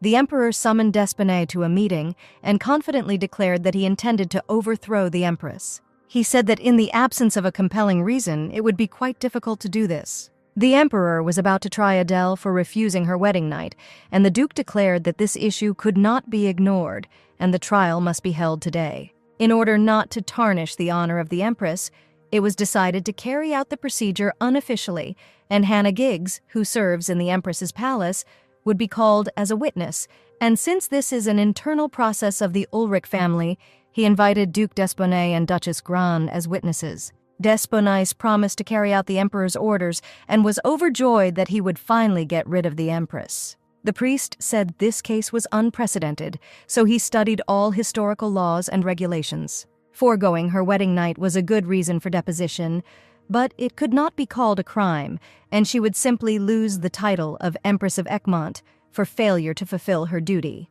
And the title could be restored if the Empress promised to fulfill her duty. Valdor and the Duchess Grand were in the banquet hall and observed the behavior of the aristocrats. Usually, as soon as His Highness and Duke d'Espone left the hall, they all left with them, but today many aristocrats remained. All they have to do is corner d'Espone and then the scales will tip in their direction. Suddenly, the aristocrats fell silent and their gazes turned towards the doors into which the robed men who were the judges of the palace had just entered. One of the men approached the empress with an important message. The emperor demanded an immediate trial of her and asked her to urgently appear at the hearing. They reported that they were sent by His Highness with an urgent order, and he asks that Adele be tried immediately. Empress Adele felt her heart begin to beat faster as the judges stood before her, and a deep sigh broke the silence in the room, filling it with tension and anticipation. Lionel came out in front of her and demanded to report why the trial was scheduled without any warning. Lady Grant was also indignant at what nonsense it was to hold a meeting on a national holiday. Adele asked, "Since the trial has been scheduled, it turns out that the Emperor has some charges against her." She remembered his recent warning and words that she had not fulfilled her obligations. The Empress said she was ready, and Lionel took her hand to try to stop her, but she looked at him tenderly and promised to return soon. And she was always like this. It seemed that she would soon fall from the weight on her shoulders, but would never agree to share it with others. Lady Grant was called as a witness. She asked Valdor not to worry, because she would follow the process. Lionel asked his brother to urgently call all the aristocrats, and before the scales tipped in their direction, they had to do something. All citizens of the Egmont Empire are tried according to imperial law. But the imperial family was an exception. Cases involving its members are decided according to palace laws, and proceedings take place in a courtroom inside the palace. Empress Adele walked along the marble corridors of the palace, heading towards the courtroom. Many feelings swayed in her heart, from excitement and anxiety to determination and readiness to meet justice. But Adele was ready for this challenge. She was the Empress. Her duty was to serve her people and protect the law and order of the country, and despite the turmoil in her heart, she was determined and ready to face all challenges on the path to truth and justice. Duke d'Espone said he had learned something terrible and insisted on an immediate trial, because Adele had committed an unforgivable crime. The Emperor asked everyone to remain silent and begin the trial. The judge read the charge. Today's court was requested by His Highness the Emperor. The basis for the removal of Her Highness the Empress from the throne is failure to fulfill marriage obligations. Therefore, the high priest who performed the wedding ceremony will be present at the trial. Lady Grant cried out, "The Empress destroyed the towers for the sake of the people, and even on the day of the national holiday she took care of ordinary people, and she could not be blamed for failure to fulfill obligations." D'Espinette stated that the Empress had a completely different duty, which she had not fulfilled. And the reason she's standing here now is because she refused her wedding night. The Emperor imagines himself to be the one who is able to send her to hell, and the only one who can get her out of there. The court called Hannah Giggs, the Empress's handmaid, as a witness. She said that before the Emperor came with the demand, they had a big quarrel, and in such a situation it was impossible to spend their wedding night. Adele listened carefully to everything those present said and felt that it was too hard for her. And the towers and people dying because of monsters, commoners dying in the slums, and even her desire to save everyone. Adele was very tired of fighting and no longer wanted to resist anyone. Hannah tried to tell the Emperor that he was making a big mistake, but Adele asked her to stop. The Emperor watched as Adele surrendered before his eyes and how he still managed to break off her wings. He wanted Adelaide to cast aside her pride and finally bow before His Majesty. She said that she admitted her guilt and really could not spend her wedding night with him. The judge asked whether Adelaide would then accept the charges brought against her. Her reaction was very different from the Emperor's expectations. He thought that the girl would fall into despair and become angry from hopelessness, but she suddenly only admitted her guilt. And the priest reported that Her Highness had not fulfilled her duty, admitted the charges, and would be stripped of her title of Empress. Karl loudly declared that if the girl repented and asked for forgiveness, he would give her a chance to improve, and everything did not go as he planned. Karl understood that the situation must be corrected quickly and promised her a pardon if she agreed to fulfill her duty, but Adele flatly refused. She looked into the eyes of the Emperor and once again said that she would not and asked the judge to accept the punishment. The judge pronounced a verdict. Empress Egmont. Adelaide Ulrich Egmont will be deprived of the title of Empress due to failure to fulfill marriage obligations. Breathing heavily, she listened carefully to the judge's decision, feeling how every word would affect her fate, and her heart beat strongly, experiencing mixed feelings of sadness, compassion, and cruelty. At a secret meeting in the Duchy of Valdor, Lionel asked everyone to look at the map he had brought. The places where the towers are currently located were marked in black, and the territories where the Emperor and the Duke wanted to lower the towers were marked in red. Once the towers descend on these lands, everything will go according to their plan, and the entire empire will be at the mercy of the towers. In other words, the magicians will be able to use power wherever they are. And in this case, the monsters will also not be limited in their movements throughout the entire territory of the empire. Everyone understood that the Empress was accused unfairly, and they simply wanted to get rid of her. Lionel asked everyone to calm down first, and it is unknown what position the Empress is in now, so all they can do now is wait. Valdor said the Empress must prepare evidence that they can use, and after that they will need to draw up an official agenda for the High Council and carefully prepare, and they can no longer observe what is happening. The meeting was over, and Lionel remained to talk with his brother alone. But a servant burst into the office shouting about an important message. He shouted excitedly, "His Highness Charles deprived the Empress of her title at the trial." Meanwhile, the joyful Duc d'Espinay began to spread the news of the overthrow of the Empress, and the next day it was known throughout the palace. Brother Poitiers assured that as soon as she gave birth, the Emperor would take the child and throw her out the door. Diane got angry and asked her brother in a rude tone to shut his mouth and stop talking about this nonsense. She feared that the Emperor had done this on purpose and might have asked her to keep the news of her pregnancy a secret. Diane asked the maid Lorraine to urgently find and bring a midwife. The midwives of commoners could examine pregnant women, and the girl ordered to find one who would have a lot of experience.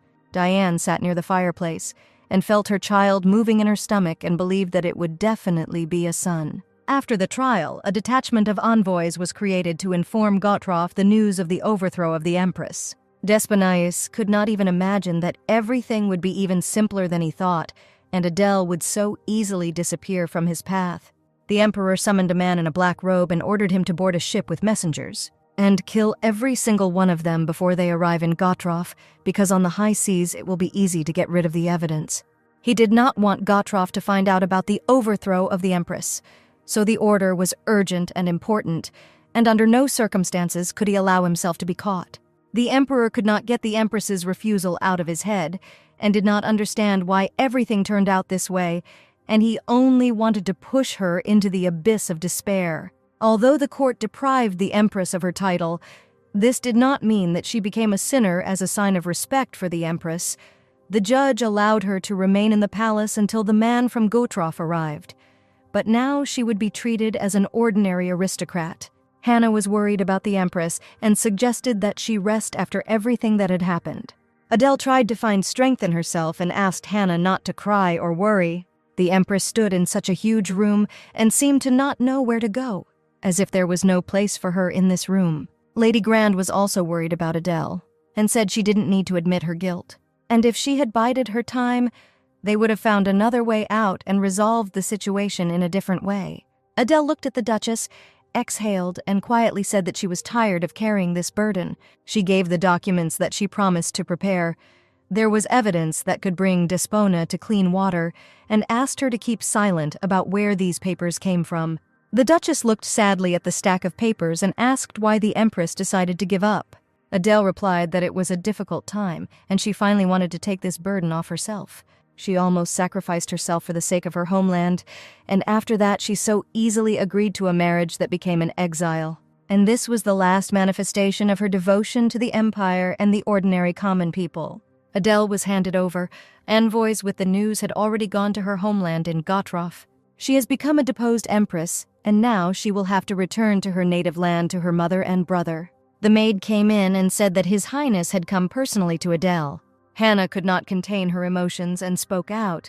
Even though the Emperor deprived her of her title, she is still the Princess of Gottschalk.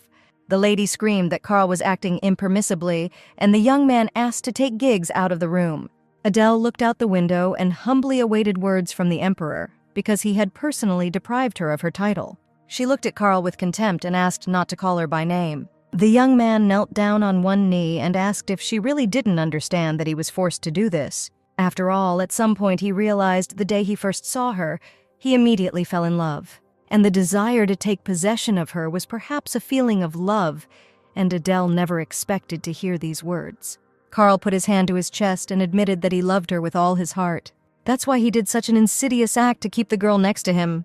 Adele felt that the word love sounded simply disgusting from his lips, and she wanted not to hear it. She screamed. The Emperor was talking complete nonsense and couldn't believe her ears that he gave this reason for his action. Carl said that he regretted the time when he humiliated her and caused her suffering. His words contained only sincerity and a desire to help. Adele once again repeated that she admits her guilt and she has no more reason to talk, and it is better for the Emperor to leave. The Emperor of Egmont knelt before her and declared his love, but she remained unshaken. Adele sat in the living room in the evening and felt how tired she was of all the people and events. She had never lived for herself before, but always saved someone and took care of someone. But even if it was possible to go back in time, she would make the same choice and has no regrets. She remembered Lionel's kind eyes and burst into tears from powerlessness. Perhaps she deserved to be overthrown. Adele took out a box with 2 small bottles. It seemed to her that everything was useless, and she tried in vain. There was no place for her either here or in the city. And in the end, there was only death. She looked at the bottles of poison and was sure that even if she died, she would still not lose anything. A couple of hours ago in the Duchy of Valdor, Lady Grand asked if Marquis Lionel was here. The Duchess was already expected by Valdor, who were very worried about the Empress. Lionel asked what was the reason for the overthrow, and the Duchess saw him like this for the first time.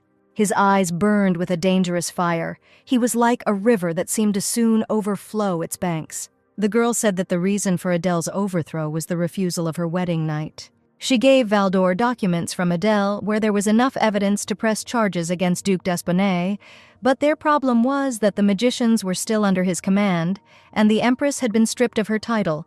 Lady Grand spoke out.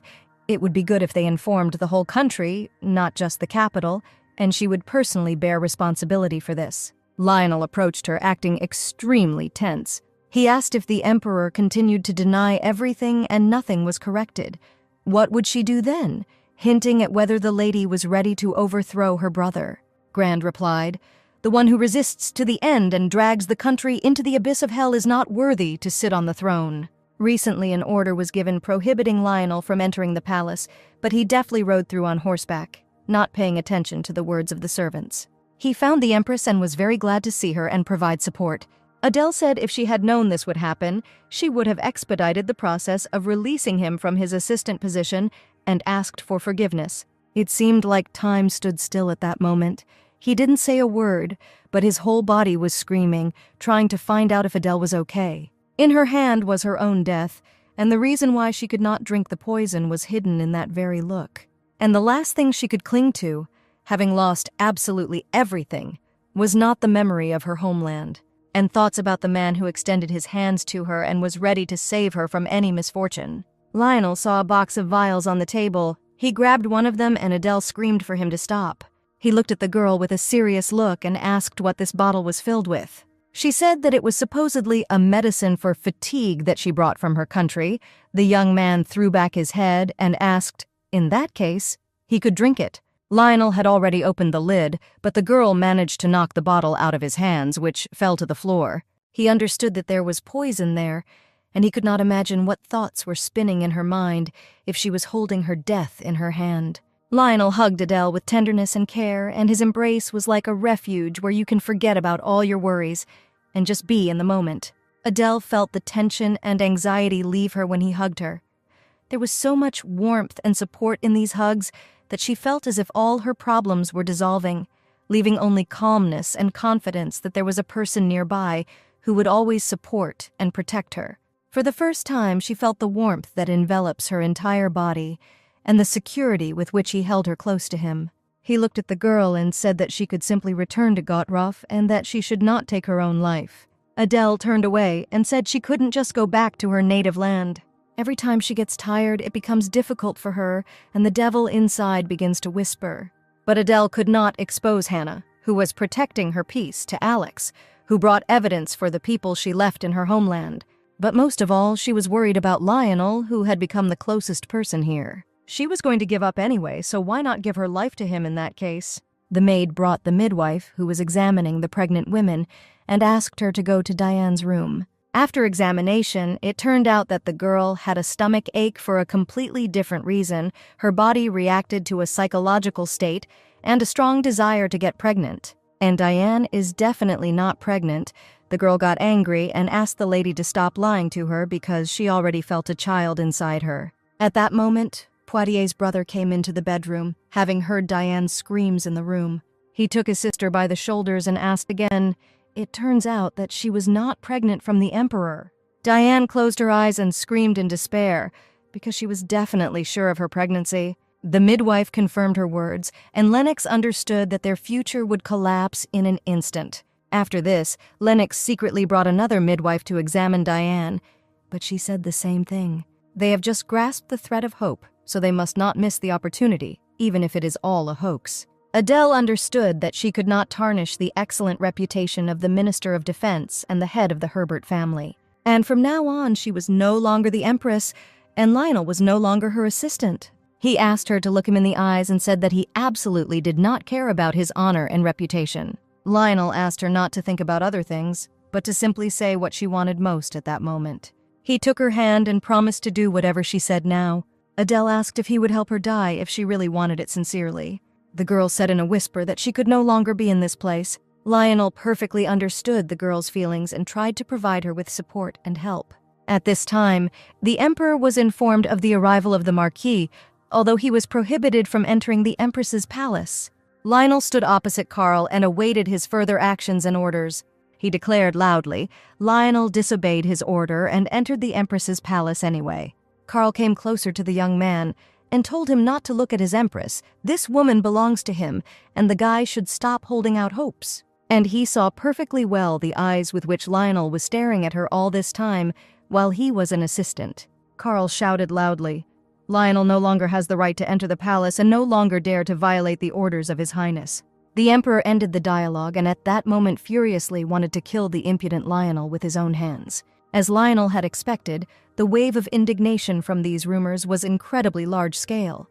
People did not understand why the Empress had to go through such humiliations, and their lives were under threat because of the terrible towers. Not only ordinary people suffered, but also aristocrats. And after for days the whole country was seething with anger. Valdor sent people outside the capital, and soon every resident of the Empire should have learned about this. Lionel said he was going to invite Princess Adelaide to the Marquisate of Herbert. Valdor was indignant at how his brother was going to then answer for the consequences and clearly went crazy. He assured that in order to achieve the desired goal, they needed her help, and it would be better if she stayed with him. Lionel never asked permission, but simply informed her. Lady Grand explained that after this, all sorts of scandals would follow, and Lionel could become a target for the Emperor. As soon as Duc d'Espone learns about everything, he will immediately begin to take action against the Valdors and Grands. And if the attention of the Emperor in this situation is aimed at him, then these two will not be able to come to a common decision and join forces. Valdor and Lady Grand understood that this was a wise decision, and Lionel had carefully planned everything long ago. He gave his brother a piece of paper and asked them to carefully read what was written there. This was a plan that was supposed to turn the entire empire upside down, and in order to revive the country again, the rotten roots must be cut off. And as soon as he brought the princess to his estate, Valdor must report everything at the meeting so that the emperor and the duke would be separated. He sent Adele a letter in which he wrote that she should go to the Herbert estate. She gave many an incentive to fight the unfair reality, and now they want to take a step forward to create a new world. Adele told Hannah that she was leaving the palace and asked her to prepare everything she needed. The servant notified the emperor, Adele is about to leave the palace, and her things are already being taken outside. Carl did not expect such a sudden departure, and assumed that someone had clearly agreed to accommodate the girl. He quickly reached her room and loudly asked where Adele was going so quickly. Carl continued to shout, but Adele only remained silent in response to him and did not consider it necessary to report on her decisions. He took her by the shoulders and asked her to admit that she was brazenly getting ready and leaving for this vile Lionel. Adele said it doesn't matter at all who she goes to, and for her this is not the main thing. The only important thing is that she will no longer be near the Emperor and tolerate his antics, and confidently stated that the place with the Emperor is now free, and she renounces the title Empress. Adele looked at the emperor proudly and declared that she would never be near him again. The emperor could not believe that Adele was really leaving him and intended to kill Lionel at any cost. He could send him to a place where he could never return, and if he managed to return, he would send him there again and again until one day he died. Carl said that if she chooses Lionel, she will not only tarnish his honor but also put his life in danger. Adele did not want to listen to the angry young man any longer and silently left the office. Hannah met her. She carefully threw a coat over the girl's shoulders and said that it was quite cold outside. They walked slowly through the palace grounds, but suddenly the two of them stopped in place.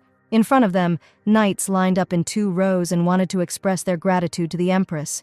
Henry Jakal, the second in command, stepped forward and bowed before the girl. It was respect for the man who was the first to challenge all the foundations that existed in the empire. They met only twice, fought together, pursuing the same goal. No one criticized or doubted the knights' deep respect for the deposed empress. Other servants of the imperial palace joined the knights, and everyone treated her with respect. Her heart was filled with pride for the achievements of her people, for the prosperity of the empire and the well-being of her subjects. Lionel came out to her.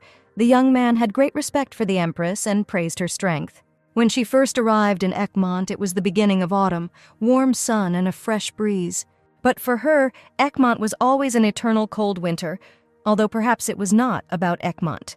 Her whole life had been winter, and no matter how warmly she dressed, the cold wind crept deep under all layers of clothing. It was a cold that she could not tolerate, and what gave her peace was the small glass bottle in which she kept her own death. Maybe that's why every time she saw him, tears welled up in her eyes, and his soft smile was like a gust of spring wind in a harsh winter. He asked Adele not to think about anything, and to trust him completely, and his reliable big hands were so warm for her. Duke d'Espone was beside himself with rage, and did not understand what was happening around him. People turned on him, saying that the Duke was not deliberately destroying the towers, and was simply observing what was happening. He hurried to the emperor, but Carl was puzzled by only one question: how Adele dared to go to the Herbert estate. The Duke insisted that now was not the time to think about her whereabouts, and that he needed to come up with a plan as soon as possible, but instead of pacifying the aristocrats, he held on to the hem of the leaving woman's dress. Adele felt her strength leaving her, so she rode in the carriage with her eyes closed. Lionel sat down next to the girl and gently stroked her face. Adele managed to fall asleep during this time and did not open her eyes. So the devil inside him whispered. When she, completely broken, said that she wanted to leave the palace, he decided that he would bring her to where she would be next to him. Lionel was ready to sacrifice everything to create comfort where Adele would be. Carl could not come to his senses after Adele left and did not understand how she dared to go to this scoundrel, leaving him. Lennox brought Diane a bag containing their main deception. He presented his sister with a fake belly so that no one would doubt her pregnancy. But the girl got angry and threw the bag to the side. Lennox assured that if people found out that she was not pregnant, she would immediately be kicked out of the palace, and Diane should not be so stupid as to realize this. He promised to bring her different bandages from time to time, and asked his sister not to take them off and wear them every day. Lennox was going to find the baby in 5 months, but for now Diane must take care of her appearance, and for now she looks very poor. Diane understood that she meant nothing to her brother, and was only a tool for maintaining power. But it was interesting who she was for the emperor. Having learned then that she wanted to be empress, he immediately refused to increase her status. She came to the bitter realization that in fact the emperor never wanted a child from a woman of low birth. Carl entered Adele's room and felt as if someone was still living in this room, but she was no longer there. She did not take anything he gave and even left a fountain pen. Carl was the one who overthrew her, but he was sure that in fact she gave up the title and abandoned him. And if he had known that everything would happen like this, he would never have taken such a risky step. But if he had left everything as it was, then no one would have dared to take her away. Carl regretted that Adele was no longer with him and was ready to do anything to bring her back. Adele woke up and the first thing she saw was an unfamiliar chandelier. She didn't even immediately realize that she was in the Herbert estate.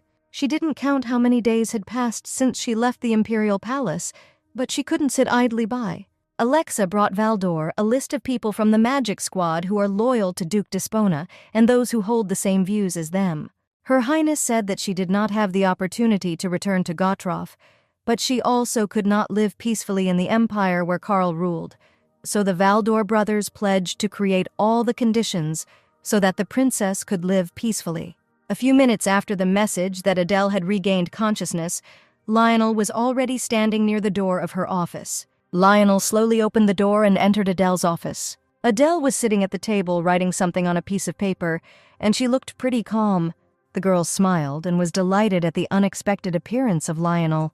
The young man approached her and asked if she could spare some time to talk to him. Lionel said he went to Alexa and reminded her that Adele wanted to create a more perfect world than this one and must fulfill her promise. And he promised to try to correct what went wrong and help build a new world. He asked the lady to continue working, while he himself stayed with her for a while. Only a couple of minutes passed, and Lionel was already sitting on the sofa with his eyes closed and sleeping peacefully. Lionel's sleep was calm and serene, as if nothing could disturb his inner peace and confidence. Adele approached the young man and saw the Marquis Lionel, majestic and refined, sitting on a soft sofa, closed his eyes and fell into sleep. She gazed at his beautiful eyebrows and sharp, straight nose. Now she could finally admit that she had been in love with the young man since the day they first met. Lionel opened his eyes and saw that the princess was too close to his face and it could be an illusion again. She asked if the princess had really been watching him sleep peacefully all this time. The young man suddenly announced that he always looks at Adele, and it gives him pleasant feelings. And no matter how much he watched her, she still became more and more interesting to him every day. It was very difficult for him to express in words the feelings that overwhelmed the young man, because his world was completely centered around her. Princess Adele, possessing incredible beauty and grace, decisively approached the sofa on which the majestic Marquis Lionel slept, her eyes sparkling with joy and excitement as she gently touched his noble cheek and leaned down. She leaned down to kiss his lips, and the moment was filled with magic and elegance as Princess Adele whispered Lionel's name, as if calling him from a dream. Their kiss was tender and passionate, as if uniting two noble hearts in a single whirlwind of love and passion. And at that moment, it was as if the music of Cupid arrows began to sound around. Flowers bloomed in the garden, and a unique atmosphere of magic and romance reigned. Status, circumstances, reputation, at this very moment, all these walls that stood between them suddenly collapsed. After the kiss, they looked at each other for some time and could not take their eyes off. Suddenly a servant came and said that people had come, they were not embarrassed by the late hour, and they wanted to meet today. They asked to hand over one thing, which the young man handed to the princess. It was the symbol of the head of the Knox family in Gottroff, and this sign made the princess feel incredible joy. Lady Diane walked down the corridor this evening, and her eyes expressed deep discontent. A sullen mood overtook her, giving her face an expression that was previously foreign to her. Her usual smile disappeared, giving way to a grimace of irritation, and worry and disappointment mingled in her heart, making her nervous and irritable. Lady Diana was offended not only by the external situation, but also personally. Her principles were violated, her feelings were insulted. She threateningly told the servants that she had come to meet the emperor, but the young men insisted that it was too late, and the girl had better come tomorrow. Karl sat in a chair with a glass of wine. His calm, cold voice showed no emotion, and he asked what happened to the girl to come here at such a late hour. Although he never treated her with warmth, her heart beat much faster when she saw him, but she understood that in her relationship with him there was no real her, and her long hair and blush and smile were only fake. He once again asked the girl to state the reason why she came and then leave his bedroom. No matter how stupid it was, Diane only now saw the real face of this man. She asked if the emperor wanted to know who she was carrying under her heart, a boy or a girl. The emperor looked at her with an absolutely indifferent gaze, as if nothing had ever happened between them. Diane spoke out. She asks this question every day, but apparently Karl is not interested in anything, even though he is the father of the child. She asked the young man to order the doctors to make an official diagnosis of pregnancy, but for some reason they do not do this. Dina sat down with the emperor and asked if a boy was born, would he make him his heir? She asked if it was all about her low origins, and specifically wanted to offend the emperor with his past. Karl sighed and said in a calm voice, "Only the son of the empress will be the heir to the throne." Diane did not expect to hear such words and now understood that her magical world had suddenly collapsed. Karl initially did not intend to make her his empress because of her low origin, and naturally he would never recognize her child as an heir. She left Karl in upset feelings and did not understand why he then gave her the ivory palace and left her next to him. And only now she realized that the emperor was simply venting his feelings when it was hard for him, and she was something like a trash can for him. And after throwing her into the abyss of hell, he sat with a calm face. And in fact, all this time she hated the completely wrong person, and only now saw the real evil next to her. The guests were to be shown into the waiting room, and Adele and Lionel were preparing for the meeting. He said that if Adele did not want visits, he could send everyone away without giving a reason. But she saw no point in refusing. When Adele asked to bring someone from Gottroff, she called the name Kana, and this meant one thing. They were determined to take the princess back. Adele was stripped of the title of empress. Kane remembered the day when she left Gottroff for a distant country where she knew no one. Adelaide did not show her weakness to anyone, and he only watched the image of her highness dissolving in the distance, who did her best to pretend to be stoic and strong. He then looked after her with sadness in his heart until her silhouette disappeared somewhere over the horizon. Lionel came out first and carefully examined the arriving guests from Gottroff to be sure of Adele's safety. He greeted the guests and said that he was the owner of this estate and his name was Marcus Herbert. He understood that one of them was the same Kane Knox, and no matter how he stopped them, she would want to take Adele home. Adele left the room to the guests and smiled welcomingly when she saw her dear loved ones. Givlin looked at the princess and said that the girl was very thin and looked completely exhausted. She looked at Kane and asked what brought them here and if something had happened in Gottroff. Adele said that she was fine, which was expected to be heard from her highness. She always holds strong, but for some reason it hurt Kane to see her like this. Lionel saw that Adele really cares about these people, and they definitely have a connection with each other. He said they would need time to talk and decided to leave their acquaintances alone. Givlin was outraged. If the reason for Adele's overthrow was groundless, he would not be able to sit idly by. Adele briefly spoke about what happened during all this time. Being the Empress of Egmont, she was going through difficulties for the same reason why she decided to give up the title of Crown Princess in Gottroff, but it was not her fault. She was who she is, and they always followed her. Kane said, Adele always said that she would choose death rather than loss of honor, and now she is going to die on this earth. They were sure that the lady acted as if there was no one near her, but no one in Gottroff would think badly of her. Kane was worried about Adele and asked her to return to her native land, where everything would be okay with her. To that native, dense forest that she once loved so much, where they spent a lot of time together. Adele often recalled her native places, which were special to her and gave her strength. She really missed those times in the land where there was not a single corner that she did not love. What Lionel promised her and what he wants to achieve can be called a revolution if he succeeds, or treason if he fails. Moreover, by inviting her to his estate, he became the target of the Emperor, and if Charles decides to attack him, Lionel will be in even greater danger. Adele felt guilty because they had come a long way here, but she couldn't leave Lionel alone and just suddenly leave. Kane did not understand. Adele was no longer the Empress of Egmont, but why she still cared about the future of this country. Although Kane was rude, his words were justified, the young men were against it, and Givlin gave Adele a letter from His Highness. He said that if Adele is unhappy, then they are obliged to bring her to Gottroff, even if this entails war. Adele opened the letter and saw the first lines, in which a greeting message was written for her beloved sister. She saw kind words from her dear brother, who was very worried about her safety and apologized for not knowing about her departure. Adele sat on the floor and read, with eyes wet from tears, lines with words of care and love. He sincerely wanted his sister to be well and was ready to do anything to make Adele happy. After reading the letter, the girl could not hold back her tears, dropped her hands and cried bitterly, sitting on the cold floor. Lionel was informed. Her Highness finished the conversation with the guests and returned to her room. He couldn't stop thinking about that kiss when their lips touched. He thought his heart was going to stop.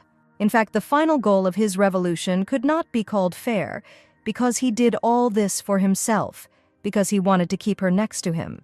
He understood perfectly well how disgusting and vile it was, but this was precisely where his sincerity lay. The young man entered Adele's room and immediately noticed wet traces of tears in her eyes. She lowered her head and asked the Marquis to return to her place. Lionel approached Adele and asked in a whisper if she wanted to stay here with him. Adele understood that she had been overthrown. The title was a shackle that shackled her all her life, and an anchor that did not allow her to budge. But despite the fact that this time was difficult for her, they never thought about another life, and they only wanted to live it with her. Lionel dropped to one knee in front of the girl and said that he was ready to share with her everything he could, and she had the right to do whatever she saw fit and dispose of his property. Adele did not understand why Lionel said such words and began to get nervous. He confidently said, "She can take everything, and he is ready to completely belong to her," and asked her to marry him. Suddenly, their intimate conversation was interrupted by Kane, who at that moment entered Adele's room. The girl asked the Marquis to leave. The young man wished her a pleasant evening and left with her permission. He felt Kane's cold gaze on his back as he passed the young man. Adele asked why Kane is still not resting and perhaps wants to talk about something. He decided to once again personally inquire whether Adele would like to return home to Gutroff. He reminded her of the day when he came to the bamboo forest to look for her.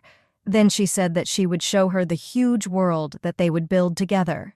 The 13-year-old girl may not have remembered it, but the words she said that day were carved into the young guy's heart forever. Believing her, he boldly decided to follow Adele. Despite the unbearable pain that the news of her marriage to the Emperor caused her, he still came to terms with his situation, but he could not agree to leave her in Egmont and asked to return, becoming his mistress again. Kane cried right in front of her and could no longer hide the pain that had pierced his heart all this time. Adele hugged him and told him that on the day she was overthrown, she wanted to die, but did not dare to die. She wanted to figure it out and asked him to give her a little time. Kane left Adele and felt that in just 6 months, something had changed in her and she was no longer the same. And there was only one reason for these changes: the Marquis Lionel, who was next to her all this time. He met him on the way from Adele and menacingly said that the young man should never dare to show her his feelings again, and she was too noble a person for him. Kane said Lionel had never really seen her happy and she had no place in Egmont.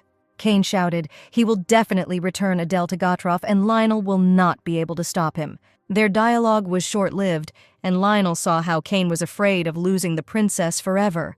Adele held a bottle of poison in her hands and wondered why she could not do it then. She had a lot of thoughts, but as soon as death barely touched her lips, he appeared before her eyes. Memories of the past desperately held the girl, but they were not what actually stopped her.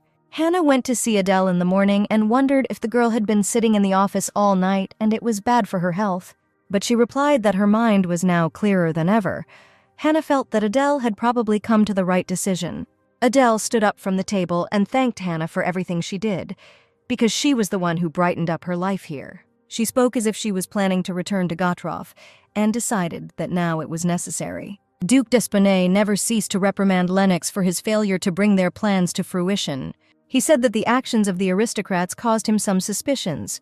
The stupid emperor was obsessed with the deposed empress, and during this time, Elizabeth and Valdor gathered the nobility. Soon a tower will have to descend on the capital, and it will be a large portal. The day it descends, he is going to finally get rid of Lady Grand and the Valdor brothers. He ordered that the magicians be selected in advance, and as soon as they remove these 3 from the path, the rest, like rats, will scatter in different directions. The emperor was informed that Princess Adele was still on the estate of the Marquis Herbert.